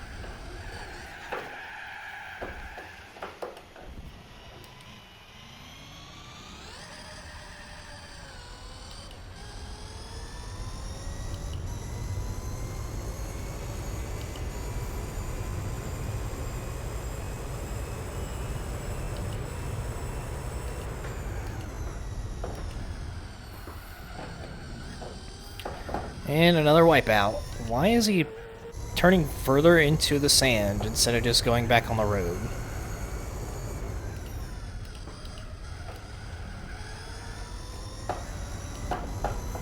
The AI on this game, I swear.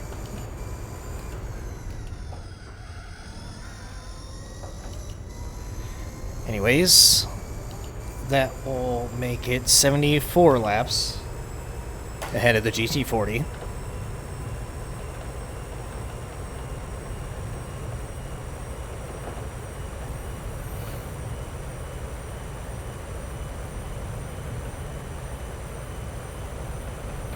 I kind of want to take the chicanes for no reason. Just because.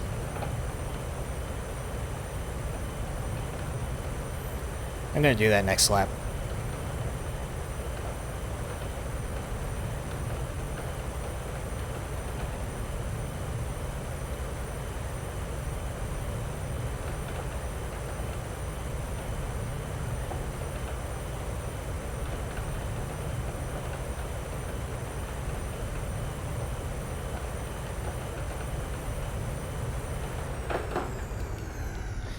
Okay, first time I screw up on this approach in a while because of the instability.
Thank you, B420NK. It's probably said like bonk or something, but I can't pronounce anything. I'm terrible at it.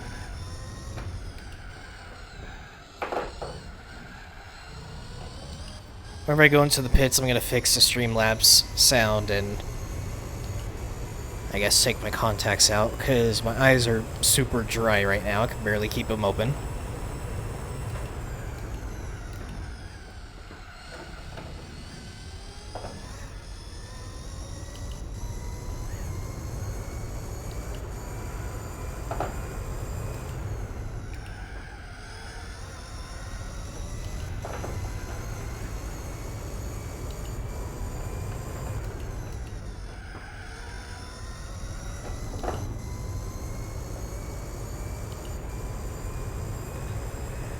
Right, I'm gonna take the chicanes just because.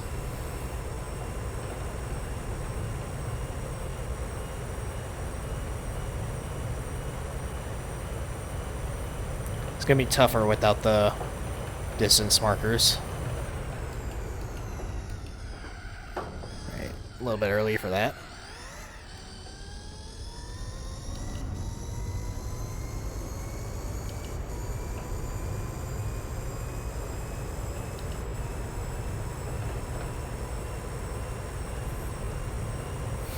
Good thing I'm not doing the Sarthe 1 in this car with all the extra wheel spin. Okay, way too early.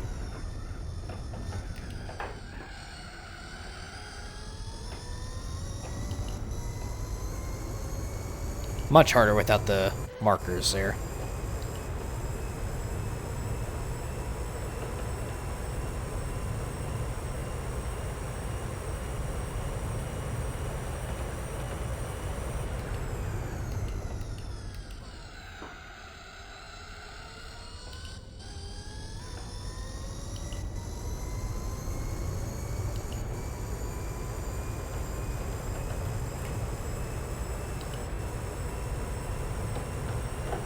Oh, going rallying again.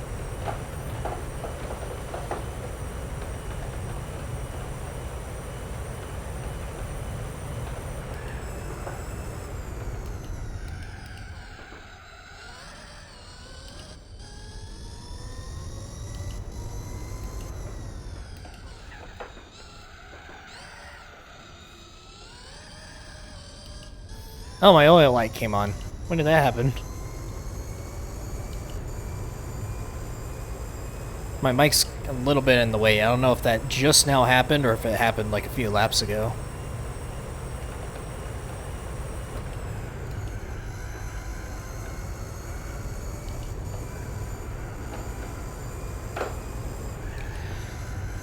Oh shoot, boys, I gotta end the race and change the oil real quick. Except not.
In lap time?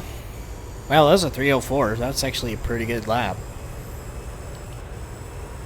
I typically get like a 306 to 307 on these tires.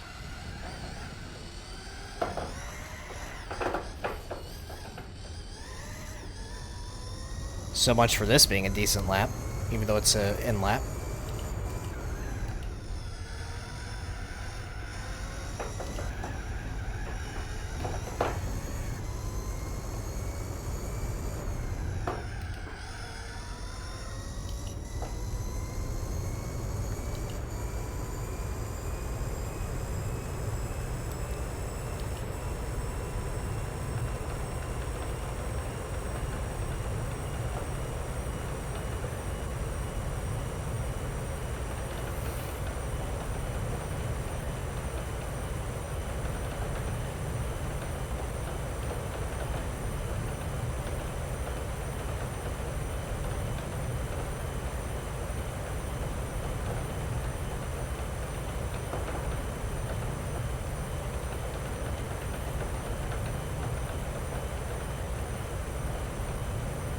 Bonk.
Yep, there could be only one thing. GT40.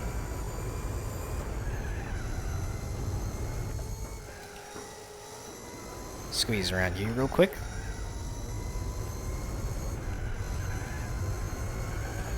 Okay, why did my car just go straight right there? Hello, understeer.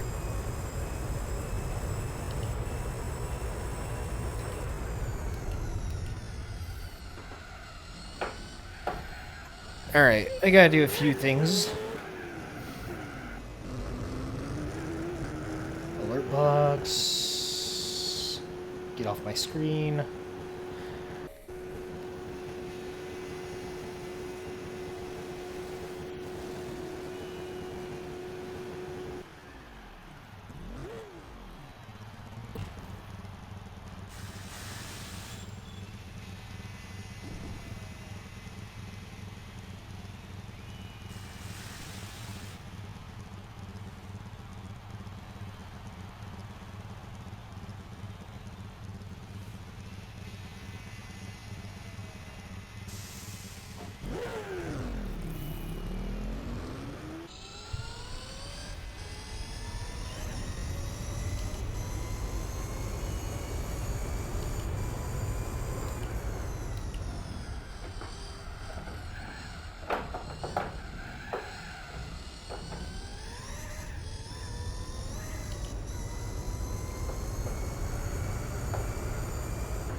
wants to be really unstable that time.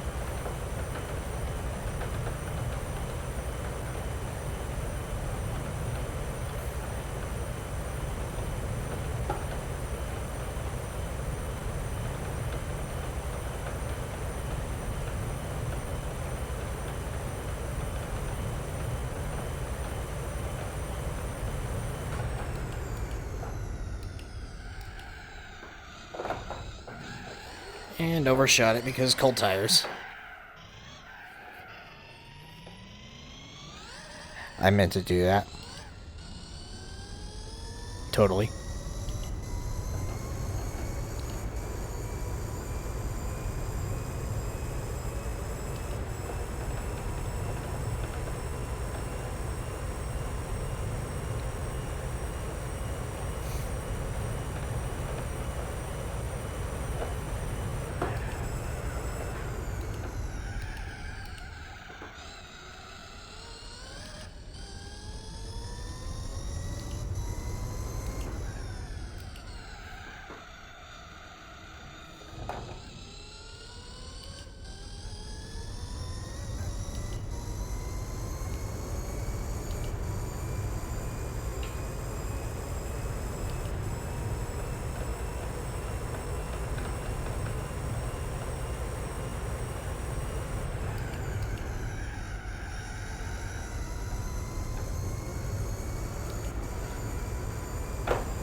That is 75 laps ahead at this point.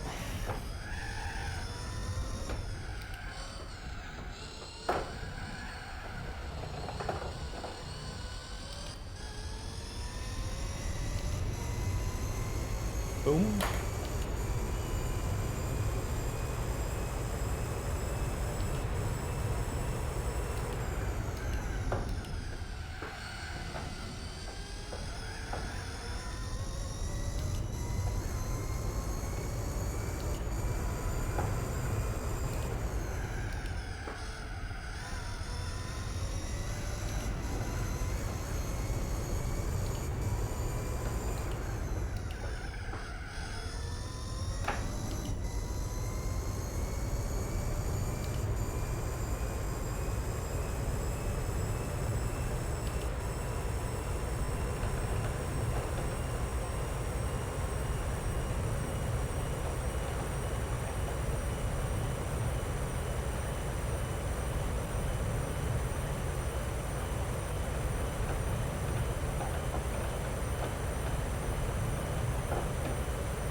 Overshot it again.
Didn't mean to do that.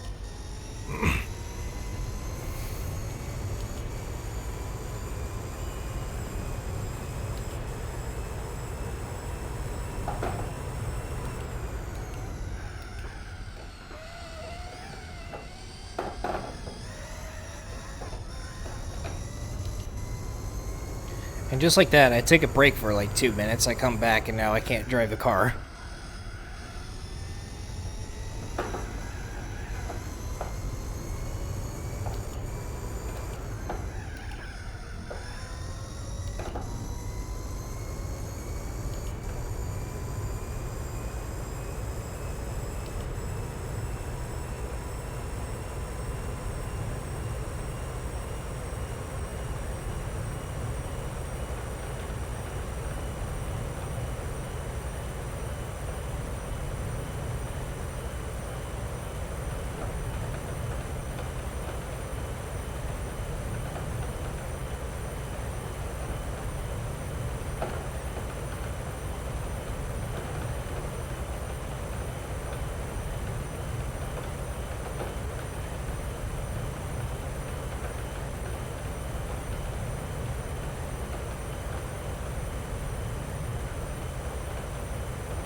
Seems like the Sauber has built up another gap ahead of the Minolta.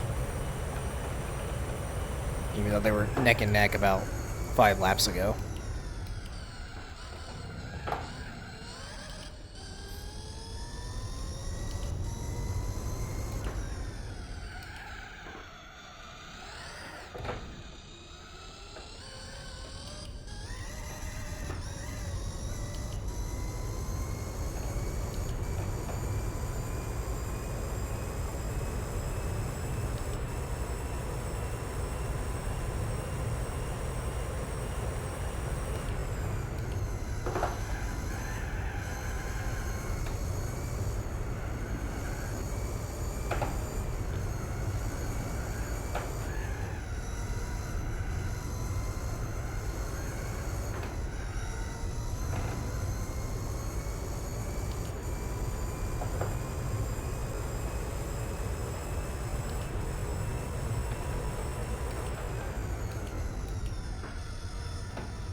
Almost at lap 400 now. Just now realized it.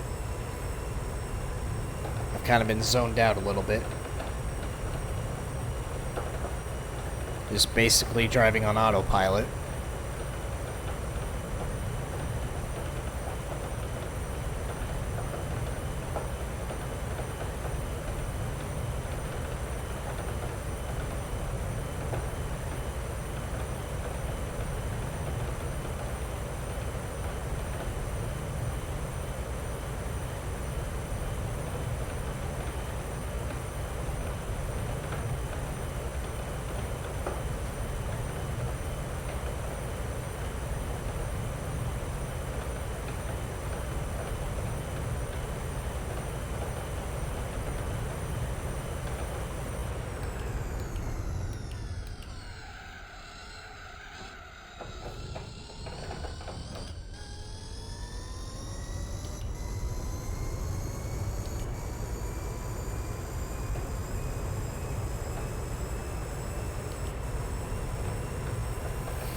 Uh-oh.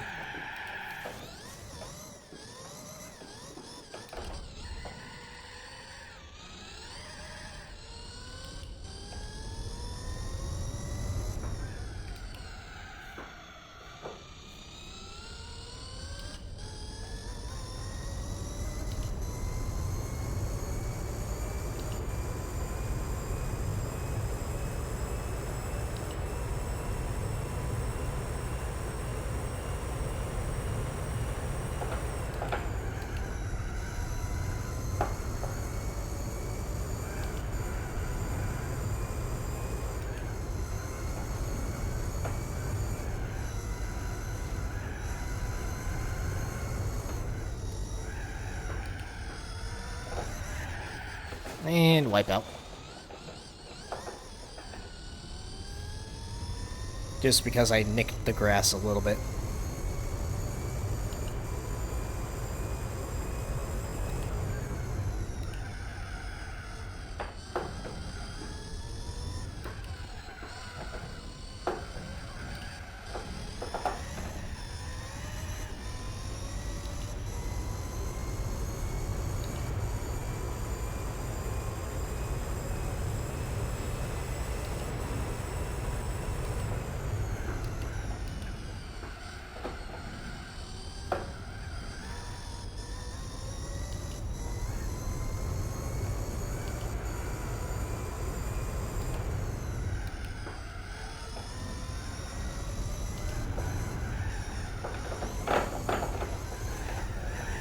And another one.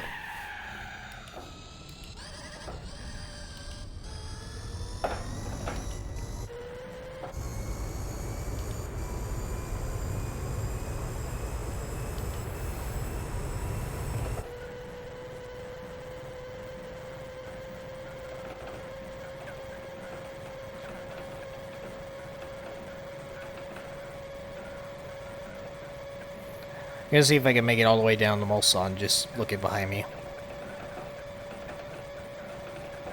Might as well have a view of something.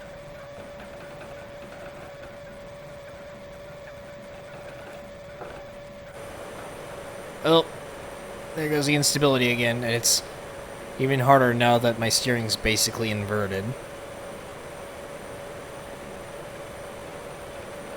Okay, can I do this?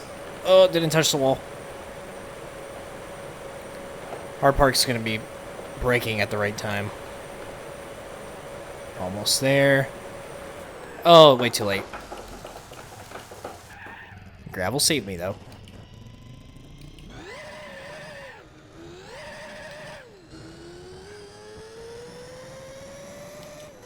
And I guess I'll go down this way, too.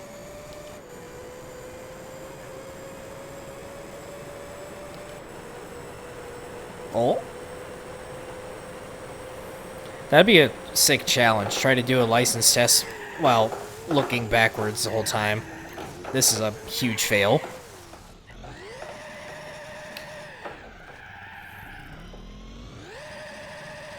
That was a sick 180.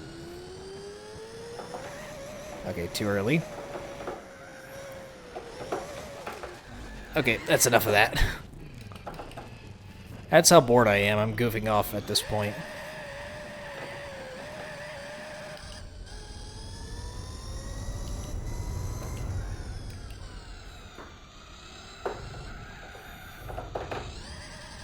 Basically did half a lap looking behind me.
And touch the grass again. Instant death.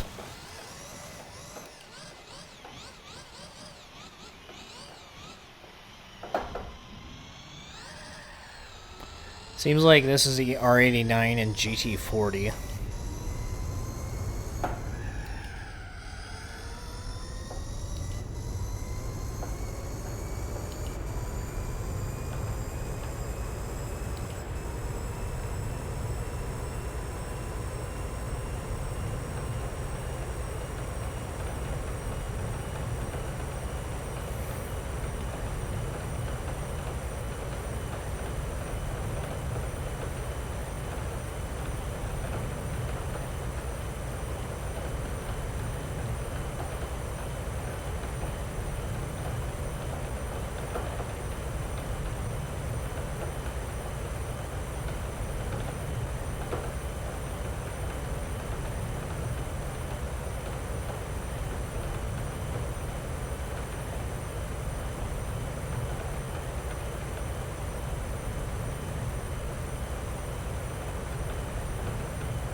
First time I passed a GT40 in this spot of the track in ages, it feels like.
This will be 12 laps for the R89.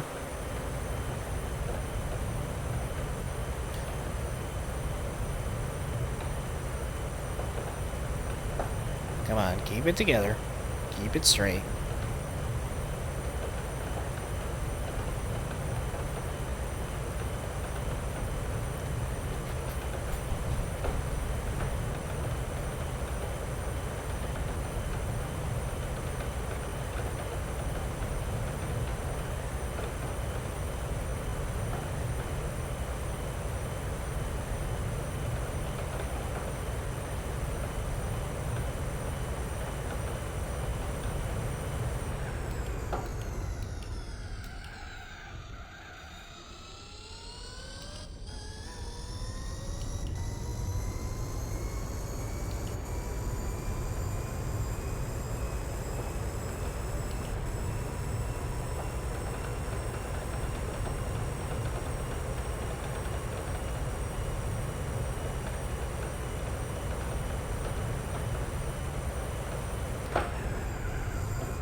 Alright, here we go with lap 400.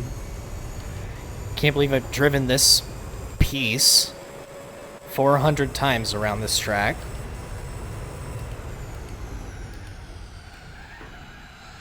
And I still suck at it. A little under 2.5 hours to go.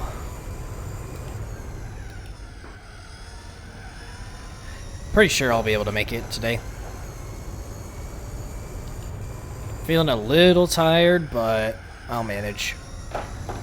I got a whole nother can of Monster, too, to annihilate my kidneys if I need to.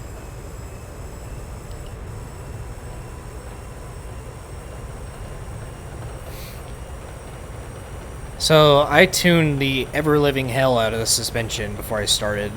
So, basically, first and second gear are actually useful now.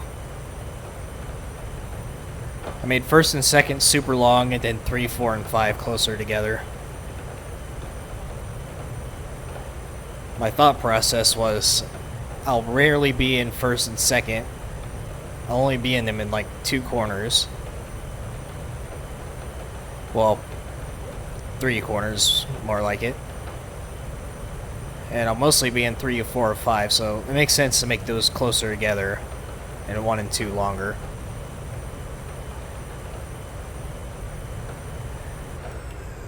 Plus, like a stock transmission, it tops out at around like 215 or something, when it could go up to 226, so I just drank the regular one. I don't usually try like different flavors of anything really. Like if I go to Sonic, there's like hundreds of different combos you can get. I'll just get a sweet tea every time.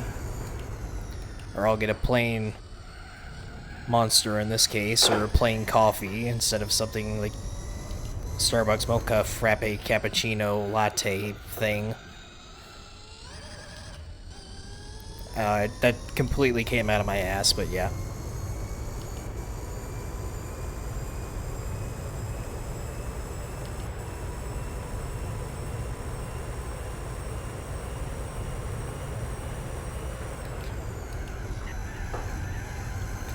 I'm a basic bitch, essentially.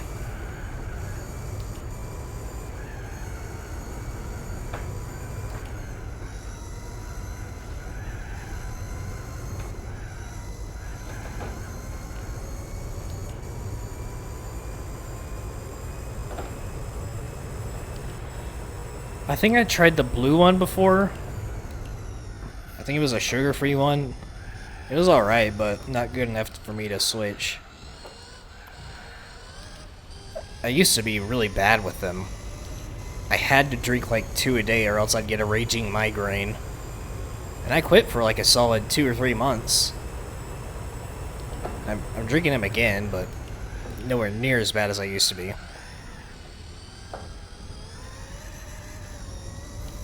The withdrawals I had were crazy.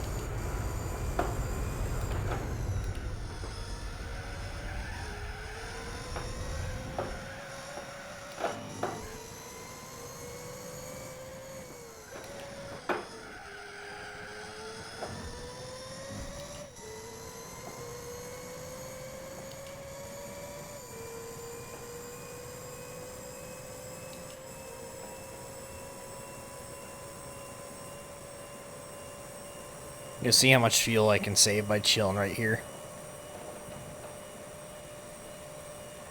Thank you for the follow, Trance. Welcome. Welcome to the race against myself featuring AI cars.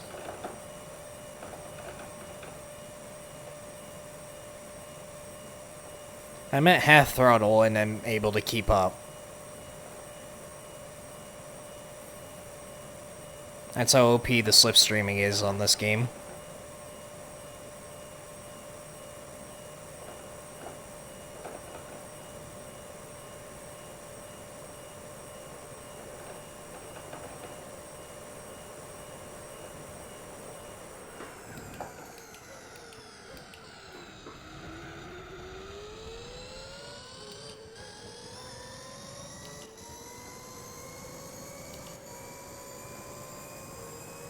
Alright, I'm gonna slingshot around him now.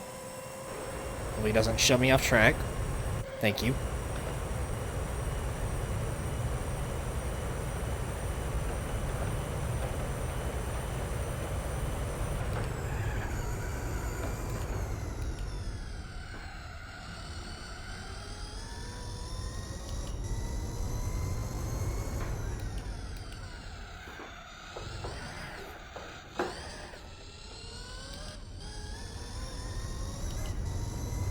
I played Midnight Club 3 religiously for like 3 years straight on PS2 and PSP.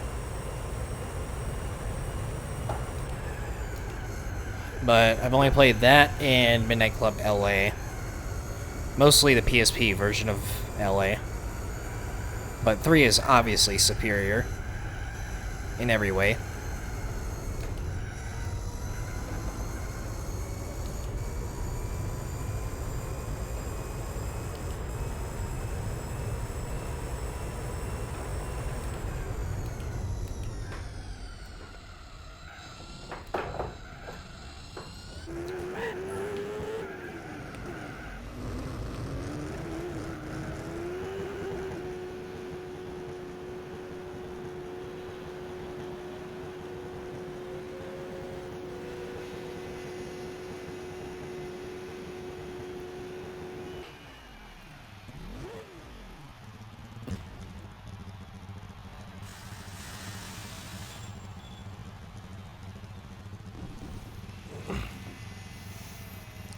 I forgot what was extra in LA Remix.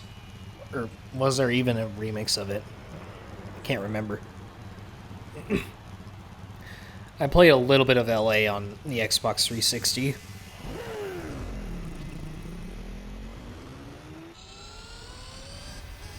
But mainly PSP.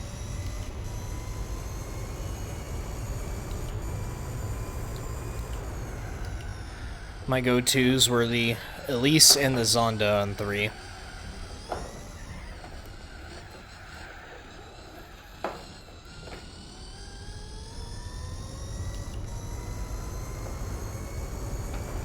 And that's what I get for looking off screen. Will I ever be good at not paying attention while driving? Probably not. Good thing I'm not like a spoiled TikToker or some shit who's always on their phone doing TikToks or Snapchat while driving, being like, "Hey guys, check out my BMW 320i," or insert random boring car here, flexing his daily routine to Starbucks.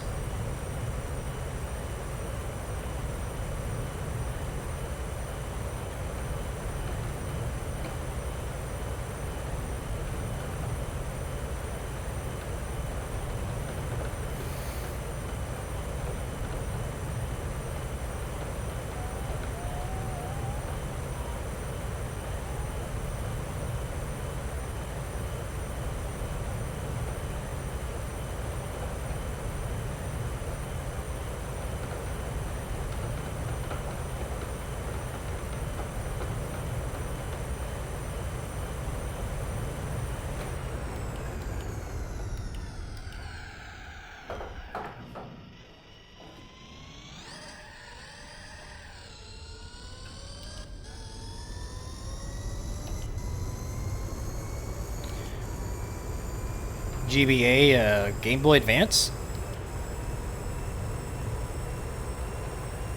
I think that's what you're referring to.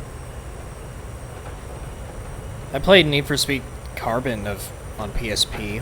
I think it was that. Or not PSP, Game Boy. Herder. And PSP, now I think about it.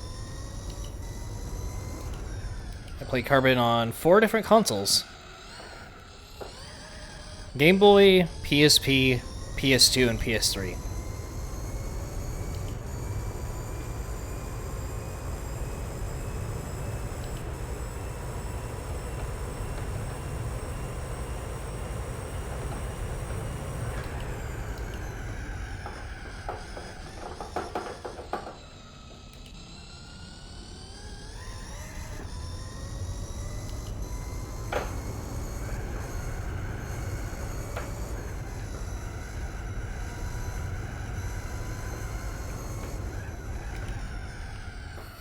Okay, my car does not want to turn all of a sudden.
I'm gonna lose it.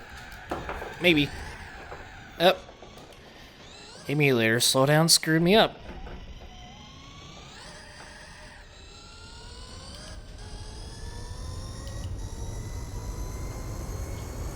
Thank you, Phantos, for the follow.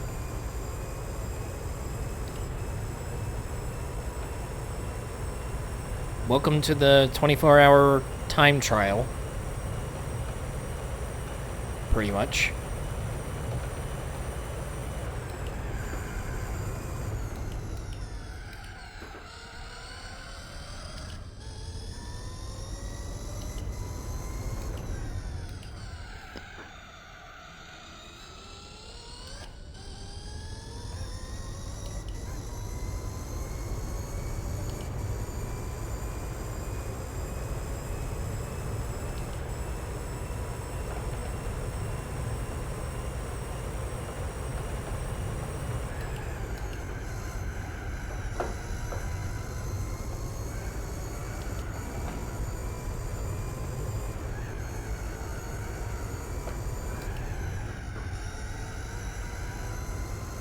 Oh, hello, GT40.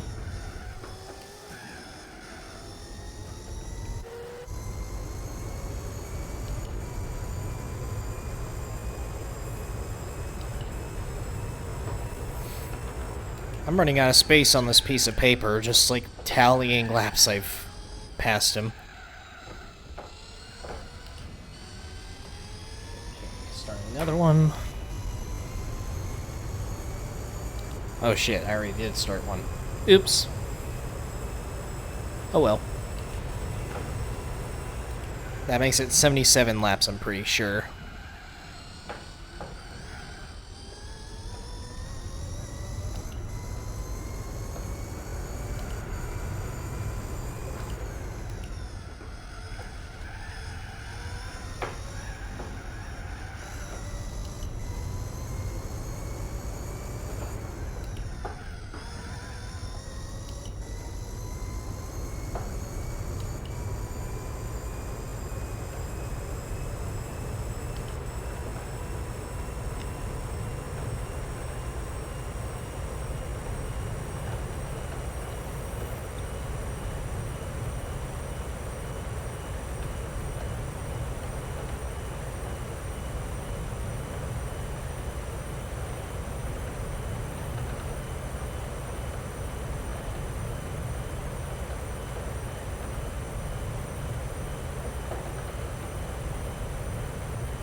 And touching the grass just completely throws the car out.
Almost 2 hours left. Yay.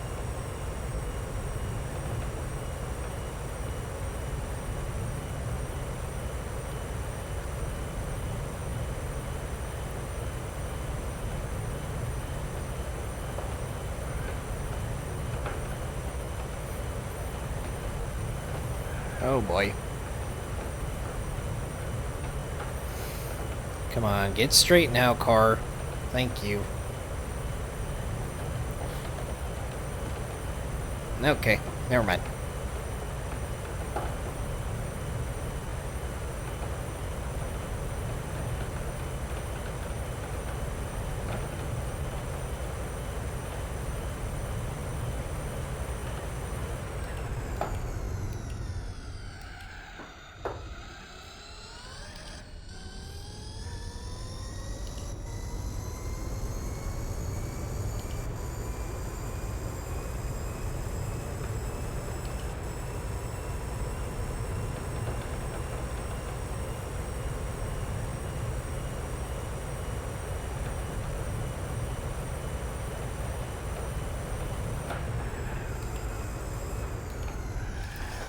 And bonk.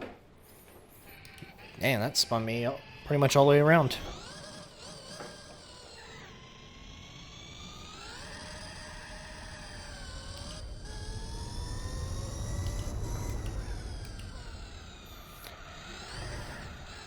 I am starting to zone out a little bit. Just out of sheer boredom. Might need to change my music up a little bit. Oh, okay.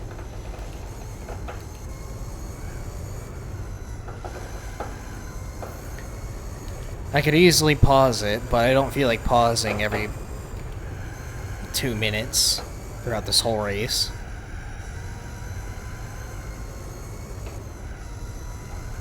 Making this last a lot longer than it needs to be.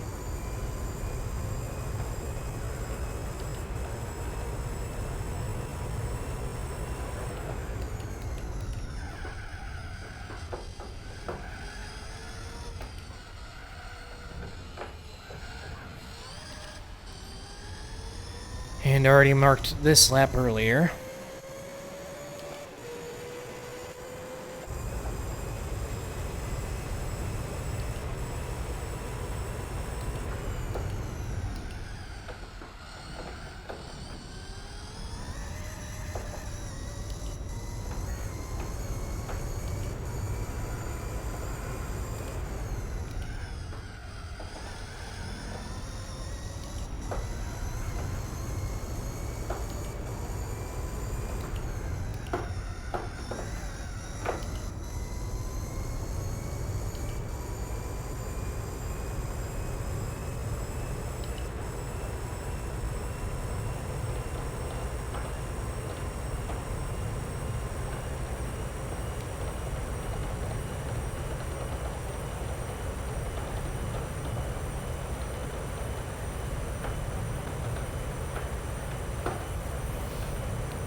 Come on.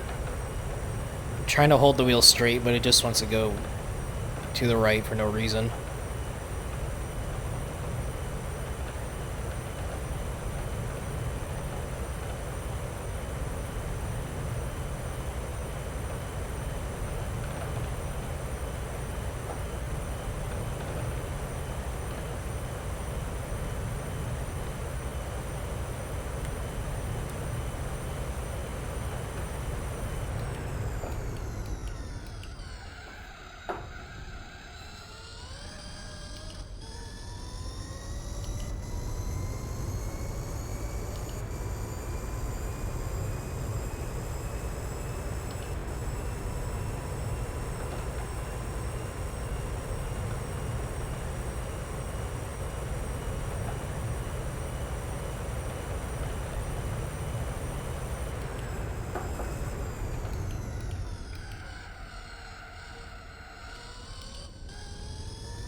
Saved it.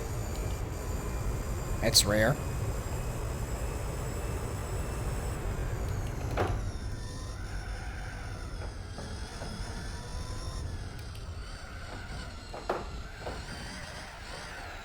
Well, not that time.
Uh-oh.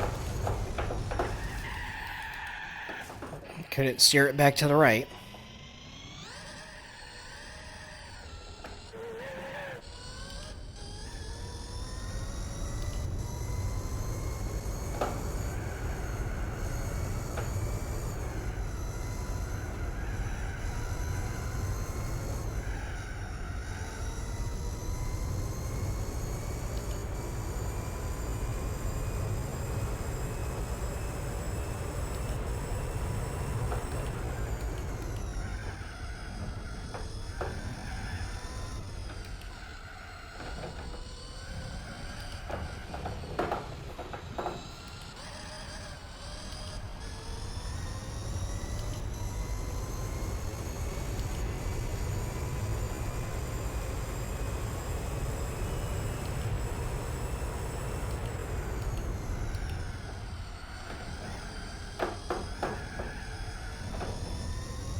Probably gonna get rammed here any second. Yep, called it. And he still goes off track. Nice.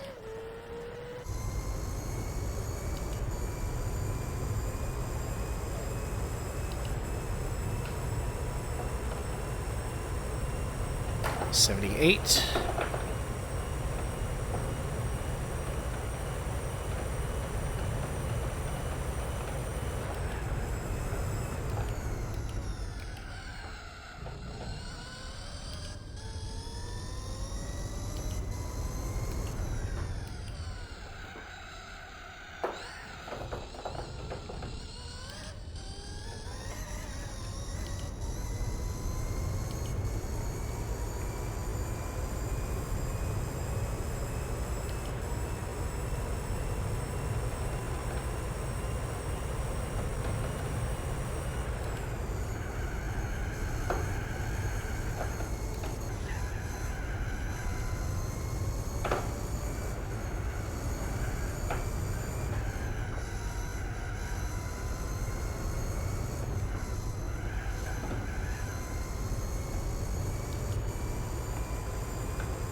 $787 in the pits.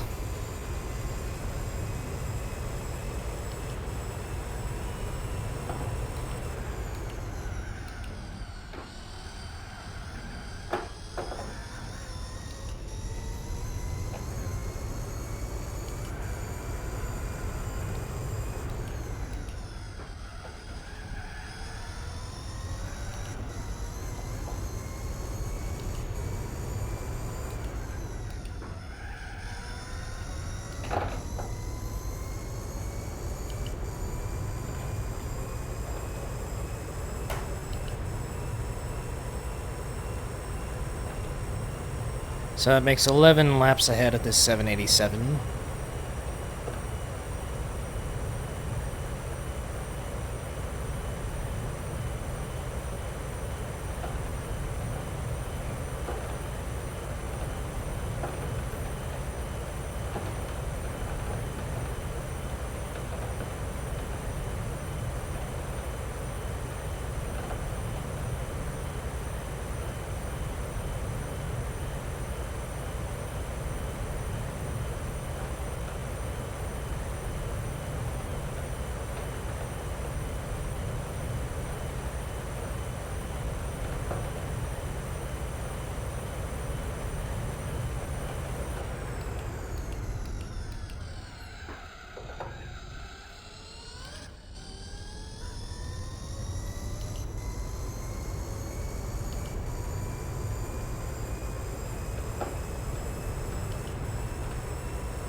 That would have been a solid lap if I didn't screw up at the very end.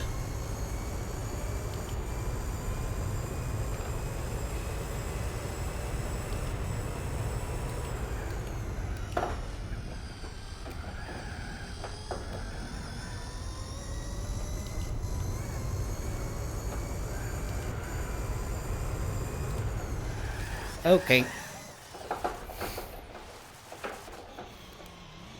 Got a little bit more grip than I thought I would at the end right there. I wasn't really expecting that.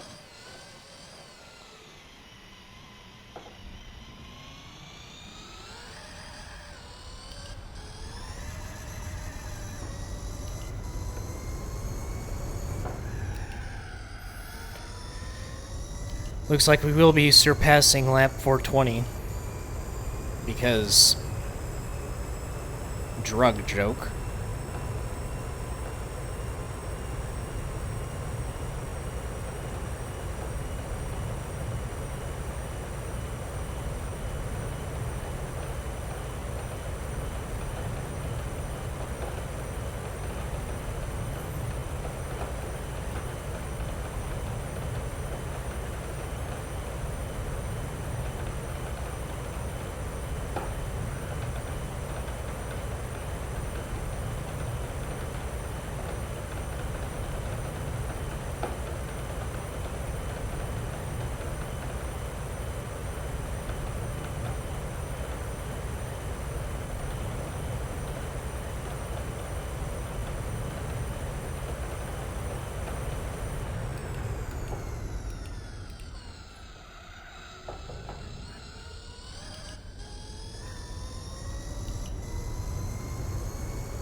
Oh, pit.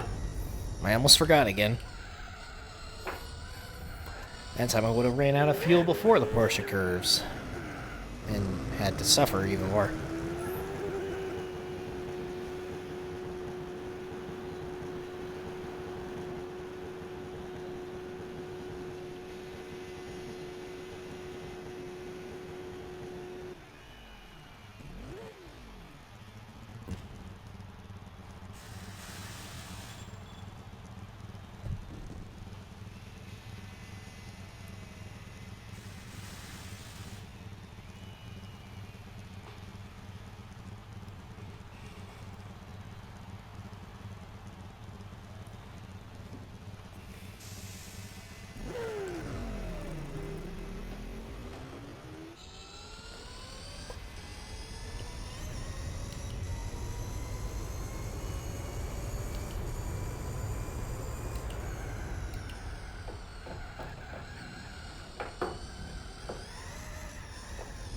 Alright.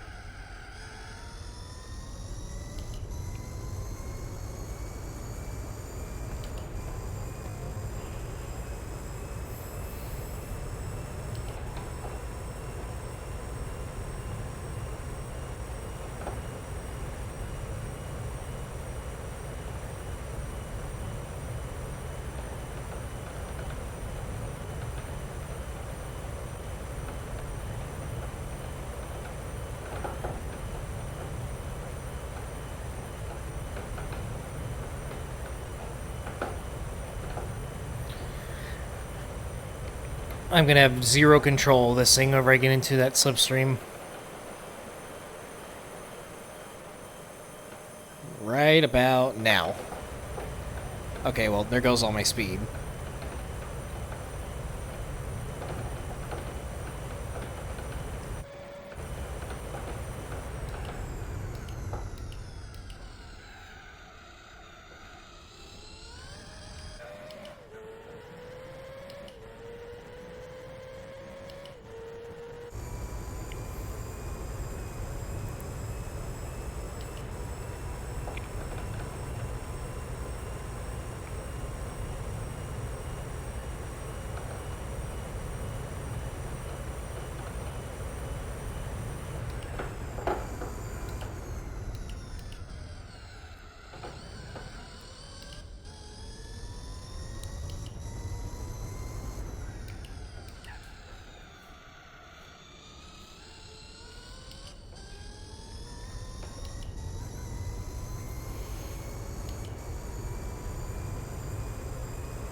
These things do not like to turn whenever they're cold.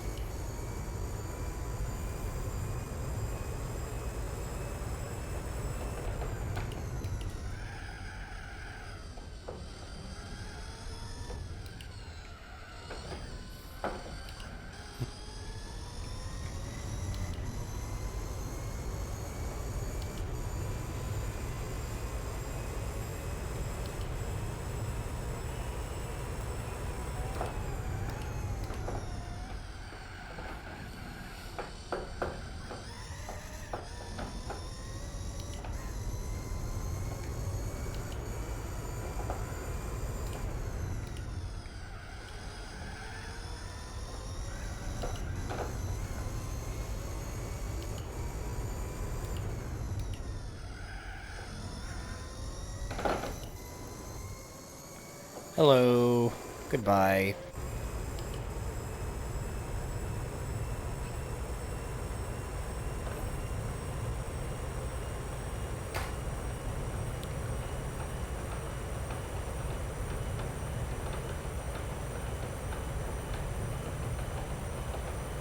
Oh boy.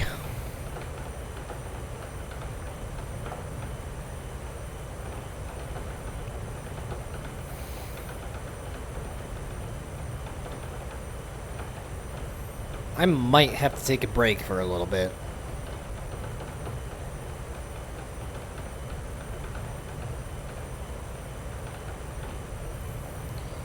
Even though I don't really have time to, because whenever I get this done, I have to do other things. For like the rest of the day. And this is getting done today, period. One way or another.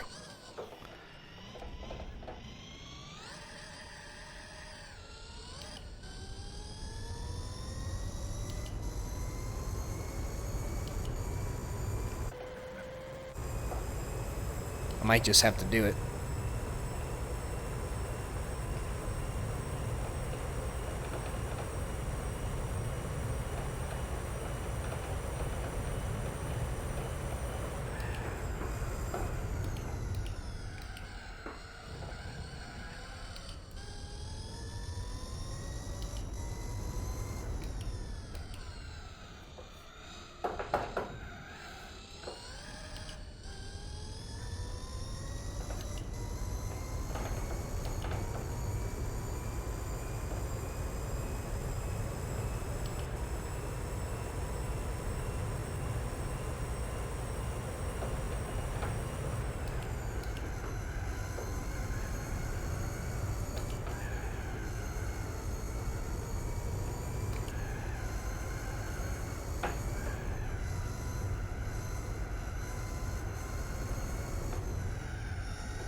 From Brazil, nice.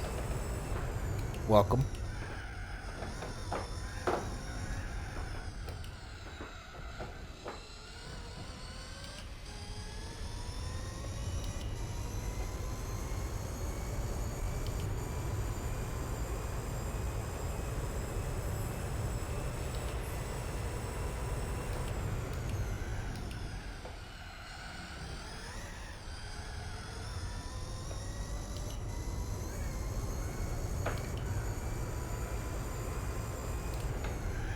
Uh-oh. Same spot from like 2 laps ago. Okay, maybe like 4 or 5 laps ago.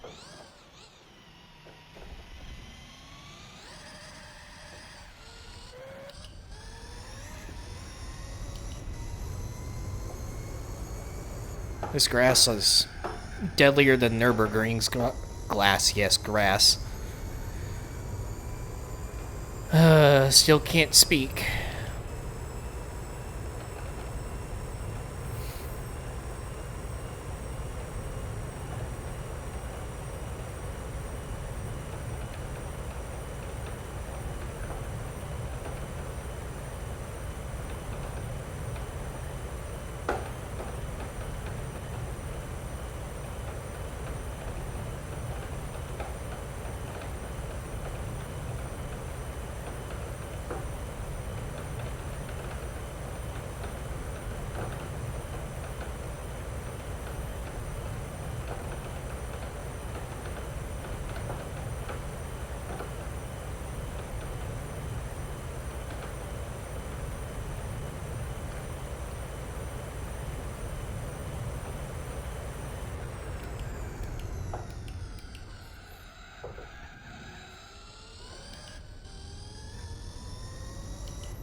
I don't have a camera for streaming.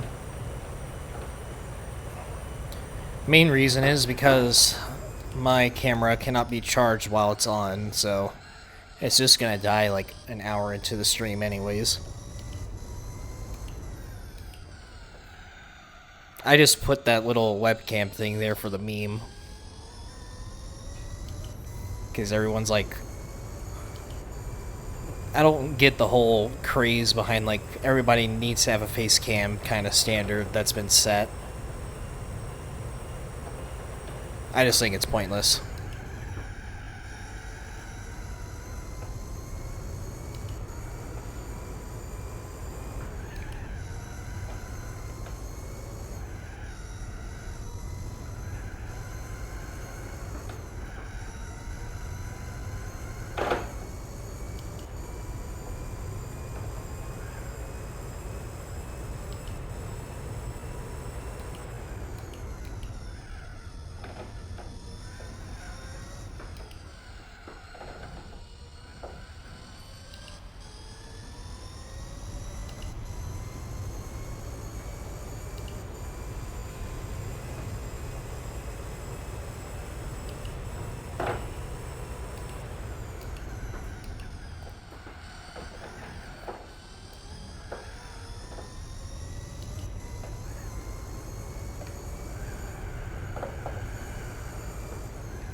What car is behind me? So the one directly behind me is a 787. No, wait, no. Is it? Yeah, it is. But as far as, like, lap splits go, I am 79 laps ahead of the GT40. Yes, 79. 12 laps ahead of the R89C. 11 ahead of the other 787.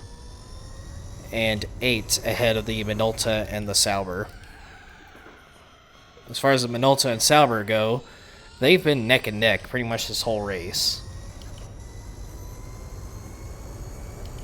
Pitting on the same lap. Getting, like, pretty much the same lap times, too.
Thank you for the follow, ABS.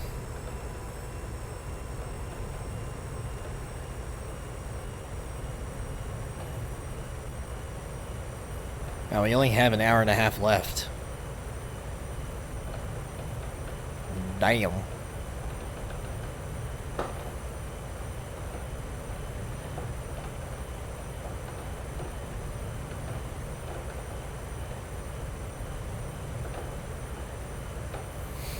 I don't have any sort of bots or commands on this Twitch channel.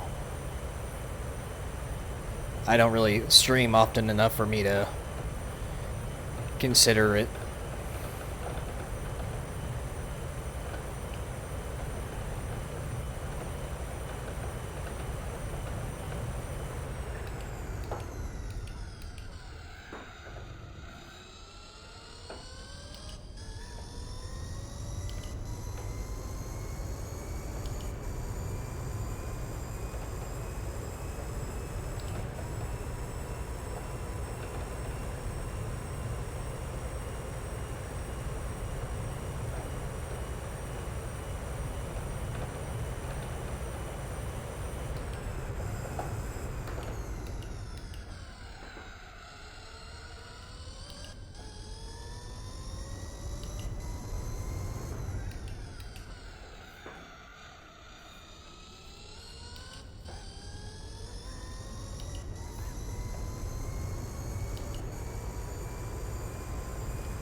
Up.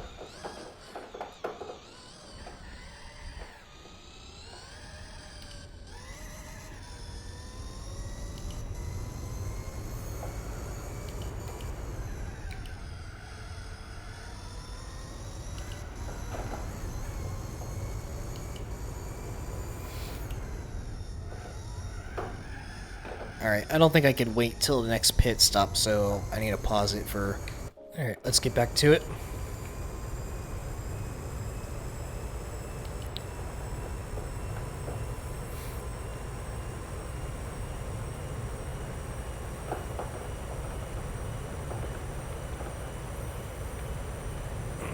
Can't sit still for too long and have a stroke.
Yeah, I think one of the reasons why my channel started doing better is because I was doing less no commentary stuff. There's actually a lot of Brazilians subscribed to me. More of them than Americans, which is a surprising fact.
And this will make 80 full laps ahead of this GT40.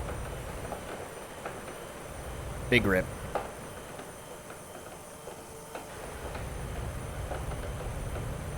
I almost bonked him. Can't keep this thing straight.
$450.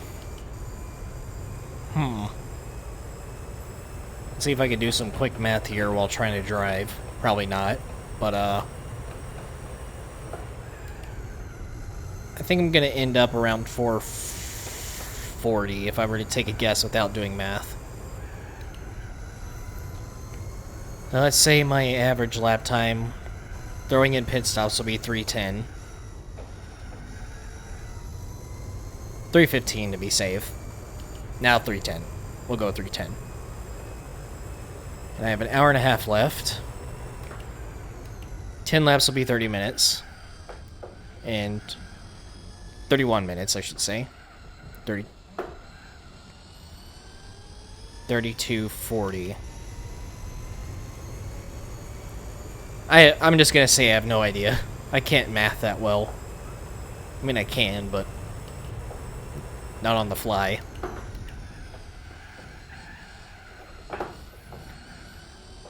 But I'm just gonna guess 440.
Maybe 445. I did a little bit more math in my head real quick. I'm gonna go 445.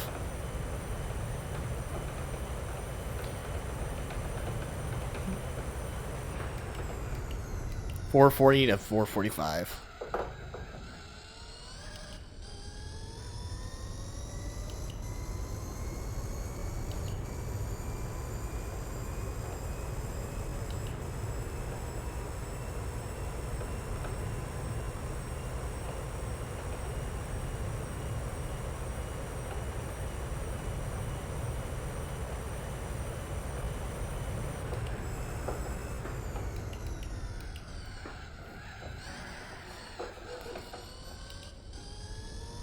Almost lost it.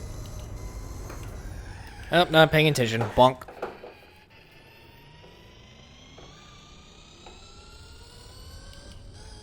Can I text and drive? No, I can't. Man, if you are a professional texter driver person, you have issues.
Mine laps on Sauber, well, I am approaching them, so it's probably going to end up there.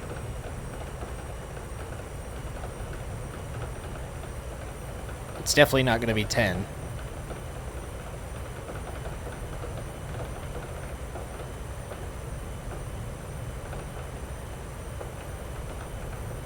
At this pace, I'm passing them like probably every 2 hours and 20 minutes.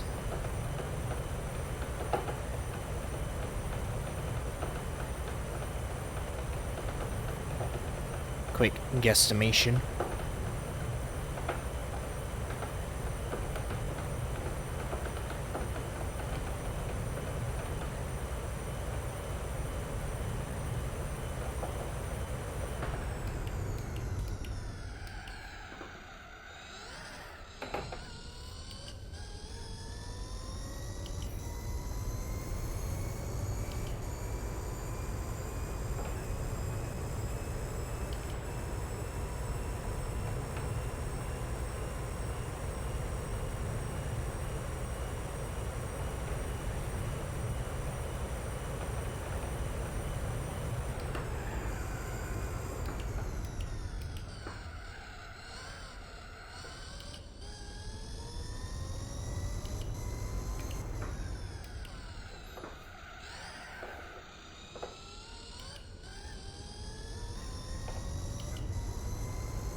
I think this is my second to last pit stop. I might have to squeeze in one more at the very end.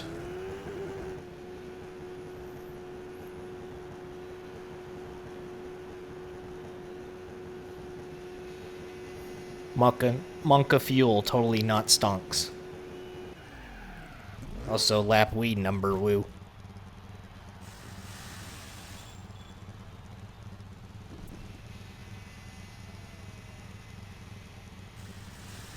What the...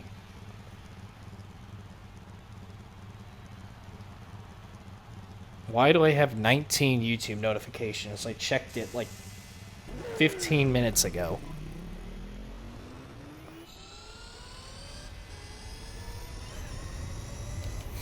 Cool, now my, the VPN on my phone doesn't want to work now. Nice. Thank you.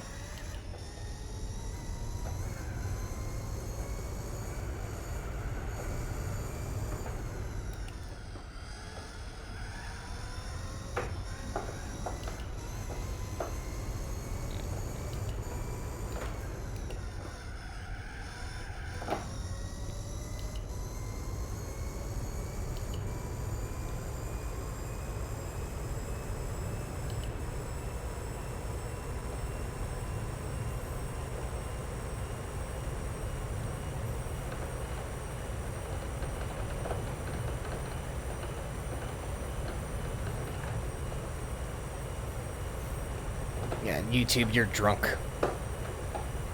It always shows me notifications of stuff I checked hours ago. And it keeps tricking me. You have 19 notifications, and it's all shit from like the past 3 days. Okay. Thanks for bamboozling me.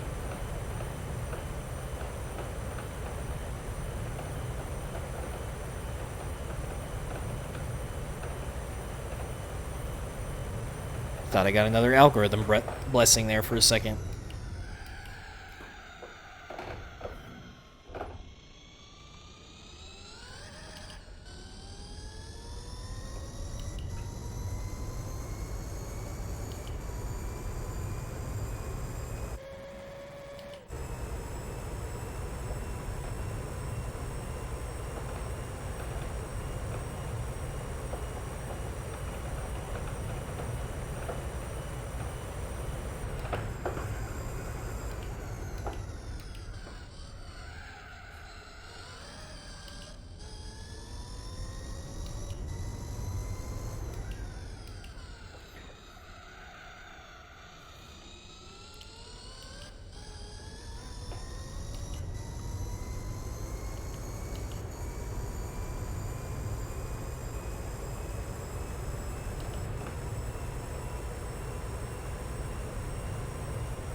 I took that corner pretty good for once.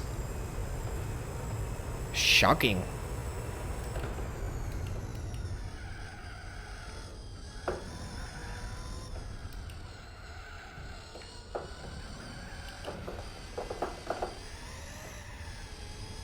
And then I screw it all up right there. Go figure. Goodbye, weed number. You will be missed.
And there goes the internet.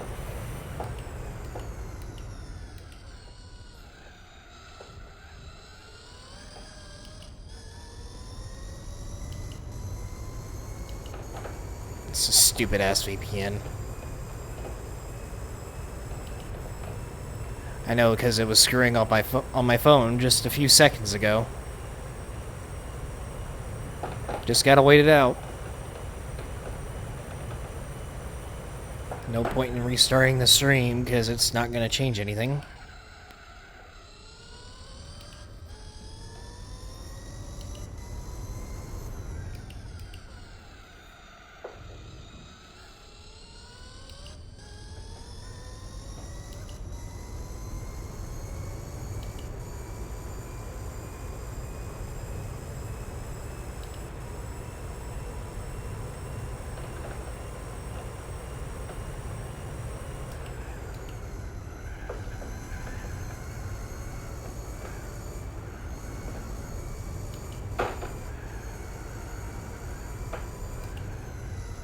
Hello, GT40. Don't hit me.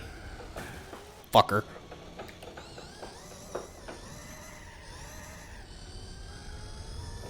Holy hell, the stream quality looks terrible.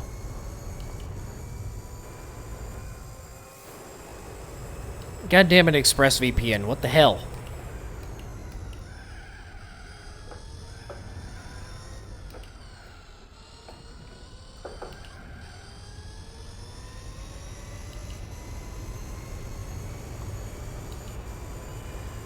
Oh, I hate this, I hate this, I hate this. Back to the time trial.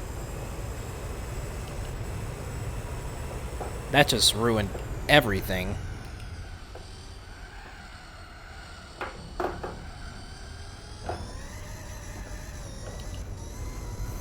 I went ahead and did a few safe states right there too, just in case.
Yep, finally back. Gotta love internet issues and technology in general.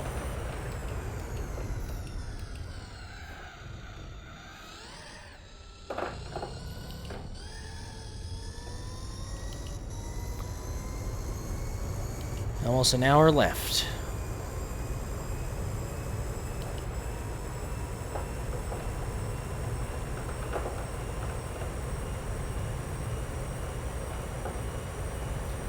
Hallelujah.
Yeah, it should be fine now.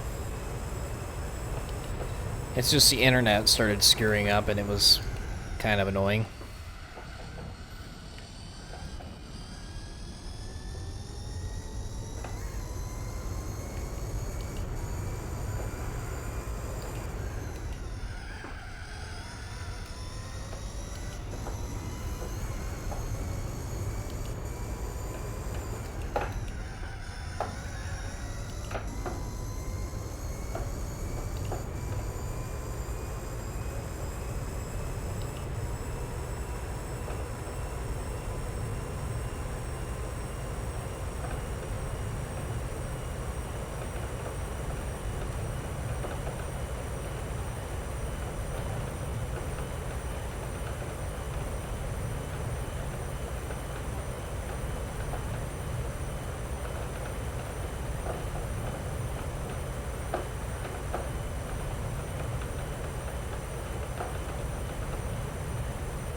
Can't take my eyes off the screen for 2 seconds.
So after this, I'm gonna continue the Japanese one makes, because that's what I was doing before I started this. The only reason why I did this one in particular whenever I did is because a few months ago I had a few days to myself with no distractions, and I'm like, yeah, I'm gonna get the race done in a single weekend, and 2.5 months later, here I am.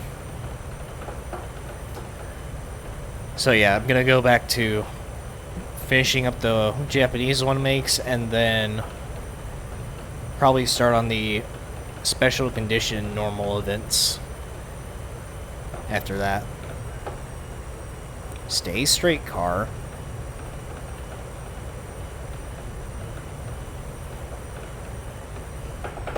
Yeah, it's like the manufacturer ones.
There goes the Sauber and the Minolta right there.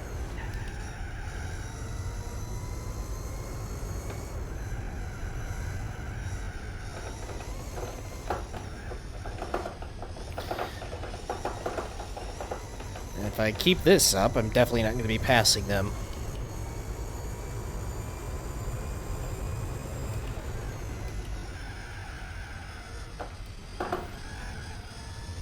Okay, Emulator is acting really slow right here. Stop it.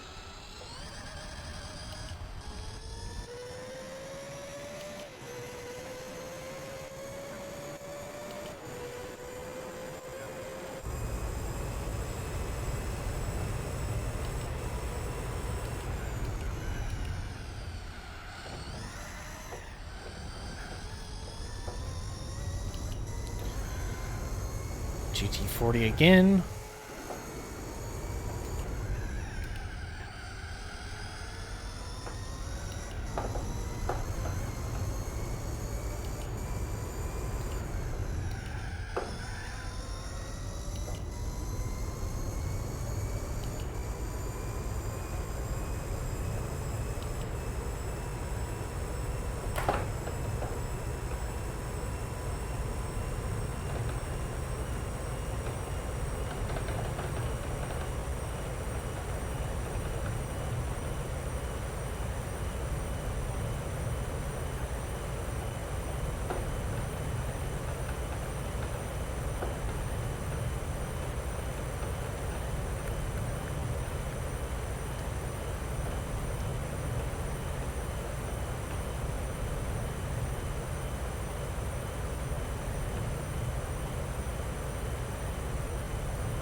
Alright, completely couldn't control it there.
Stop spinning. Okay.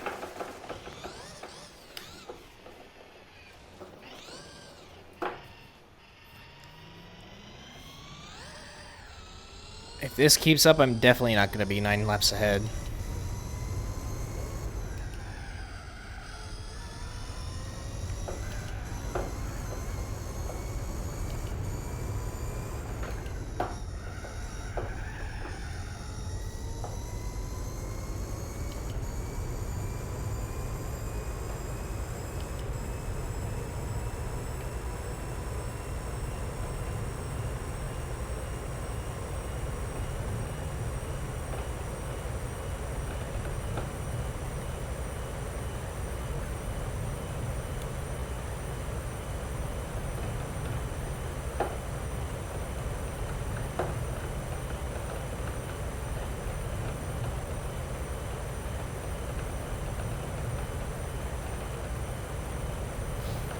I might have to go hard for these last two pit stops. Or I could just go super hard and then medium.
I think I'll switch to hards and then do hard again if I can last.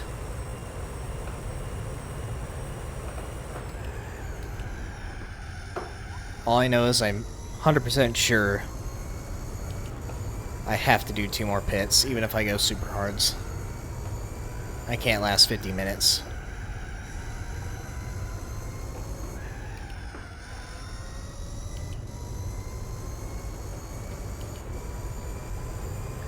Besides, mediums are going to be a little too much grip with how unstable this thing is. This will also give me an opportunity to beat my fastest lap. I didn't mean to do that, but it just happened.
I think I'll barely last if I go hards and then hards.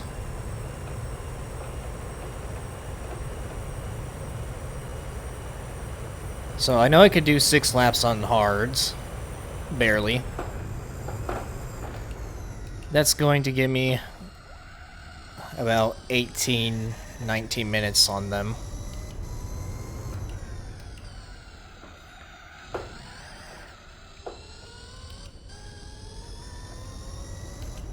And doing 2 cents of that is going to get me around, only 40 minutes total. Okay, well, guess I am going to have to go hard and then super hard or super hard hard.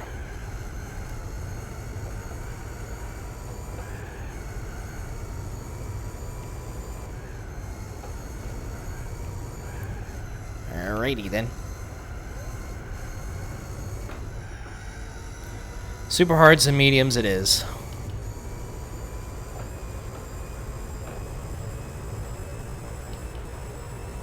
Mediums is probably going to be a mistake for the last set. because it'll be much harder to drive.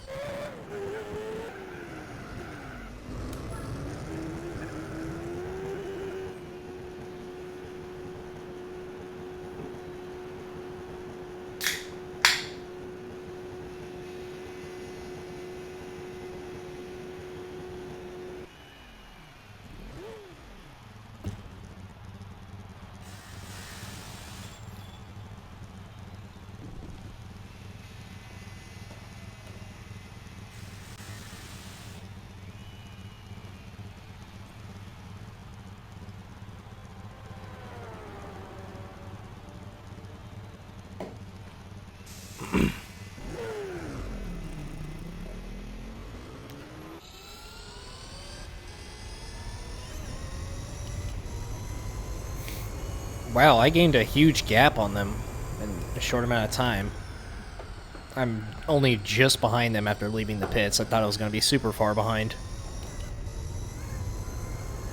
Looks like the 9-lap lead is going to be a thing. Maybe, if I can keep this up.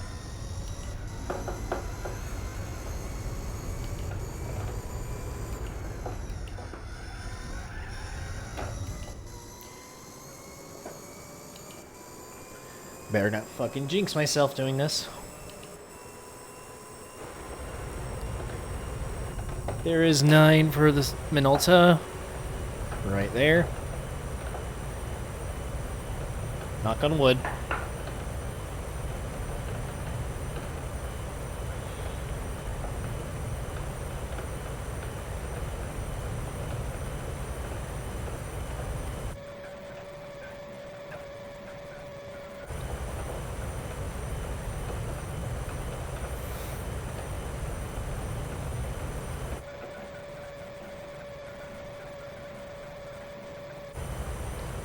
I was rooting for the Minolta to take second, but I doubt that's going to happen at this point.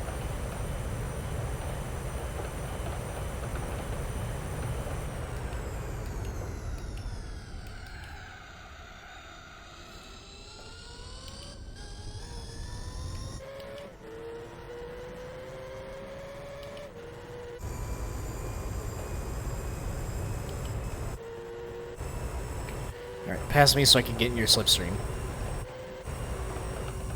All the way, damn it. Okay, that was just a waste. Well, actually, screwed it. It screwed me up, too. Nice. Okay, at least I didn't go all the way into the gravel. I can't wait to never drive this thing again.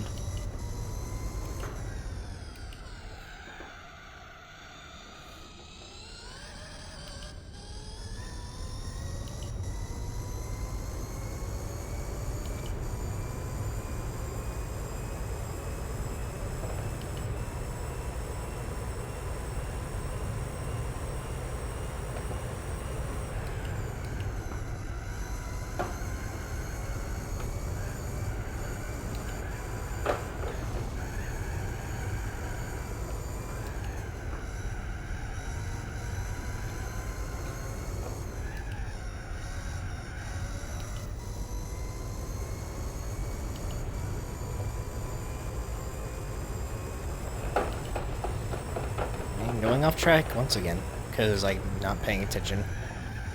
And again, nice. I'm not 10 anymore, I need to stop cutting this.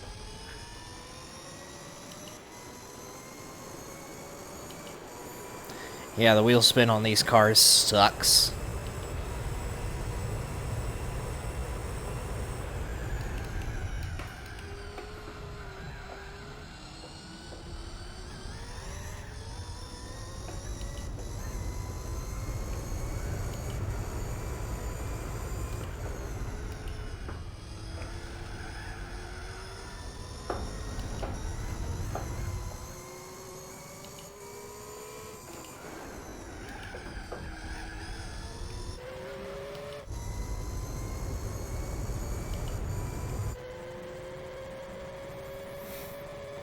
Let him get his slipstream off me so I can slingshot by.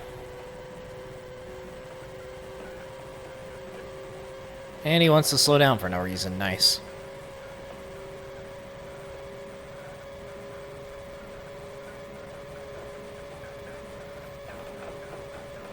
Alright, screw this. Get past me.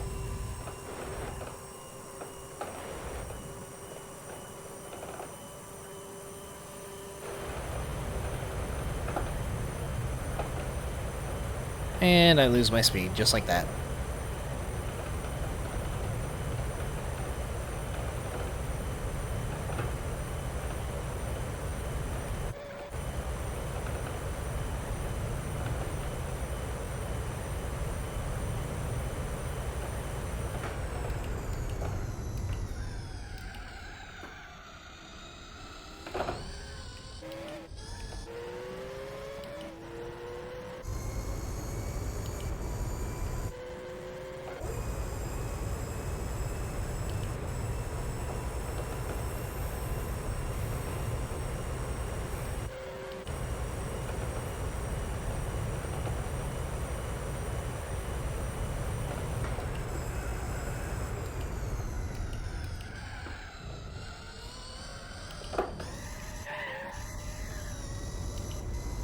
I was gonna say that was a good section until the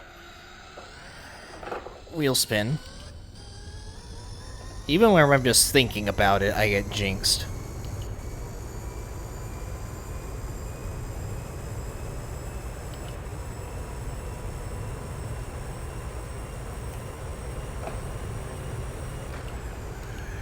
Uh-oh.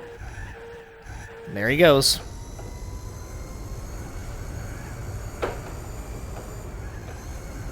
Took a lot longer than I thought, but finally witnessed some Minolta going off right there.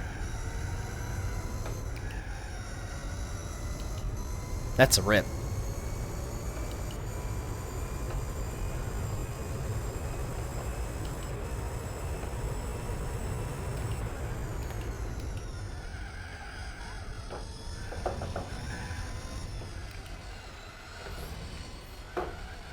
Well, it was knocking on my door until that happened.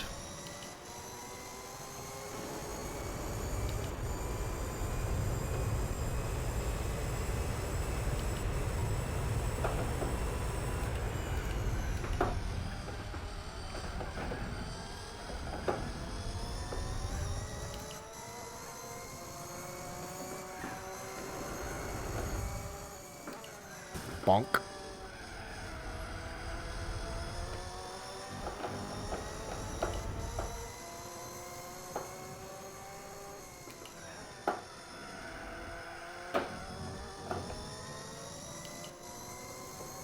Get a slipstream off him.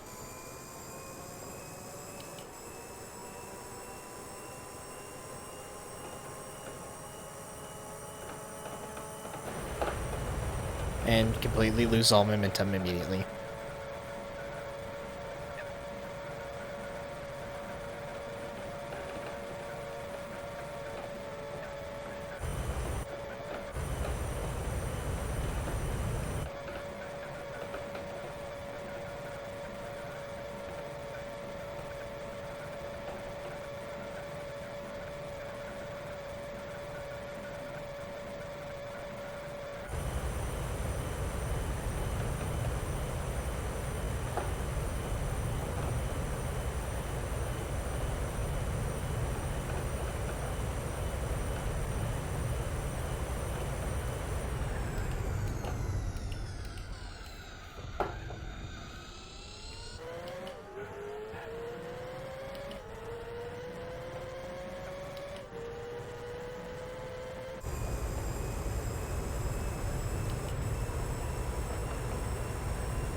I forgot to mark a lap for Sauber. Knock on wood, because I know I'm going to screw up, like always.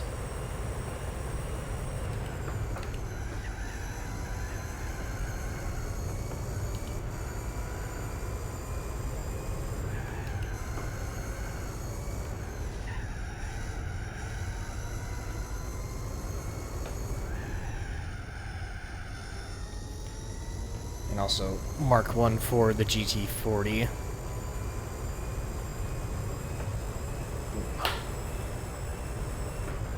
Oh, too late on the brakes.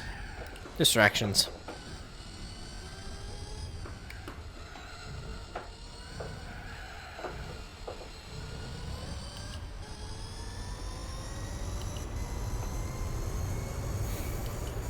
Yeah, Sauber sounds fine, but it's nowhere near the way it sounds in real life.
Can't remember how many laps I lasted on the mediums.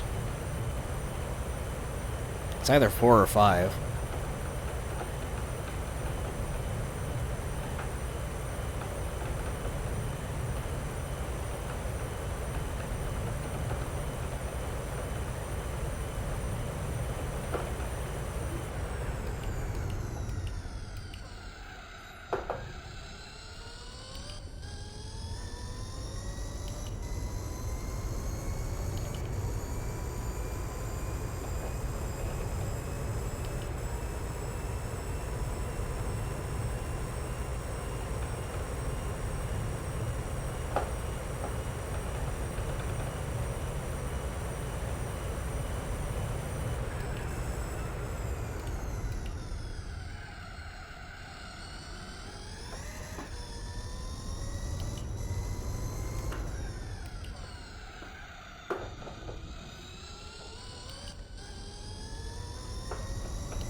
Yep, touching the grass. Instant death.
"30 minutes remain."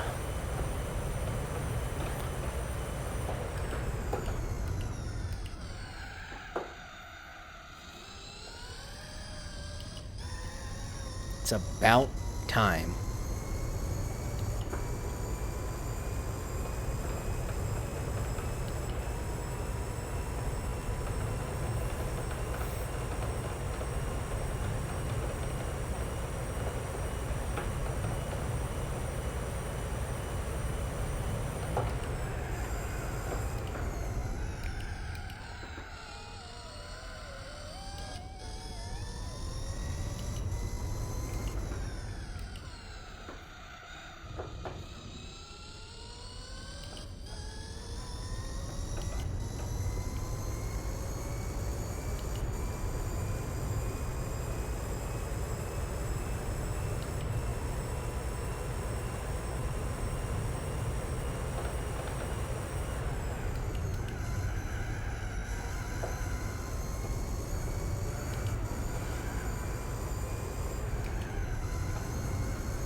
Around the GT40 once again.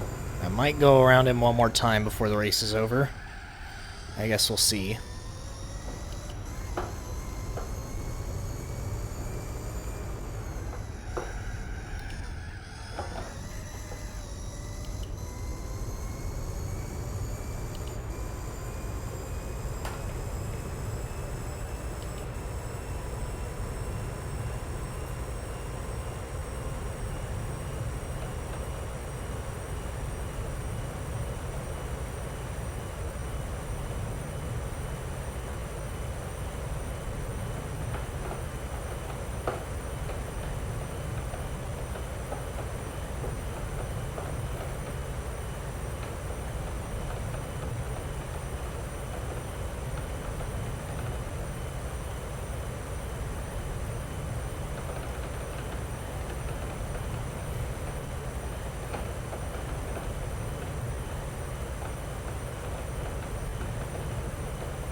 And distraction, yay.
Alright, it seems like I actually won't be able to run mediums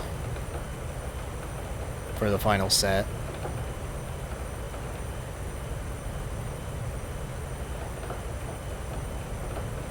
As far as hards go, 3 minutes a lap for 6 laps. That gave me 18 minutes on them, just about. Plus a little bit extra, so I'd say 19. Pit stopped on top of it, 20.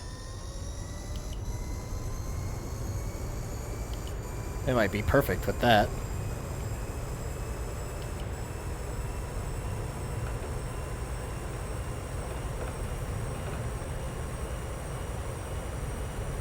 Hards it is.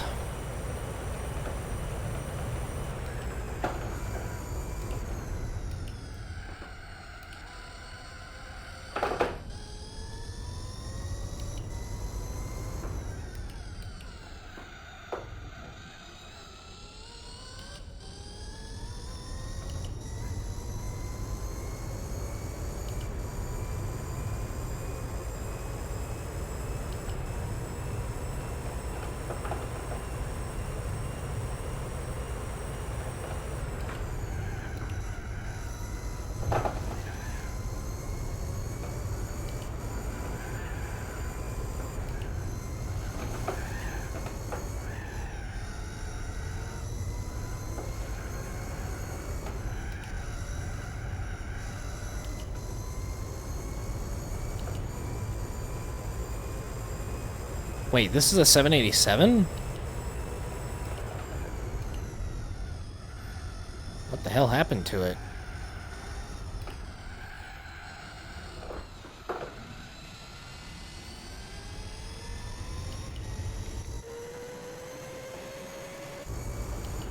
I don't remember passing the R89.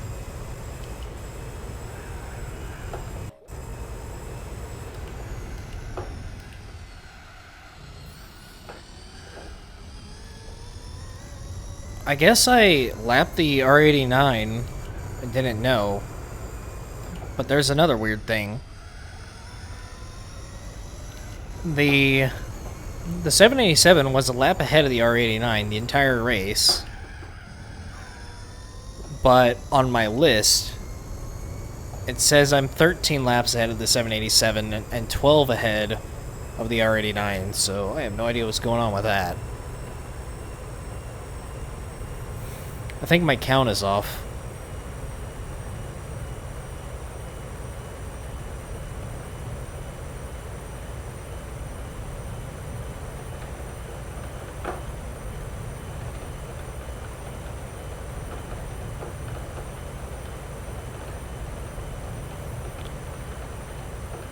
I think in post I'm going to go back and watch the footage or scroll through it, see if I see anything weird going on the map.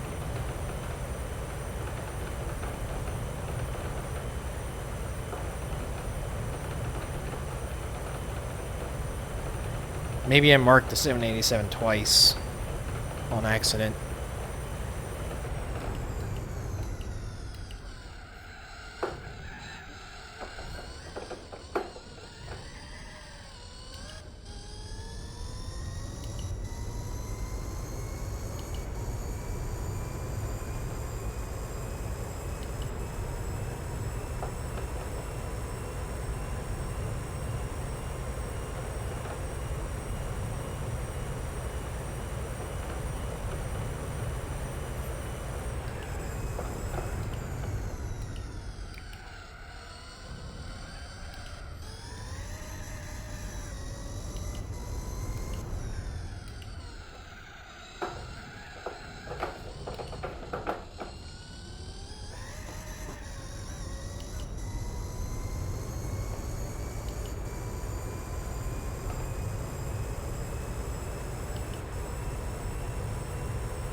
Alright, final pit stop.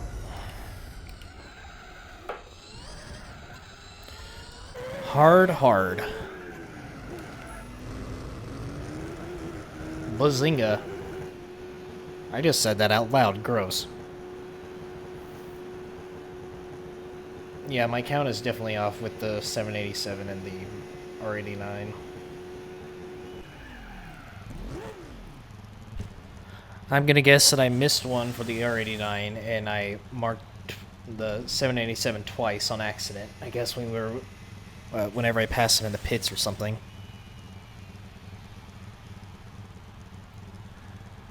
And I don't need all that fuel.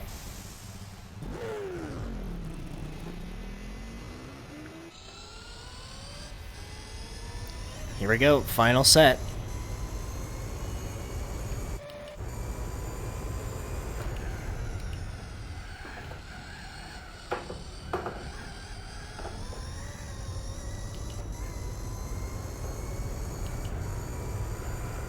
Maybe.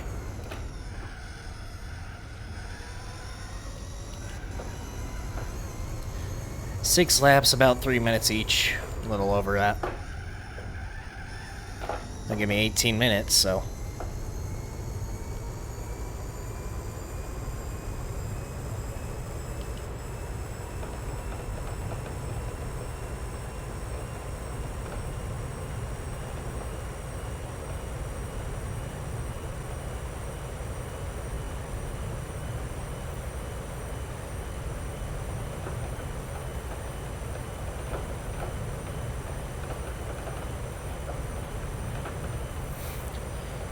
With 10 minutes remaining, I'm going to switch over to YouTube-style commentary and just ramble for video purposes.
Okay, understeer. Nice.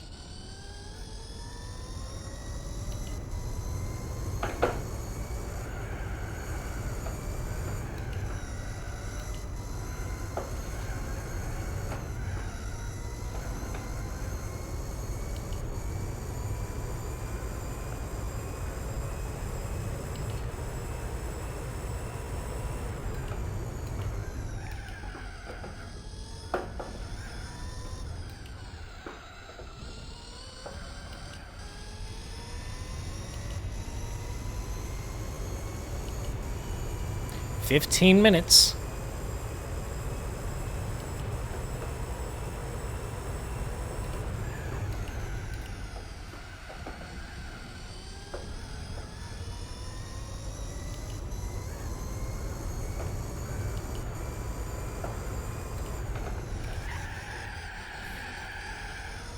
Saved it.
Almost lost it right there.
And the GT40's face planted into the wall. Not surprising.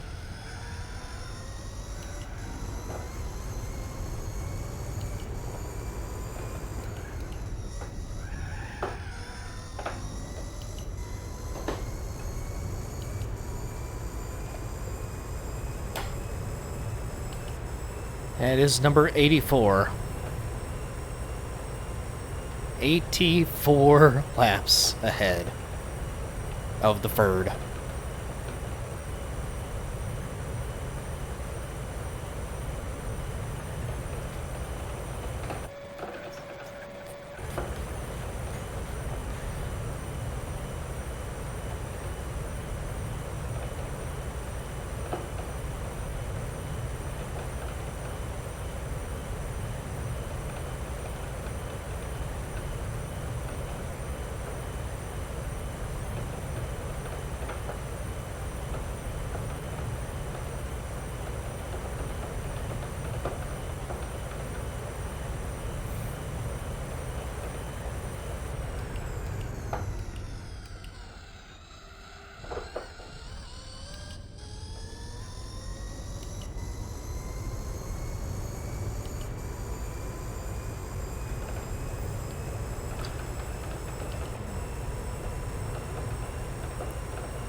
Alright, we are 10 minutes away from the finish of the 24-hour time trail of Sarthe. Because essentially that's what this has been. And perfect timing, my internet's starting to screw up again for the stream. Yay! That's just lovely. Well, I'm still recording for the video. I'm not stopping for anything, so... I hate my internet with every fiber of my being. Anyways... This race took me 2.5 months to do. Or at least the first 2 parts of it, the first 16 hours.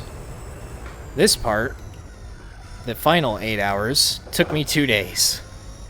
I did 4 hours yesterday, 4 hours today. If only I wasn't this lazy the entire time, but like I said, I've been distracted, I've had other things to do. And, yeah.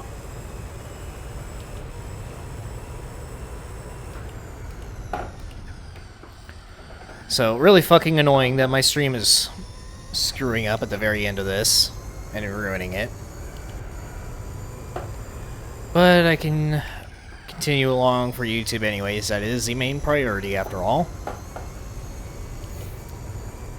So, it seems like I'm not going to be passing anybody else for the rest of this. So, I will go through a final lap split count. I am currently 84 laps ahead of the GT40. That thing has been struggling. 84 laps ahead of that. I'm pretty sure this number is wrong. 13 laps ahead of the 787B. And 12 ahead of the R89. The reason why I think that's wrong is because the 787 was ahead of the R89, but somehow I have more laps marked down on it. So, I think what happened was I marked the 787 twice, whenever we had like a mix-up in the pits, and I missed the R89 when it was in the pits at some point. It had to have been recently, because I just recently noticed that the count was off. And I am 9 laps ahead of the Sauber and the Minolta, which they both have had a close race this entire time. They've pretty much been neck and neck, and only recently have they developed a small gap between them.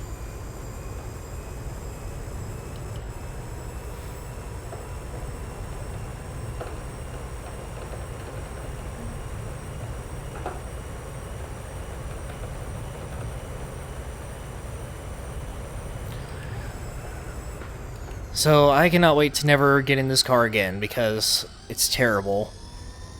Or at least now it is, because of the chassis and suspension wear on it. It's been super unstable at high speeds. I may have gotten used to it, but I don't know yet. Basically what happens is, whenever I get to almost top speed, the car just wants to steer in whatever direction randomly, and just drag the wheel along with it. And I try to fight it, and it doesn't really work. And I just zigzag down the straight.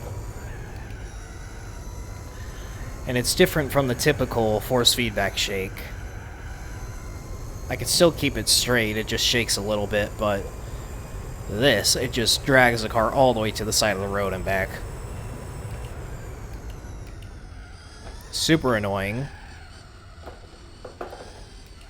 But I'm soon gonna have to no longer deal with it.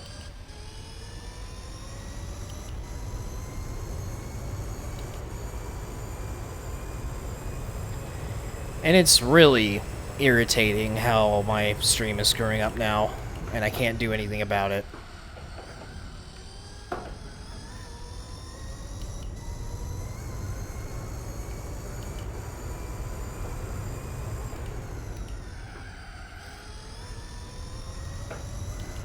So, I probably cut into the YouTube commentary part a little too early, but oh well.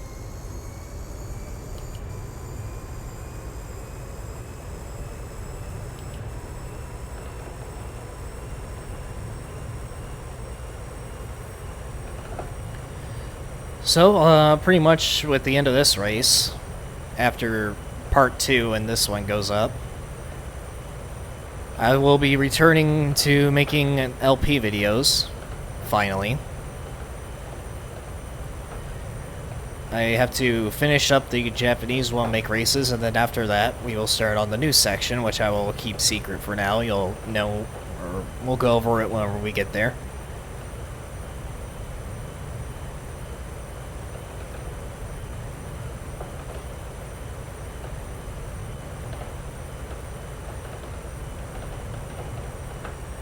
And I'm trying to multitask again. Oh my god, Twitch, I hate you.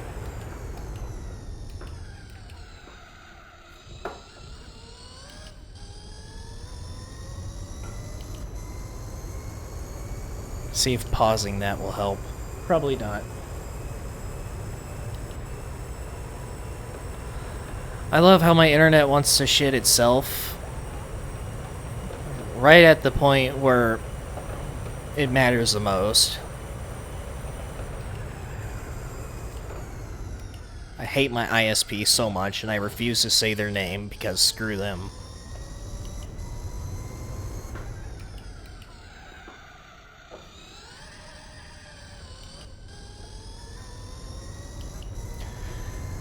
Well, I need like the last lap of this stream, so I'm gonna try to fix this. Jesus, that's super annoying. Yay, I fixed it. I hope. Let's see how long it lasts, because OBS and my internet are proving to be completely useless. So, yeah, that's pretty much everything as far as the LP goes, as far as this race goes. Can't wait to get back into the LP videos. Besides, like, it'll give me some extra content so I don't run out of ideas. And my lap prediction is a little bit off. I was gonna say 440 to 445 about an hour and a half ago. But, here we go. The final lap is underway. Let's see if I can squeeze out a best lap here. Knock on wood.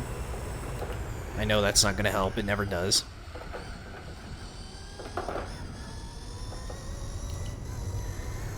And should I abuse track limits with this final lap? I probably should.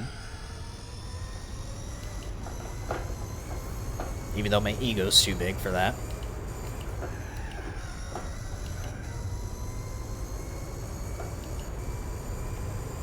I think on my best lap I had a slipstream for a little bit, so we shall see.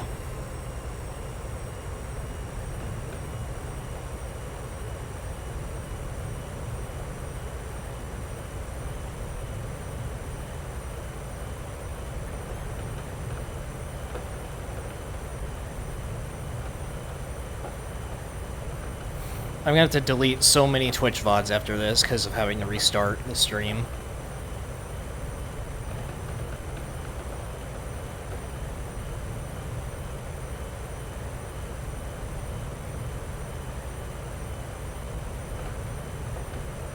Oh, almost kissed the wall there because of the wheel.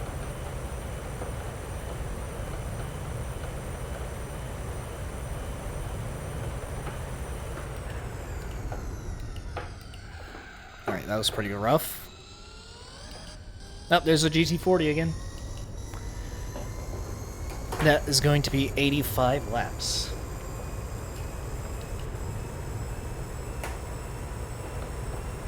Or you might get a hint of a slipstream right at the very end. It's probably going to give me too much speed and then I'm going to lose it. Alright, I kept it under control. That was too slow.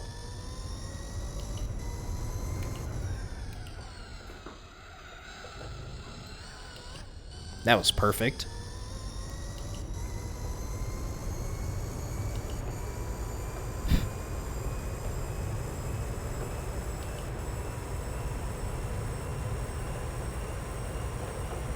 "15 seconds. Uh-oh. Back end got loose. Tires are creeping into the oranges.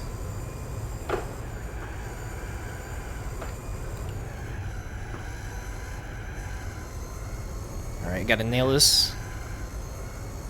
Okay, still too slow, but... I don't think we're gonna get it. I don't think we're getting it, boys. I mean, we can if I cut the chicane, but I'm not about to do that.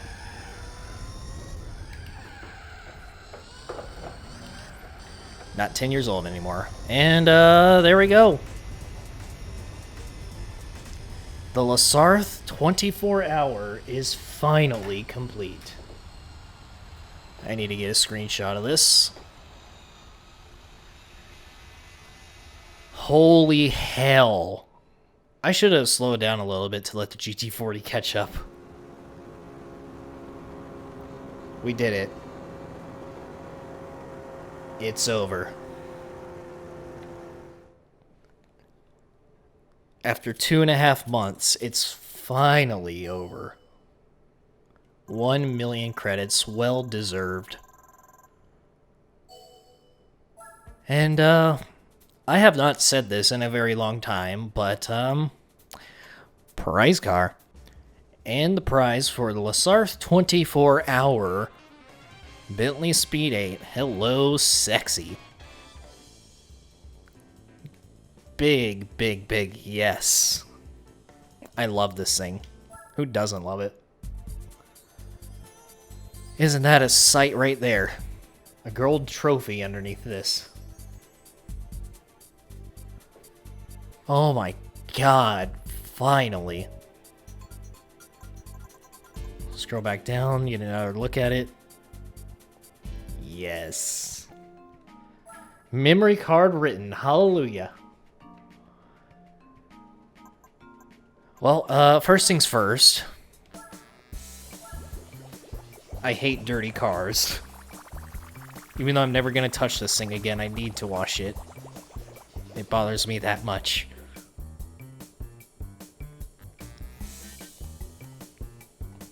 Wow, look how much cleaner it is, except not really. Because of the basic blending accuracy. Also oil change. Screw it. First time I've made the oil go fully bad. Because it actually takes 3,000 miles in this game.